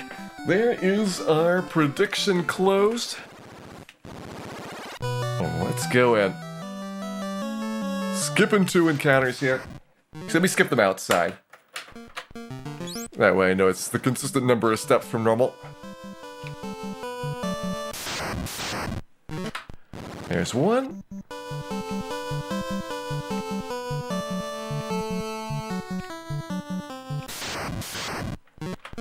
Two. And here is Ice Cave attempt number 1. It may be a short attempt, because we're going to start off with a bunch of cockatrices. Or we get a first strike. That's pretty good. Made it past the cockatrice fight. Now we get a whole bunch of paralysis. Maximum Wraith.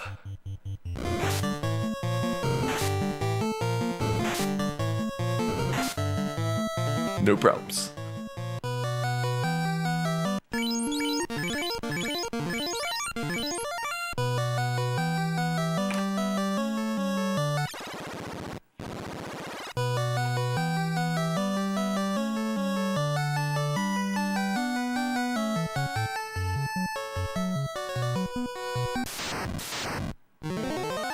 Image Wraith.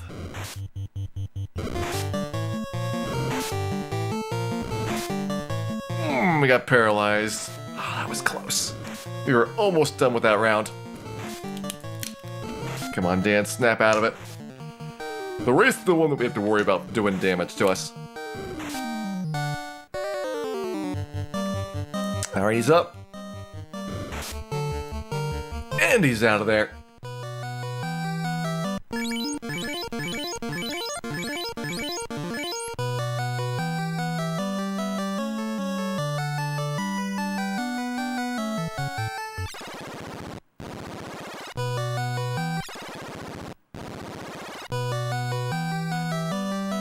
Back into more Image Wraith.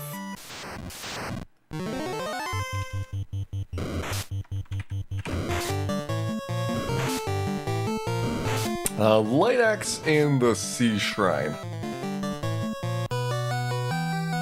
This is also where the Mage Staff is, and the Mage Staff's gonna be strictly better for us.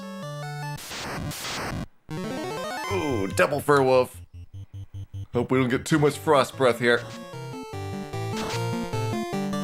Neither of them died, and we get Frost Breath. Double Frost Breath. Alright, this is looking not great.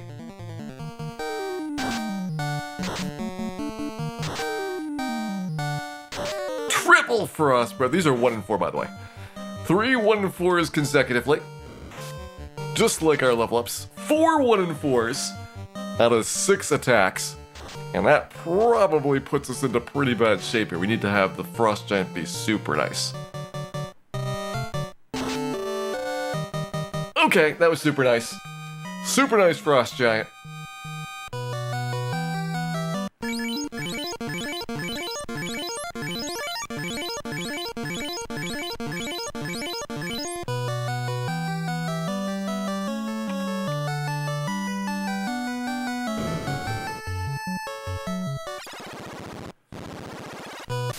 There's the fun tile. We don't want the Spectre Geists. They've got more attacks per round. And Dan's through. But we are not done with the challenges.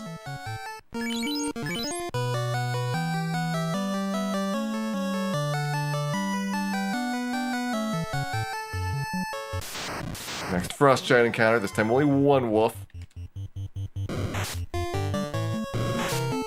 Good, no frost breath. And we got him in one hit. It's a nice one. Really nice one.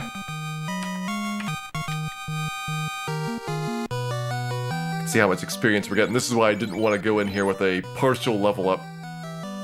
We also have 3225 from the eye, and we'll probably get at least another couple thousand before going through this. Alright, I'm gonna take a risk here. It's gonna pay off. Come on, Dan, run away. Come on, Dan, run away. There you go.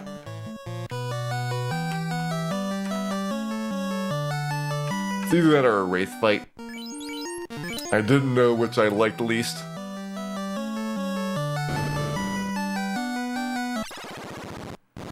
So down we go.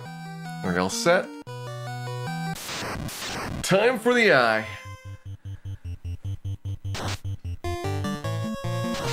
That's not gonna work. Brack, though, we have to worry about. Dan got bracked. Try number 1 has failed. Try number 2.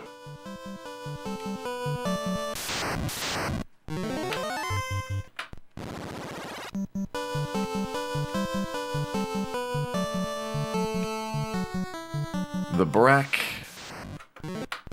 fought back.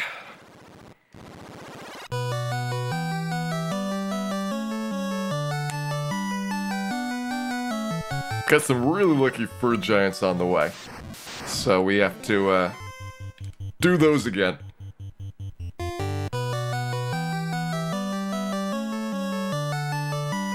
Of course, we got all the images and the race to get past. It's a barrel of fun. Heading through the ice cave, and we have to do that trap tile. That's one where it's a nightmare, even post our loop.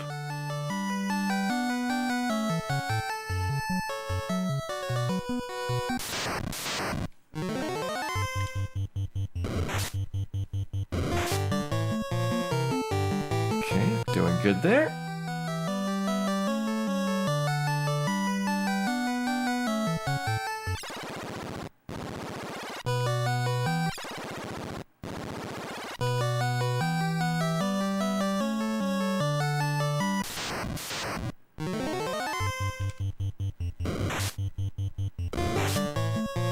Ouch. But no paralysis, that's the important part. If we don't get paralyzed, then we're in good shape versus undead.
Time for the fun zone. Nice, first strike.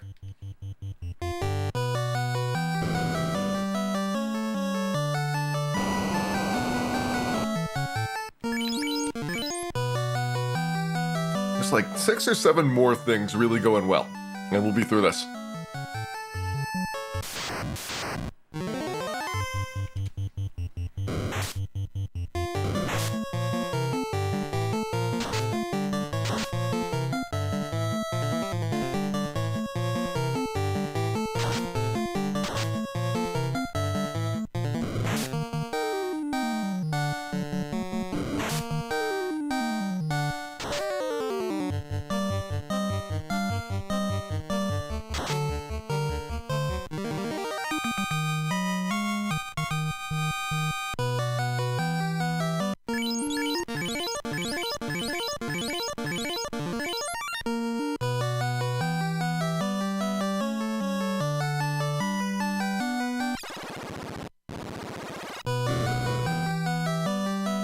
again, braving the cockatrices.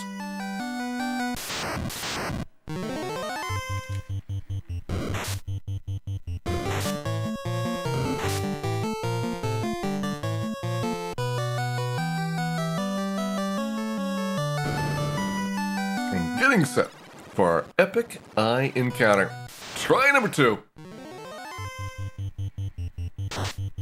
That's never gonna work. Ooh, we're close. Get a guaranteed hit on him. No, we got bracked. Damn. We were so close on the damage. So close. All we need to do is go first in the round.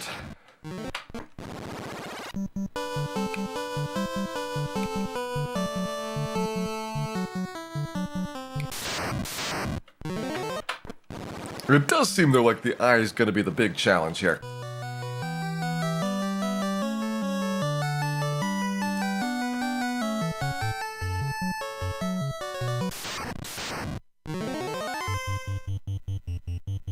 And that may or may not be better than having to worry about a whole bunch of individual things going wrong along the way. It's a long setup to get to him. And we still have to worry about the drop-down trap tile afterwards. But it's good to know that we seem to be doing pretty reliably on everything else.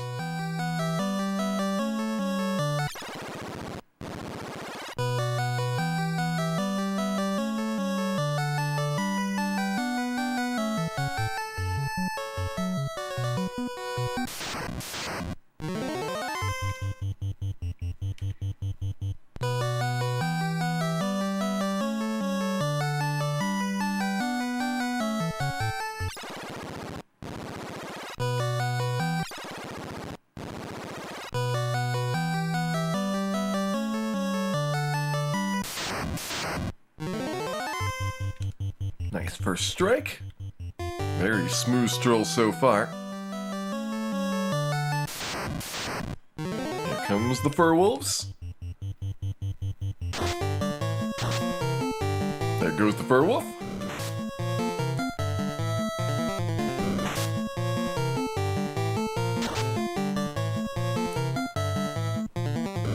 After seeing, like, that 4 Frost battle, I kind of feel like we should win the Fur Giant Fur Wolf battle every time. Like, it would have to be very extremely improbable events to take us out in those. That was what I worried about. Whether we had to care very deeply about it or not. This one I care about. Because of a very high paralysis chance. Oh good, no specters or geists. Just out of there.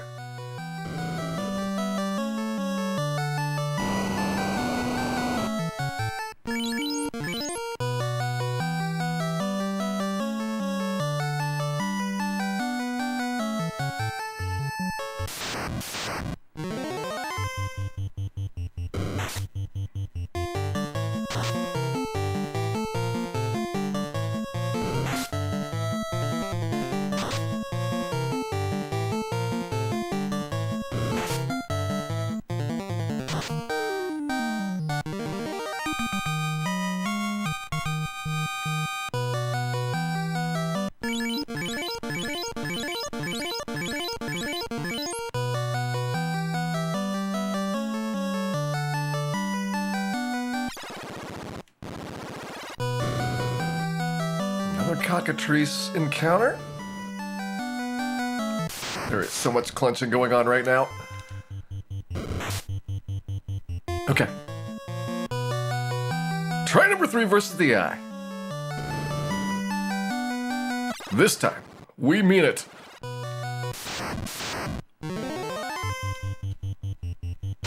There's the XXXX. 113, pretty good damage. We go for the physical attack. He goes first.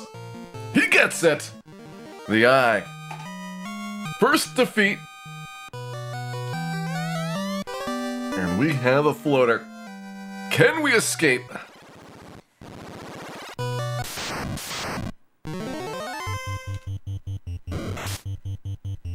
on, Dan, get a turn, get a turn, get a turn. Where are you, Dan? Where are you? Oh, this is so many enemies. Are they all going to go first? Okay. Still alive. We are still alive here.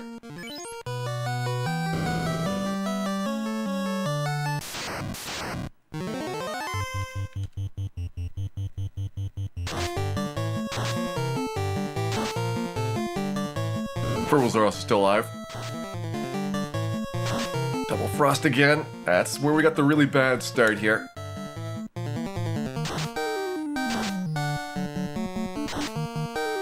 At least we got those down. Gotta burn him out of the way.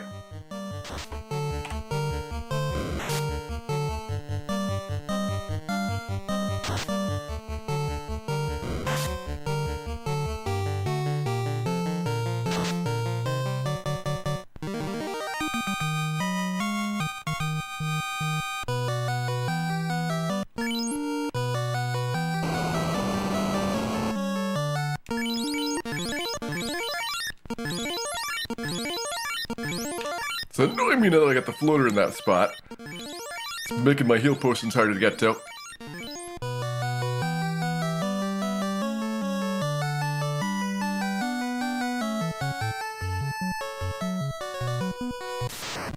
Okay, we will get the fur giant fight. Another double fur wolf.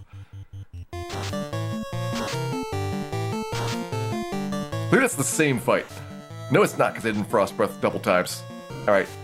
We got almost the same damage, though, on our Zeus gauntlets.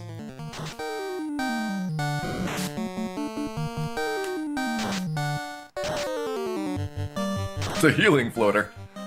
I will see if their claim is correct, most niftiest. We will test this.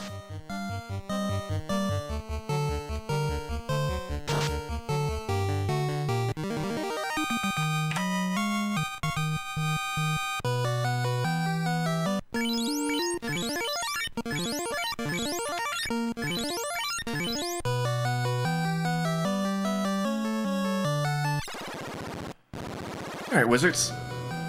Please be a small quantity.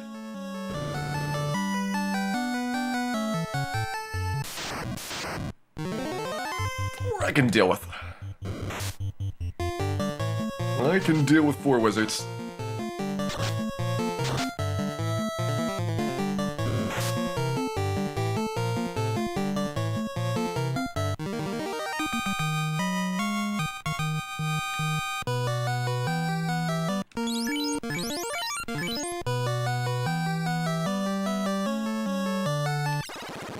And that means the ice cave was done in 3 tries. Let's go ahead. Congratulate Team Blue for believing that we would get it done. And let's go get our airship.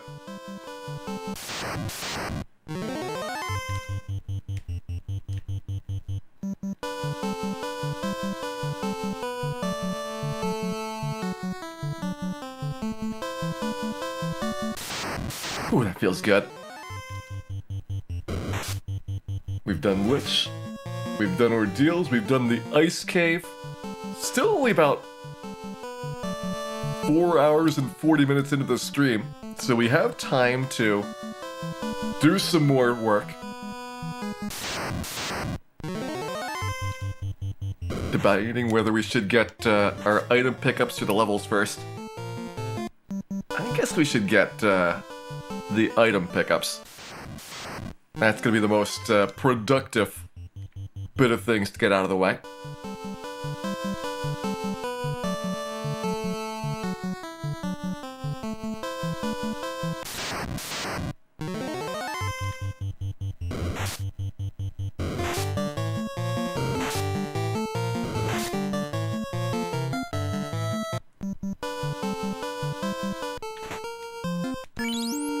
Only we could use cat claws or steel armors.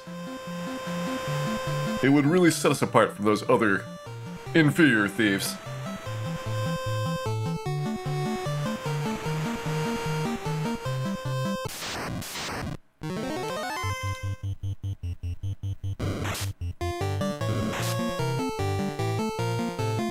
this has been not bad. I think that I was budgeting a little bit more time for all 3 of these stretches, which was probably about what I budgeted. But we definitely crushed ordeals and did better than expected on the ice cave for that. That means finally we can get to the north. Headed to the town of Gaia to pick up our pro ring. So get rid of those gloves. Let's grab the pro. Death resistance, 7 more defense. Nice big upgrade there. I'm gonna sell this ice sword, because I'm never gonna use it. There we go, get it out of my inventory. Because we're gonna put anything in the front, it would be the heal staff, and we'll stick the dragon sword down there in storage. Get out of the way! Is Warmech gonna show up? I don't think we're gonna do Warmech without Bane's sword, so it wouldn't be super interesting. Actually, probably go without doing any cabins here. Still just sticking to the tents for the time being. Once we get a little bit less intense, then maybe I'll switch over.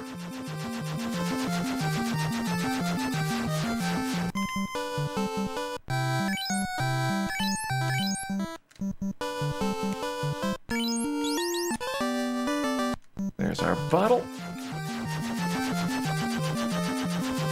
I might as well just do this all at once. But then I'm going to double back a couple times.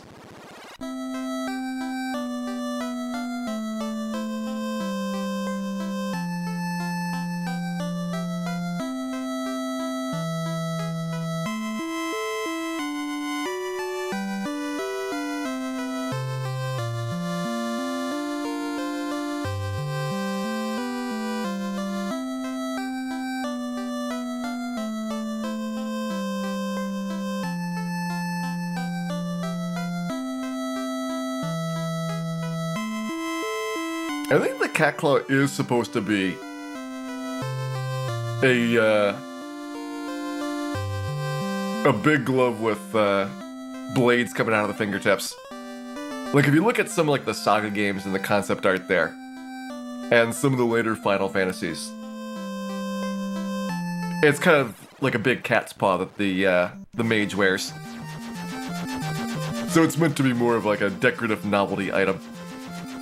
Charma, thank you very much. Resubscribing for 21 months.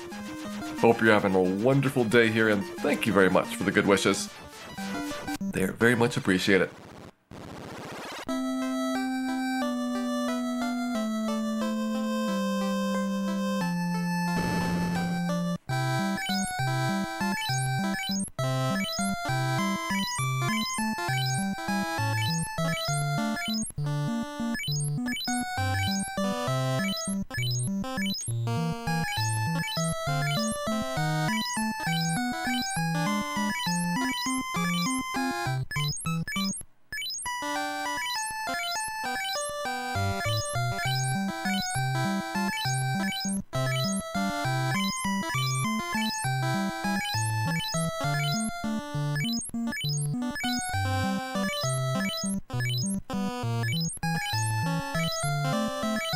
Question is, do we want to go to the waterfall or to the mermaids first?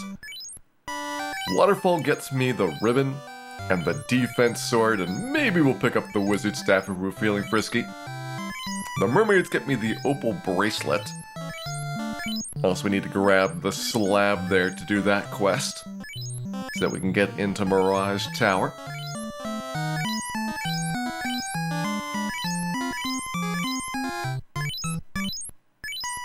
Easiest to hardest classes that can solo Warmech. I mean, it's not particularly interesting. Black Belt's the easiest, then Fighter, then Red Mage. That's it. And they're probably not very surprising for the order.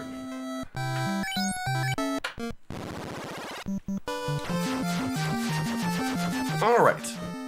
What's our level at? 20,000. We shouldn't get that much XP in the waterfall. We can run away from everything there. Just making sure that we're not going to have any issues with waterfall surprises.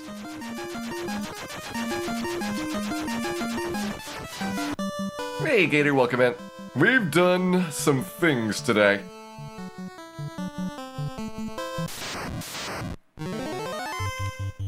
We've gotten through lich ordeals in the ice cave so far. Gonna start grabbing all of our defensive items now that we have the airship access.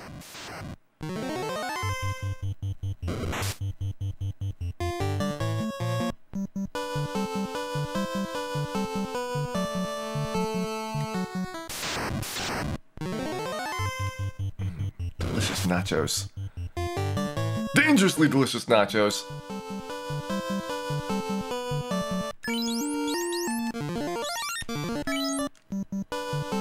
In we go.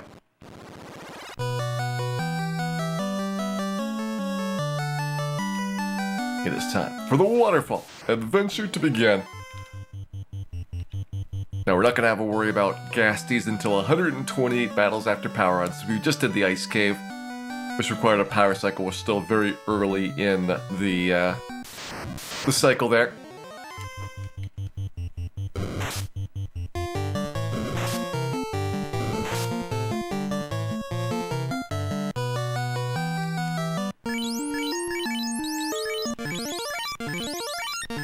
Is it time for Out of Bounds Bat? I think we should all join together in hope that there will be a bat flapping in the inky greenness of space, hopefully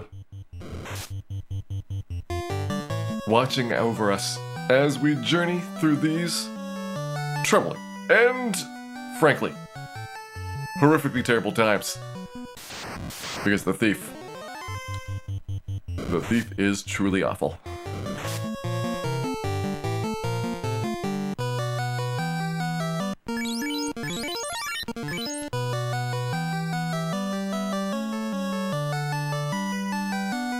Hey, Federico.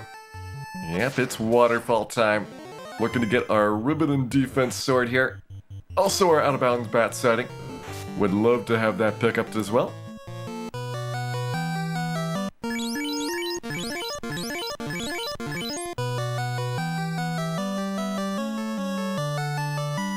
Let's see, do we get it? There he is! An out-of-bounds bat. In all the beautiful and majestic glory. Truly, a spectacular sight that many thought a thief would never see. Oh, he's coming over here. He's coming over here!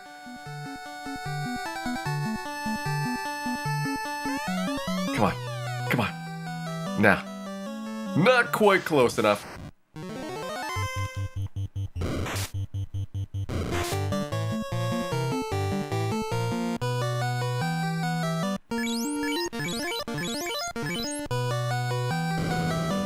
Clearly attracted to the scent of the thief. Alright. No sleep, please.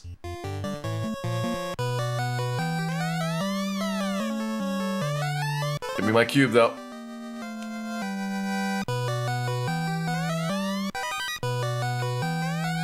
Wizard staff. Ribbon we're definitely putting on. That is gonna knock the buckler off for right now.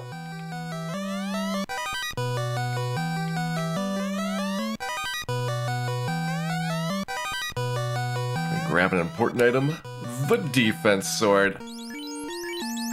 Alright, that probably gets more use than the heal staff, so I'll put that into the first slot.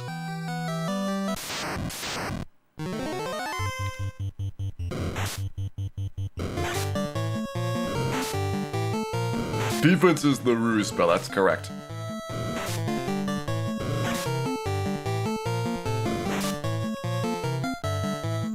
Dan being polite, letting the monsters go first. Look at that bat. Look at how close that bat is to us. Truly. Truly an encouraging sight. Now time for the backwards waterfall.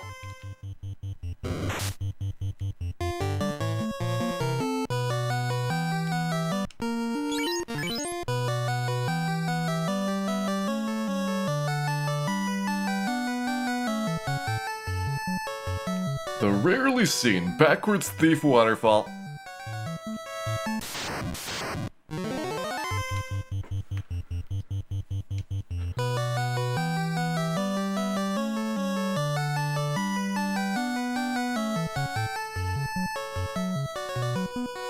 Definitely dug it. I can't imagine there being any problems through the rest of this game. It is basically in the bag here.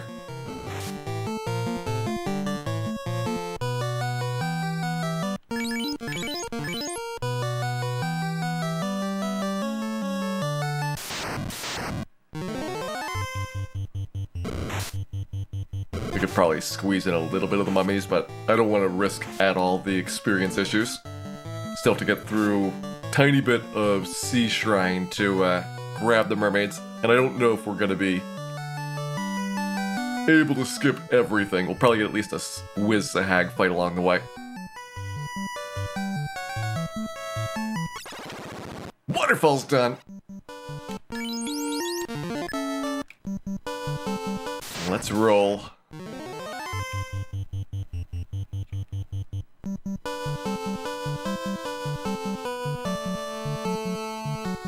Still need the Thor hammer, the maid's staff, the opal bracelet. We want the pro cape, maybe the black shirt. It's tough having items that are armor pieces, just have no room for them. So the Zeus gauntlet and black shirt are a lot lower value than the Thor hammer and maid staff when it comes to our ability to make effective use of them. How much grinding was there? A lot. There was a lot of grinding. Also a lot of hardcore manicore action.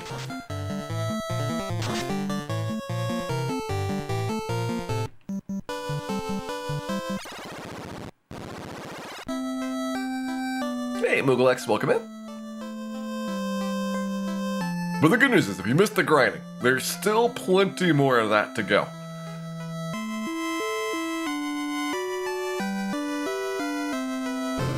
Got like 21 more levels left. Alright, so where do I want to be in Sea Shrine here? I might just skip the one fight.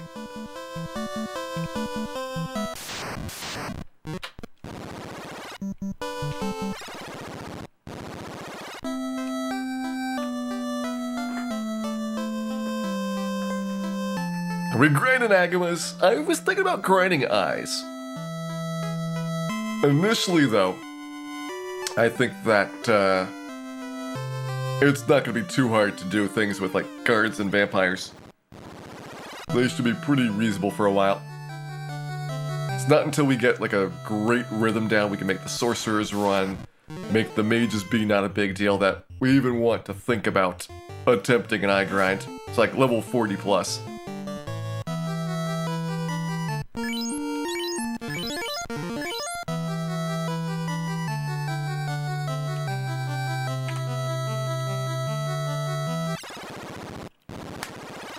We're gonna have Whiz-a-Hag, not a big deal. Got plenty of room for the experience, because they don't give very much.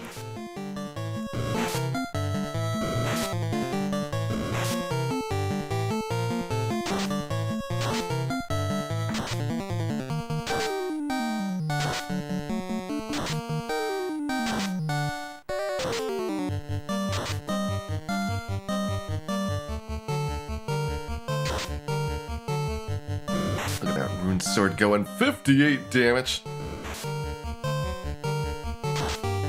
Showing off here. Why is too much experience a problem? Because we don't want to take a level up in a dungeon. We need to basically min-max our level ups. So I have about 18,000 experience right now to the next level. Yeah, about 18,000. So I can't take any more than that.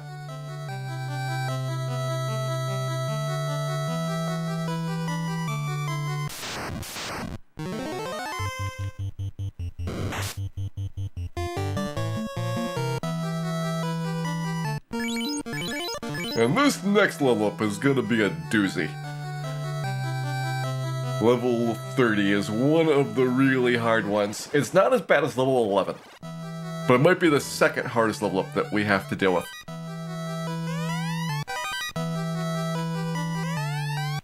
Glorious opal bracelet. So wondrous. Has increased our defense even further. Those trolls won't know what hit them.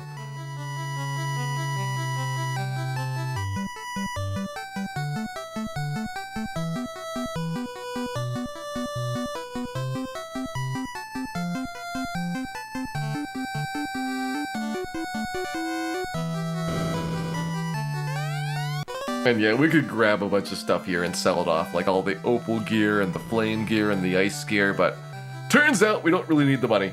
The thief is kind of a cheap character class to equip. They can use no weapons, no armor, no spells. Just lots and lots of heal potions.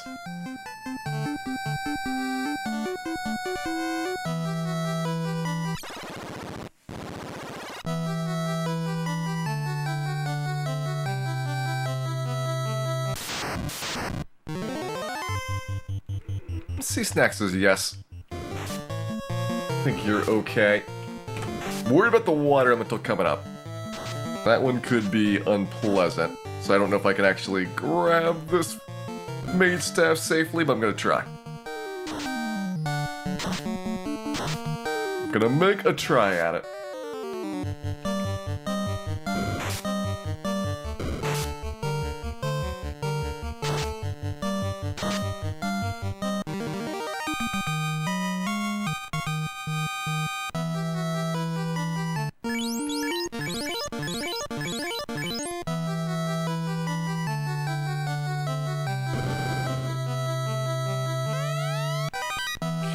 Staff acquired, which at least right now probably gets used more than the defense sword. So do that. Yeah, looks good there.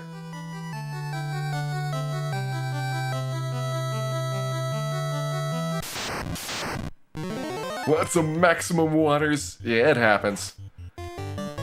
You really gotta work on that for Temple of Fiends routing to have a couple of specific encounters be dodged. The worst that I take, and I feel bad about it, but there's not a lot of good options, is the Purple Worm battle. And having one less defense sword required means there's a slightly smaller gap where you have to worry about getting clobbered at the start, and you heal staff for a solid 10 minutes in that to get back up to full health. It's your last opportunity to really refill for free.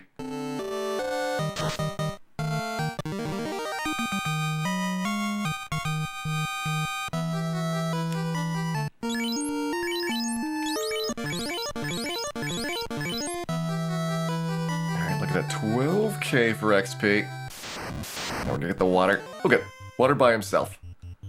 That I can deal with.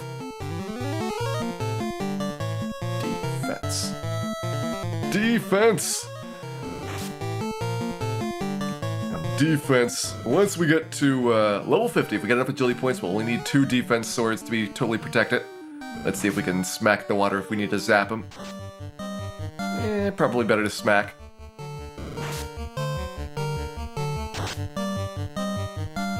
Is this a good grind spot? It wouldn't be bad. I think that it might be better because of the inn, but slightly worse than Mirage for the enemies. The inn though is a nice thing.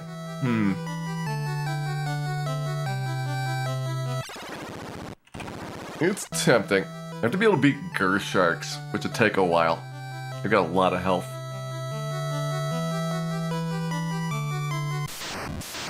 The Naga water's not that great. Gotta pass on them. Although we do resist the lit too, as you saw it takes us a while to kill the water elemental. And that first floor is mostly like Gersharks, Nagas, the occasional Wizag. You don't get a lot of the like sea snacks and things without lobsters and other less desirables. You have to go up a floor to get those.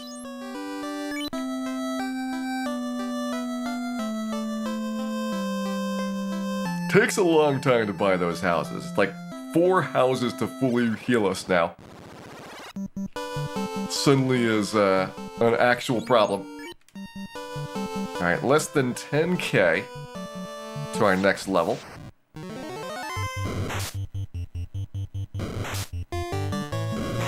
Oh, that damage is so much better.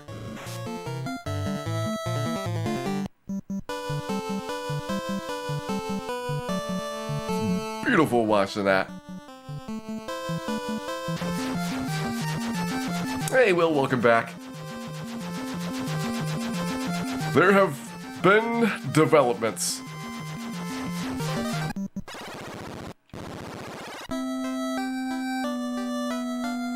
After we beat Lich, it was first try for Ordeals, third try for the Ice Cave.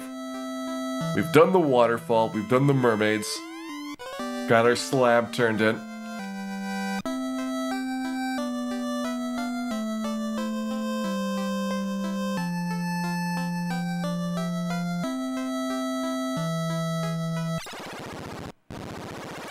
And now we got a whole bunch of grinding. Getting really close to level 30 here. And level 30 is a tough one. So this might take me a while to get knocked out.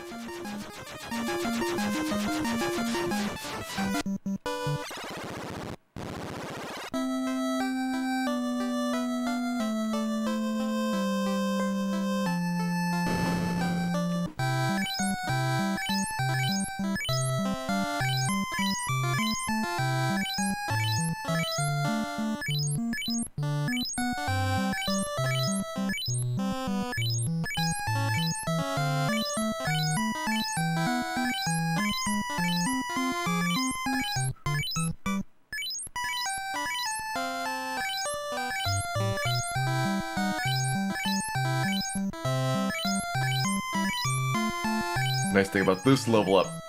Once we're past here, there's a very good stretch for a while. Where we don't have to force a lot of points. Or if we do force points, it's less often the 1 in 16 variety.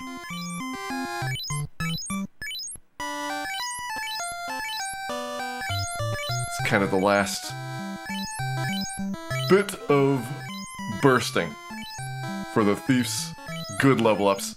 Then once you're in the 40s, it gets kind of nasty again.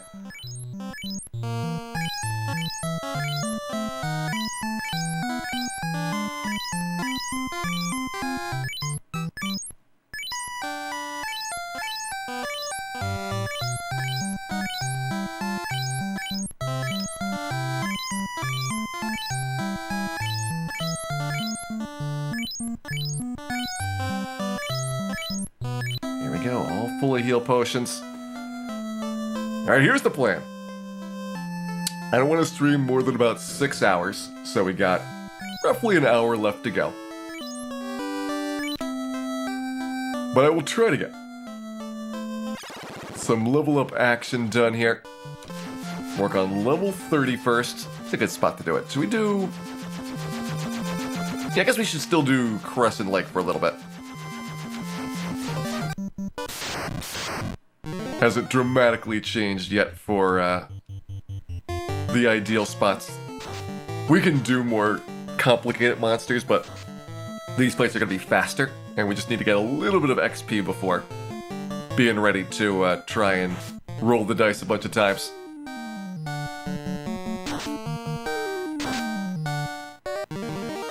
No more than 12 or 15 hours left. That would put it right about my estimate. I was thinking 35. So... maybe we got a little bit back on track. It was trending up to about 40 hours for the predictions. And we had a really good stretch right there. From Lich to Ice Cave. That probably pulled it back down to somewhere around 35. First floor sea shrines, decent for grinding, but we want just a small amount here.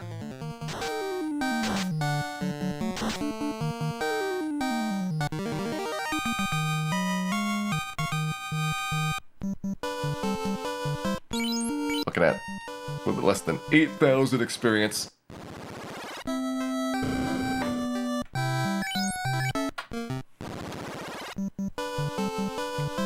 Probably don't even need to do the in-trips in between. We've got enough strength now from those gear upgrades that we are probably not going to have any problems with the encounters.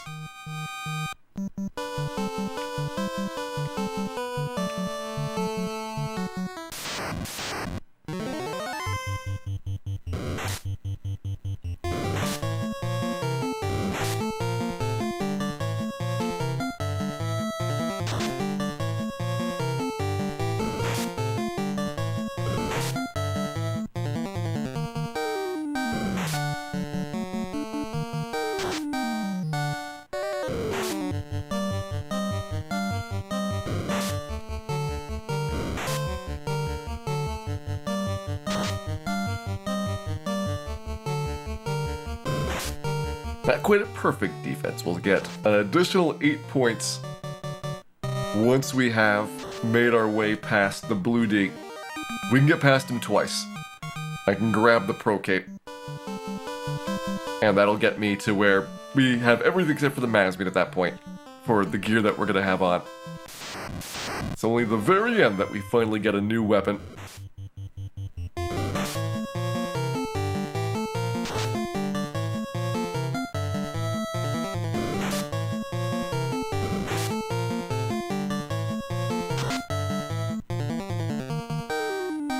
The mage staff would be better on these guys now.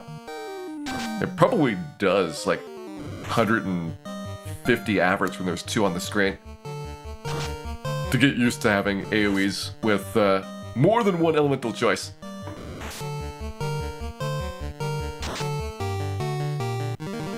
Yeah, if you could get the Masmine in a separate trip, which is something you can do with travel spells. But having to do it all in one go really hurts. Like, having the Masmine for a double trip basically lets you kind of sacrifice everything to get through those first 3 bosses. And then coming through the second time with the Masmine, suddenly Lich gets a lot faster, Carry gets a lot faster, Kraken gets a lot faster. So you're using up less resources to make it to that stretch of the game. And then you can have more left over for doing Tiamat 2 and for Chaos. That's something I do with the White Wizard, is basically take advantage of the exit spell to be able to dive down. You can use your fades the first time around. And the second time through, you Masmine the bosses, then you can use Fade on Chaos, where the Fade's more consistent than the Masmine is for the most part for doing damage to him.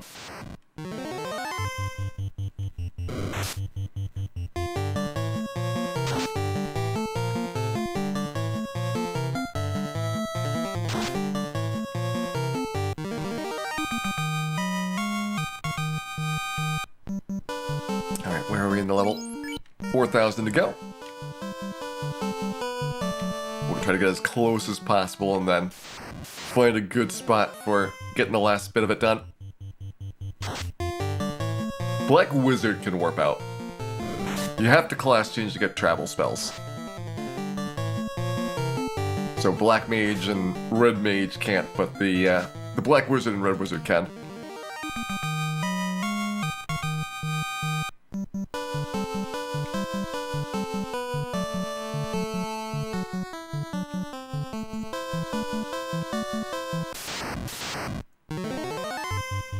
Yeah, the opal bracelet. Yep. We got the opal bracelet, we got the pro ring, we got the ribbon, got the mage staff picked up. So lots of good upgrades.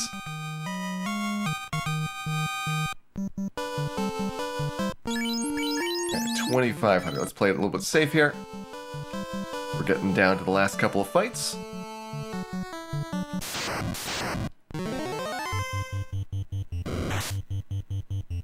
Keep Gonna use the Mage Staff. Guess the bullet doesn't do as much damage, so. Unless we think we can go after him first. Probably doesn't make a difference. Okay, 1900. Alright, here's what the deal is.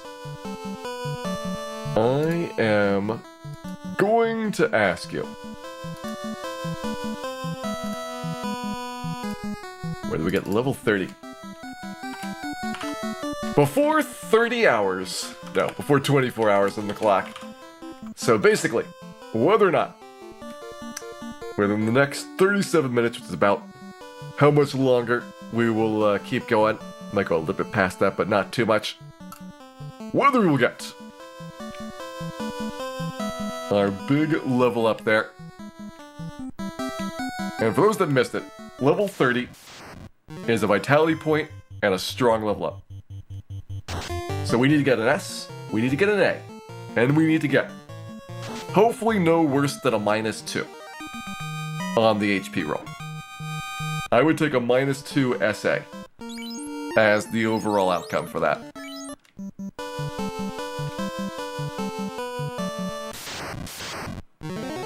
But that's asking for a lot. It is a 1 in 32, in theory, getting a -2 SA.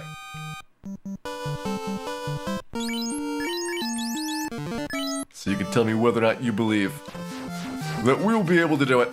Vitality's guaranteed. So you need to see what our gains look like. Vitality, we're gonna get 8 points from that, so 9, 34. So looking at 524, I think should be the max.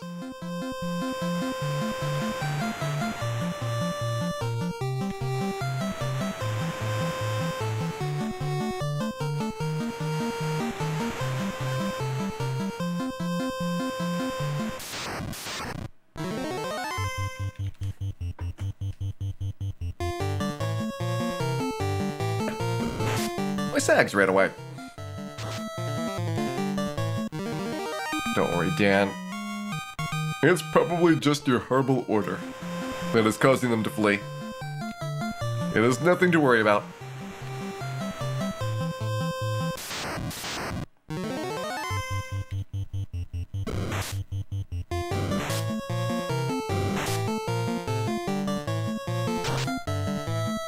This might be our first crack at it.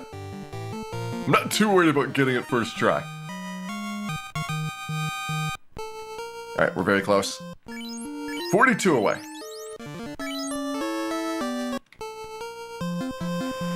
We're working at level 30 right now, Will. Of course, is can we get this level up within 34 minutes?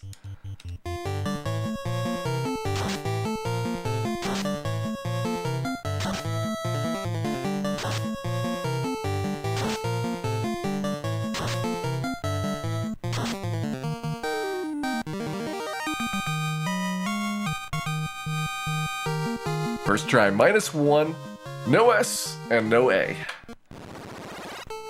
Strong start.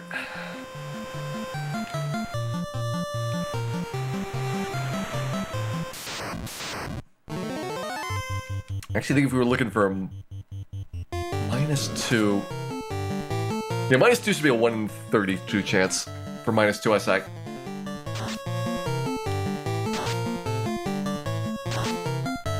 I mean, we had a 1 in 16 that took 2 hours. So, a 1 in 32. We could be going all night.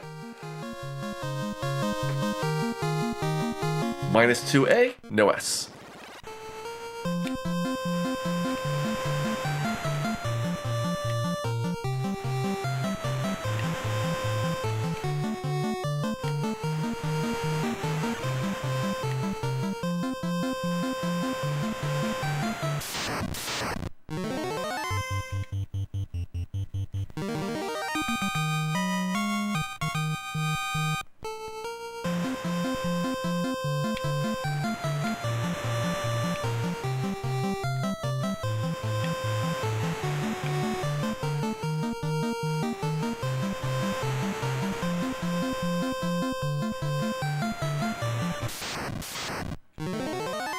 I think 524 is the maximum for this roll, so we're looking for 522 at worst.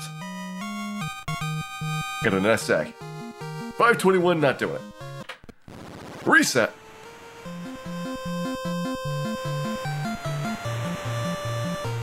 Perfect level would be 524 SAVL. 523, wonderful. 522, it feels a little bit bad, but I would take it.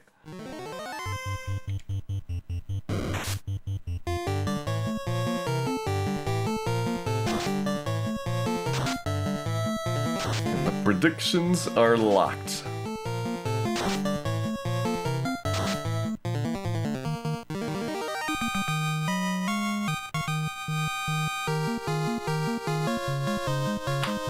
Reset.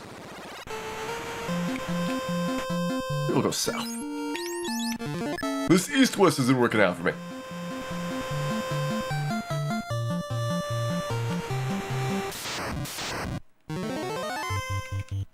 No, 23 out of 25 is correct.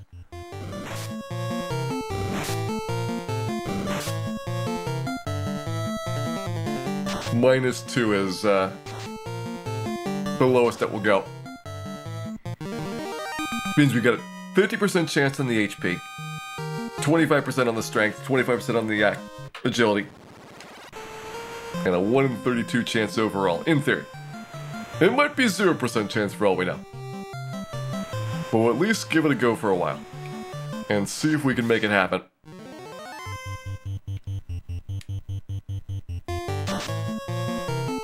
Like the ice cream ship, it is adorable.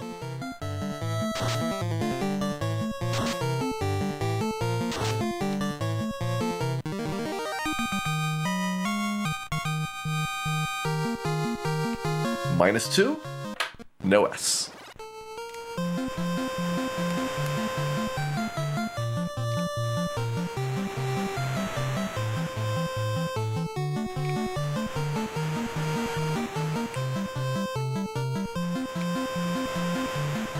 Alright, I think at the top's definitely a flag.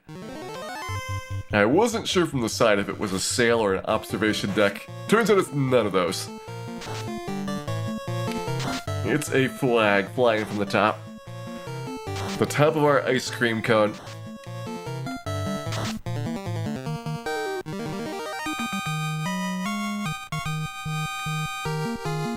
-5. I don't even want to see if there's an A there. Don't insult me with the -5S. You can keep that agility to yourself.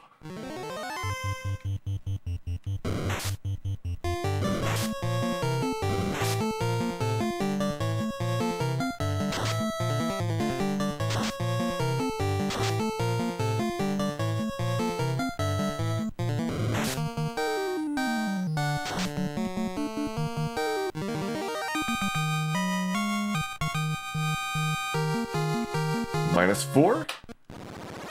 Intelligence. I think the -4I is definitely right up the Black Mage's alley. That is clearly meant for that class.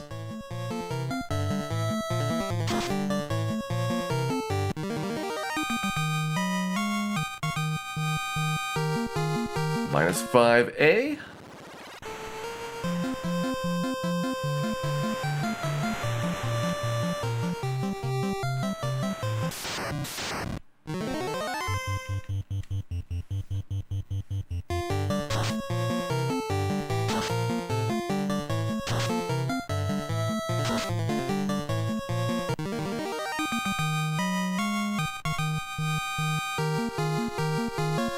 -1, no S.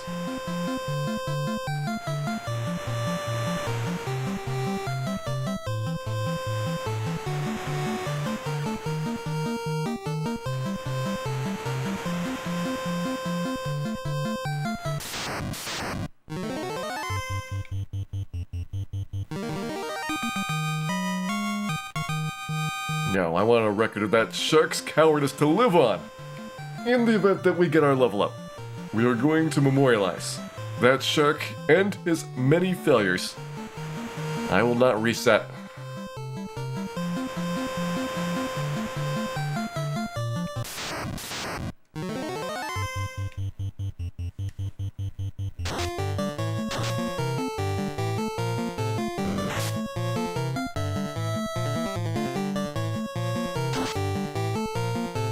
$226, pretty impressive damage. Minus 2A. That's a close one. That's only a 1 in 4 away.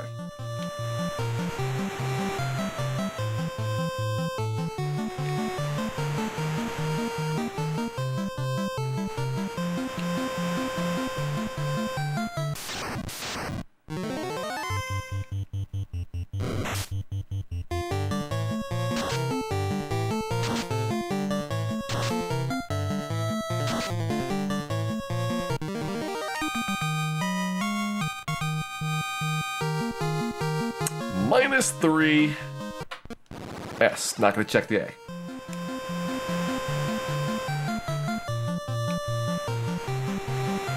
Maybe it would be good to know if minus 3 SA exists. But I'm pretty sure that minus 2 SA, minus 1 SA, or 0 SA are all possible. Or at least some of them. So we shouldn't need to settle beyond that. Even minus 2 is kind of settling a bit. You could maybe argue for going minus 1. Or you could go for 0 with no S.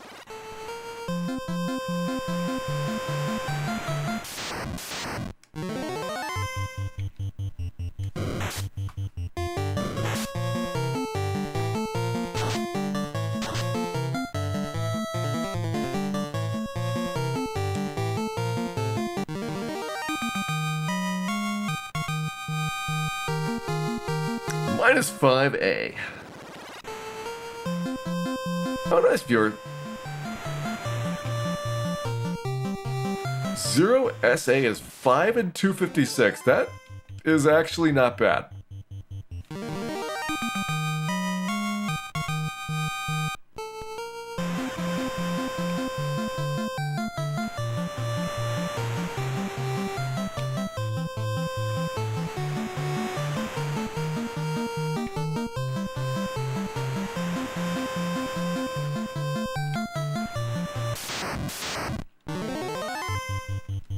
Because once you're at that point, which is a, in theory, 1 in 96 chance, you're very much at the mercy of whatever small adjustments push your randomness up and down for correlations. That was a minus 3. So I would believe it was 0.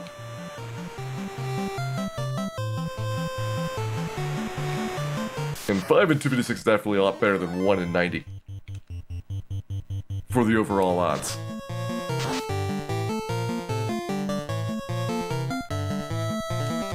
Let's spin a bit.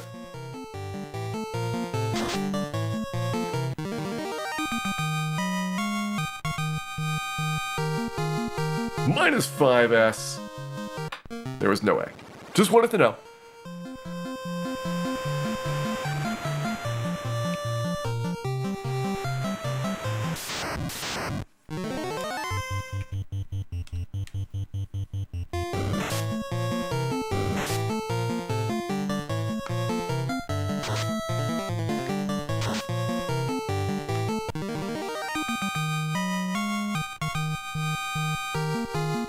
Minus 3A? No, minus 2A. Minuses are bad, Yellow Jacket. Minus 2 is the worst that we will take. And we need an S and an A to be acceptable.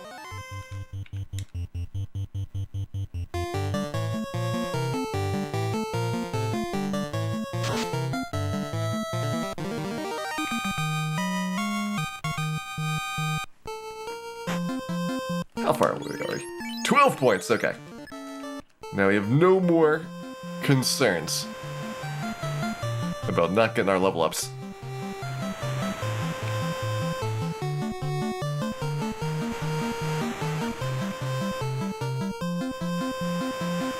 No, we would not take a level without strength, channel out. Strength we're gonna have every single time. Vitality we're gonna have probably up through 45. I might, like, even as early as like level 40, be willing to give a vitality point up for a good strong level up. But I try to minimize the number of occurrences. -5. S.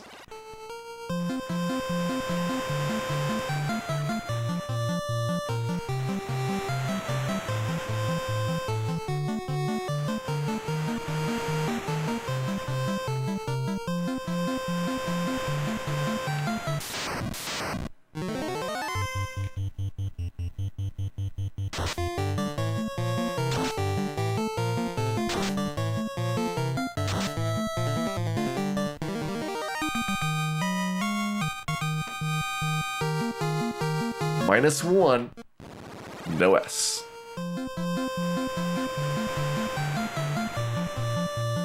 I run single segment, no manipulation. I did that last year, Blocky Games. You can check my single segment run off of my channel page. If you were curious as to the runs.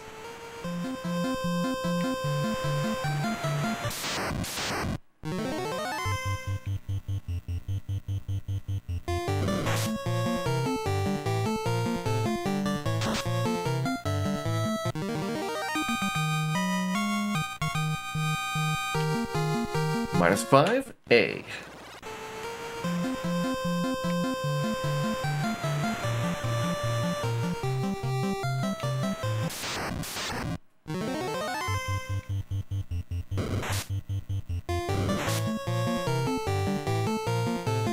And the loneliest man on the high seas, sailing back and forth in search of the perfect Sahag encounter to give him just the right stats that he is looking for. -4i was not the right stats. Those were the wrong stats. Yeah, 20 minutes left in the prediction. I think that was a pretty generous amount.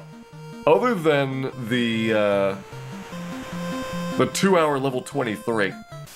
I don't think any other level has gone over like 20, 25 minutes. This is one of the really tough ones though, so I wouldn't be surprised if this one goes long. 11, 30, and like 41 are the 3 highest levels. Maybe 46 are the hard ones. -4 S, no A.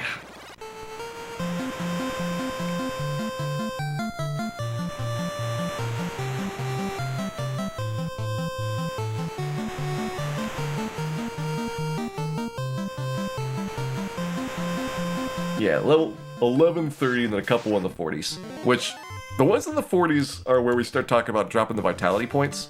So they might not actually be as hard as they sound. This is definitely the second hardest level to pick up.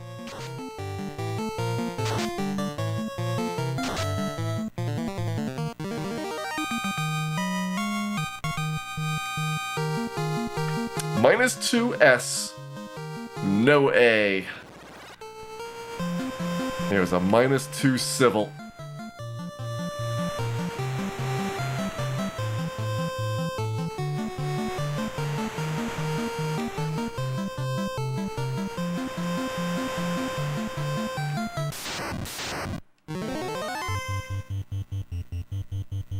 And we're betting already pretty hard to go -2. I've never had a level that was worse than -2. And I'm not even sure if we took a -2 before. We might have traded the agility point for not getting the -2 early on. Which I probably would do differently now. Oh, -5 SA, that's filthy. That is a disgusting level up. Get that one out of here.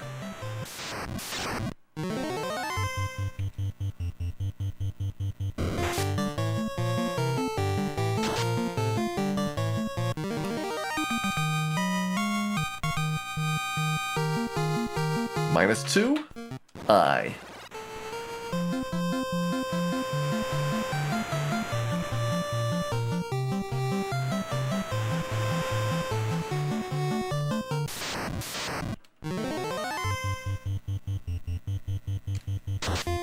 I mean, this is one of those things where it could be 5 minutes. It could be longer than 5 minutes. It's probably gonna be longer than 5 minutes, but it's hard to predict the length. -0, A.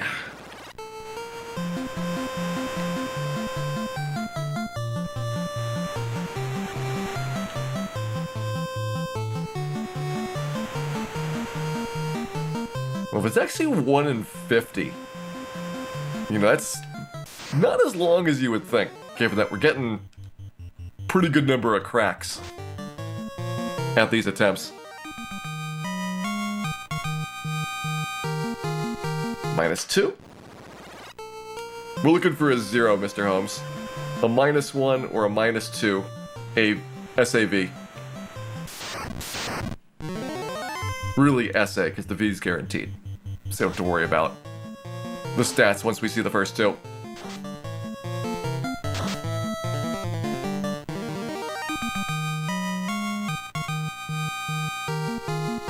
-5. Now there's a stinker of a level. I mean, at this pace, even if it's 100 tries at it, I think we can get 100 tries total by the time we get to 24 hours. We're doing better than like 2 per minute for the attempts. Oh, that attempt was pretty bad. -4i?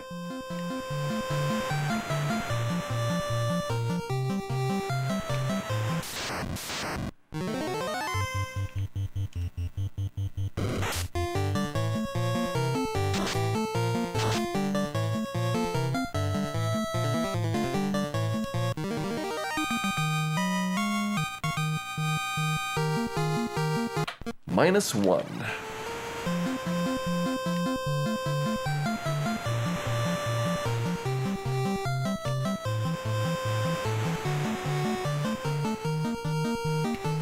I'm really hoping we can get this level so that we have a big accomplishment going into our next stream. For those that missed the announcement at the start, I'm not going to be streaming on Tuesday, so we're going to pick up our Solo Thief adventure on Wednesday once tonight is done.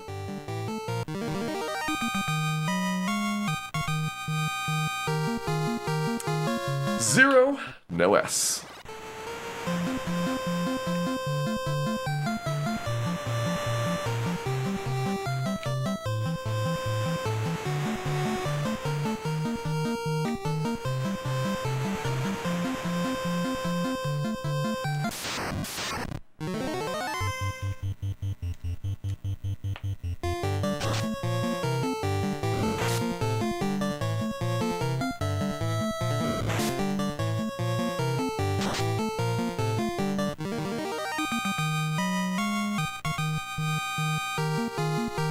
-2. S.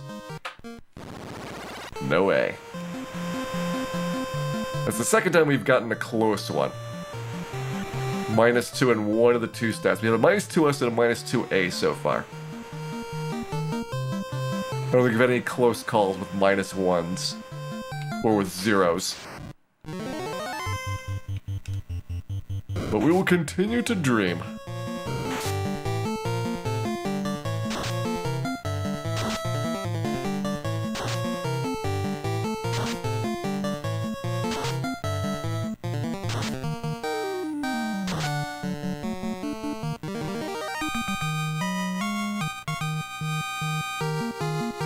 -5A.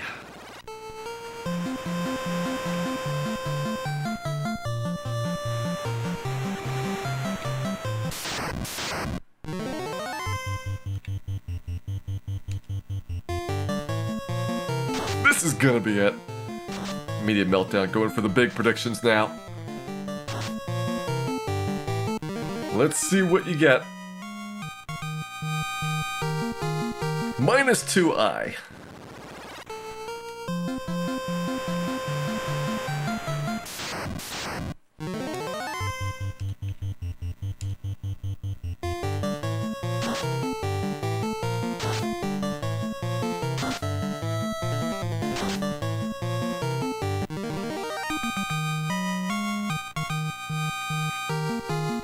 Minus 2A. Another close one there. That's 3 close calls now.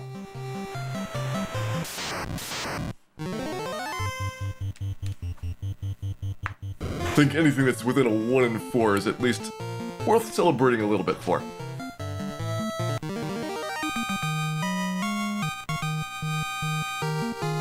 Minus 1.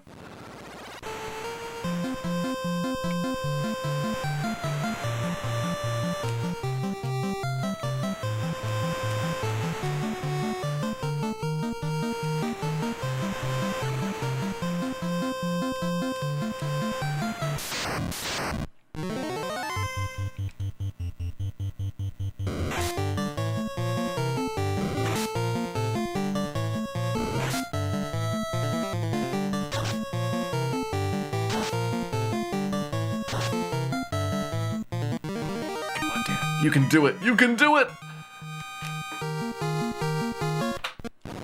Minus 1I. He cannot do it. It turns out he cannot.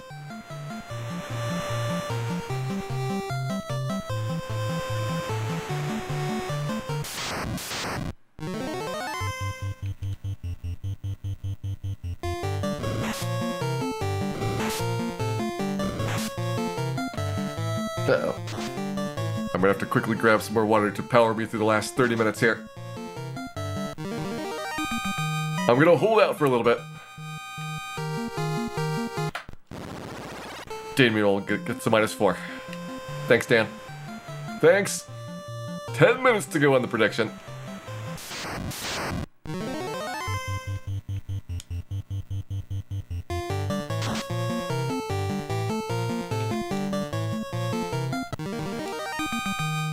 No. Your shame will be preserved, Shark.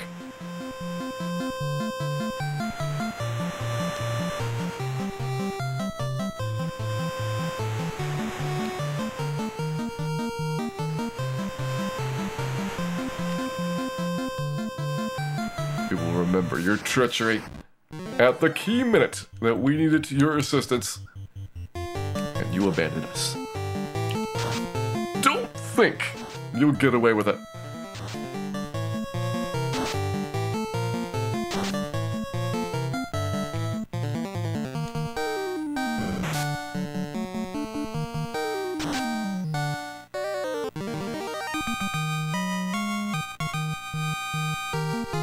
Minus 2I.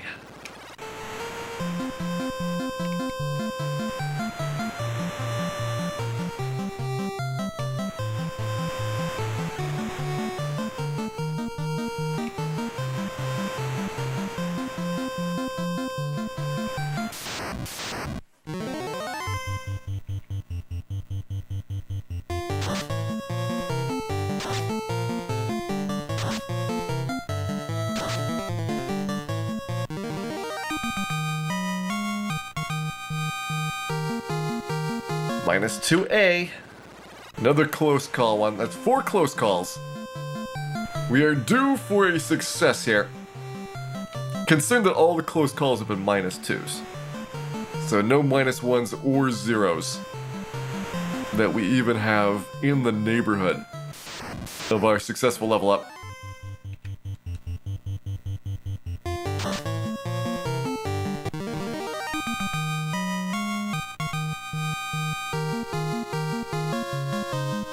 Here's a 0S.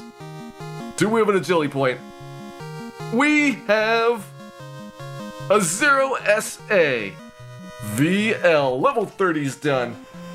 And our prediction squeezing it under the 24-hour mark by 8 minutes. We got it. That was good.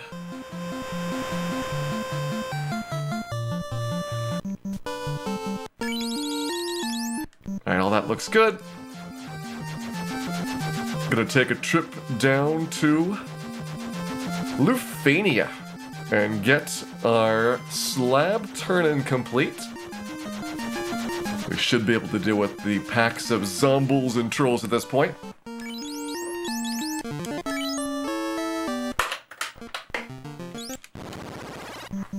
Let's go.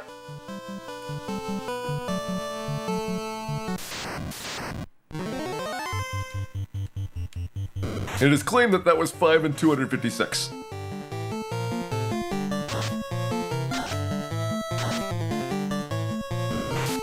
And if so, I am happy about it. Felt like it was more than 50 tries.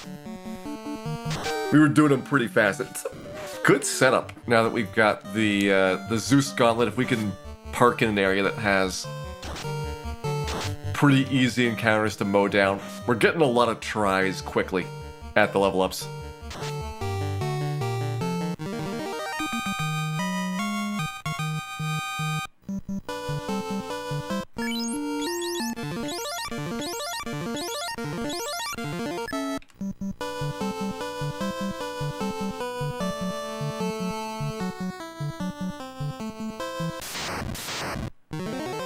Take our giant battle 2 giants, we can just go ham on.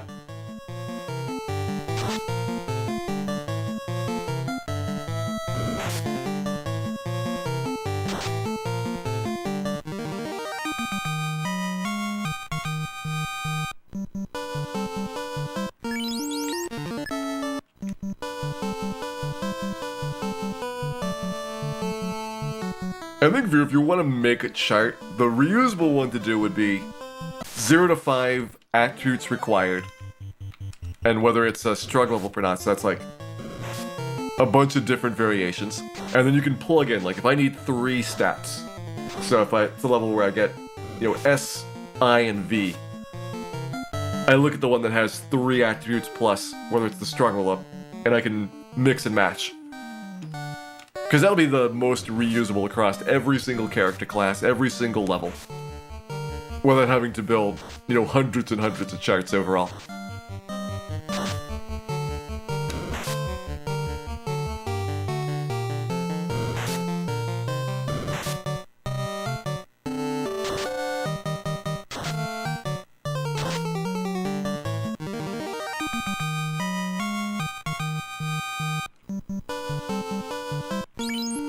Yeah, no worries about experience. We got about 8,000 on the way there.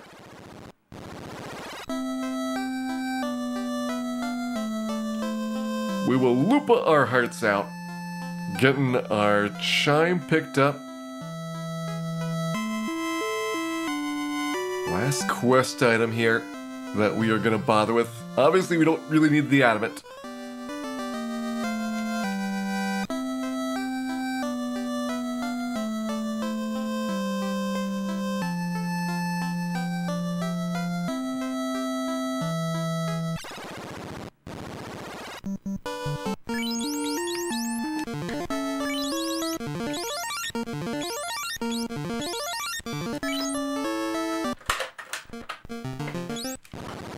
I guess I said charts for each of the 0 to 5 and the struggle up and not, but really just single rows for each of those.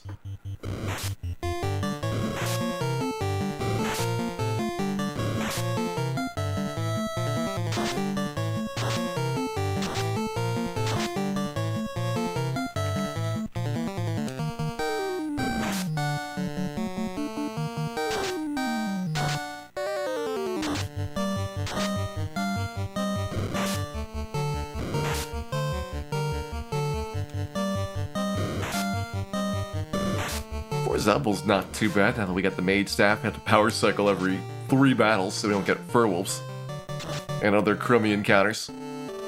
But it goes Zomble, Giant, and Zomble at the start of the power, so it's not too bad here.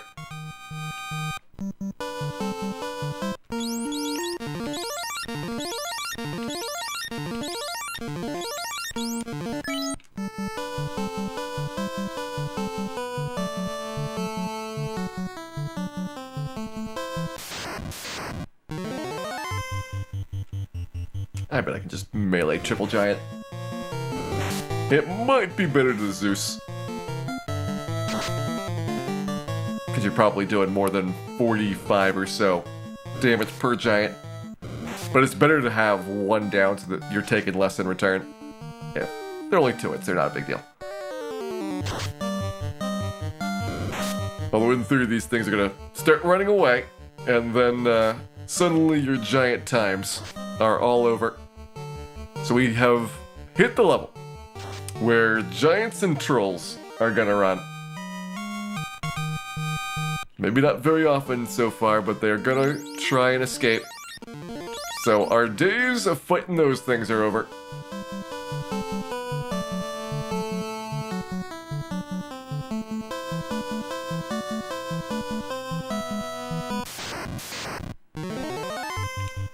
Oh, we're in the ankle zone. That's right, this is not symmetrical. It's like, where are my zombies?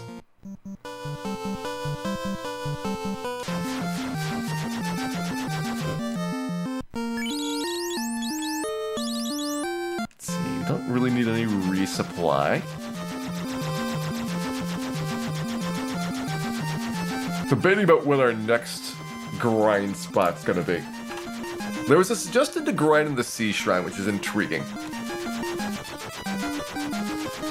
And I might do a little bit of science here. See what that experience is like. That'll probably be a good activity to close our stream up. Unrunnable Cerebus Wizogre battle here.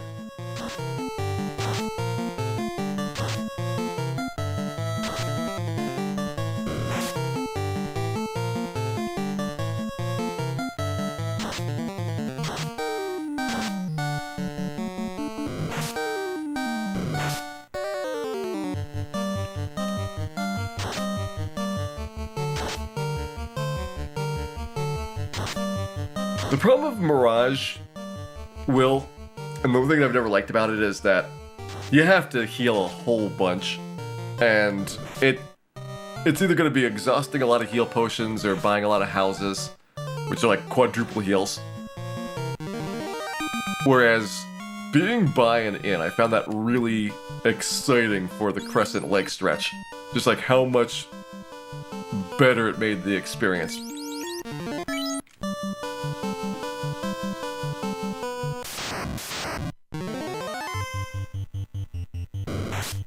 What if we can take a Gurpede on? Oh, we can probably take a Gurpede on. That's looking very doable. I'm continuously surprised at like how effective the thief is at level 30. Maybe not that effective, but I'm still surprised.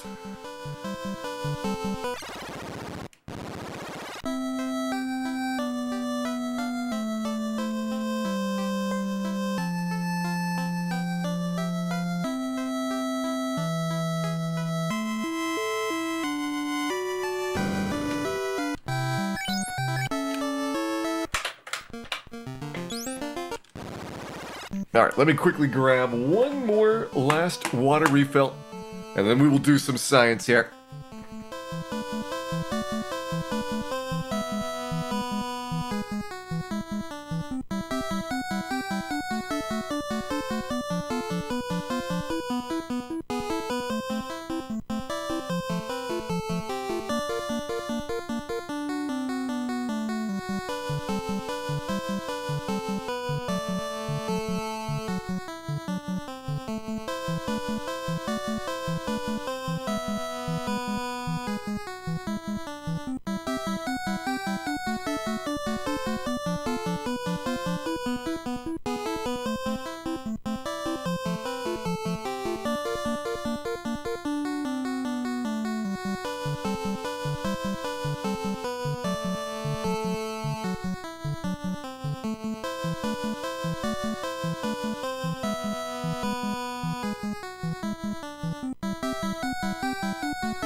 Water obtained, let the science commence. And Malsberger, thank you very much for resubscribing. Back for 3 months. Hope you're having a wonderful time watching our Solo Thief playthrough. I hope you enjoy your shiny new orb there. So we're sitting at 15,000 away. We got a little bit of room before we have to worry about the level up. First one here is going to be the Naga water fight. Water optional. With ribbon on, lit 2 is going to be just a tickle. The hold, I think, should be a status element, so we can block that. So that seems a pretty easy battle. And Naga is just slightly less than 1 Agama. That's like 0.9 something of an Agama. Like 0.93. The reason we don't want to go up a floor is because we want to be very close to the inn Moogalex. So the whole idea here is that, just like Crescent Lake, we want to be able to dip back into the inn between like every couple of battles, so that we don't have to do healing with anything else.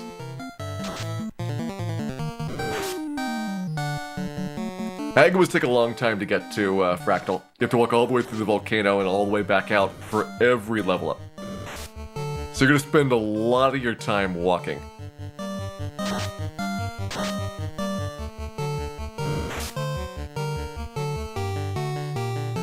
And when you don't need that many fights, like it's 32,000 per level up. This is like a 1/7 of the level up for what we need for XP. Walking done. We're out of the dungeon. Yeah, that fight, if you get both Gersharks, is 1.8 Agamas. So it's a pretty solid one. This is longer than Crescent Lake by a large bit, but it is the closest in to any major dungeon here.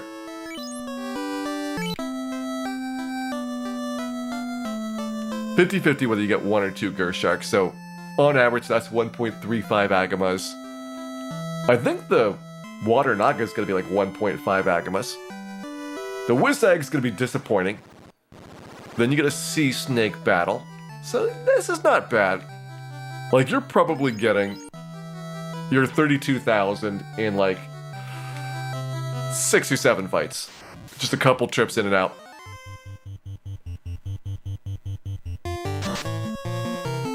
I'm going to say you're definitely spending a lot longer on the stat manipulations than you are on the fights. So this is actually really good, and we'll see when they start running away. These monsters should have a lot more morale than the stuff around Crescent Lake, so I'm thinking that it's gonna take a while before they start panicking. Like, you don't really see a lot of these running in Temple of Fiends when you go through there. The only thing you don't have is the Arsahags, and you don't really care if they run because they're not worth very much. Alright, that one is, yeah, another like 1.75, 1.8 Agama fight. That's pretty good. 4,000 left. I don't think we're gonna get that enough for Wizahag, so safe to take this.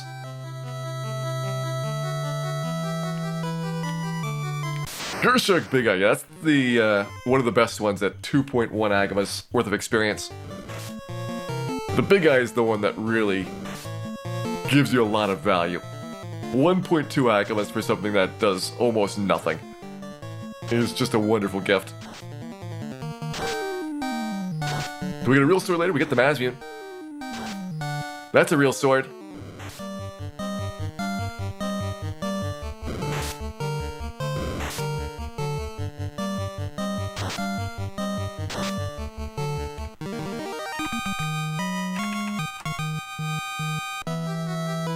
Okay, I definitely approve of this strategy.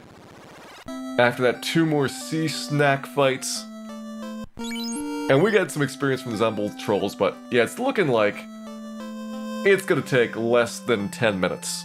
As long as they don't start running away to get the level ups filled out. 1,500.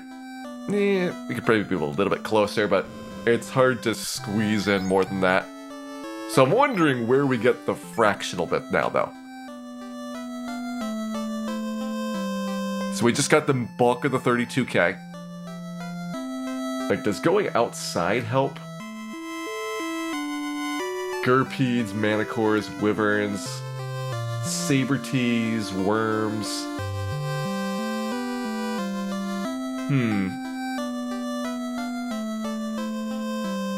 Furgator, Arc Caribou, Hydra's Gators. And we'll see what the canoe is like. Canoe's a maybe. Just doing Zeus all the time.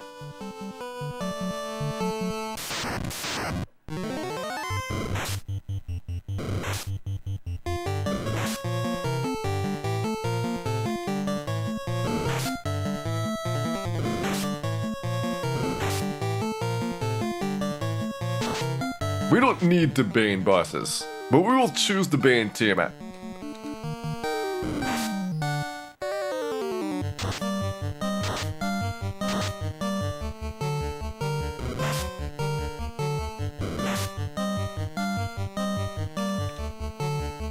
Alright, here's our test level up for science, I think.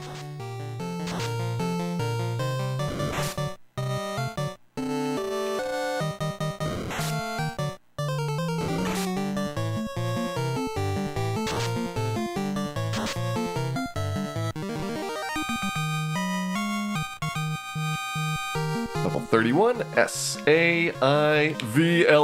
First try. First try, level 31. Done. Level 31's done.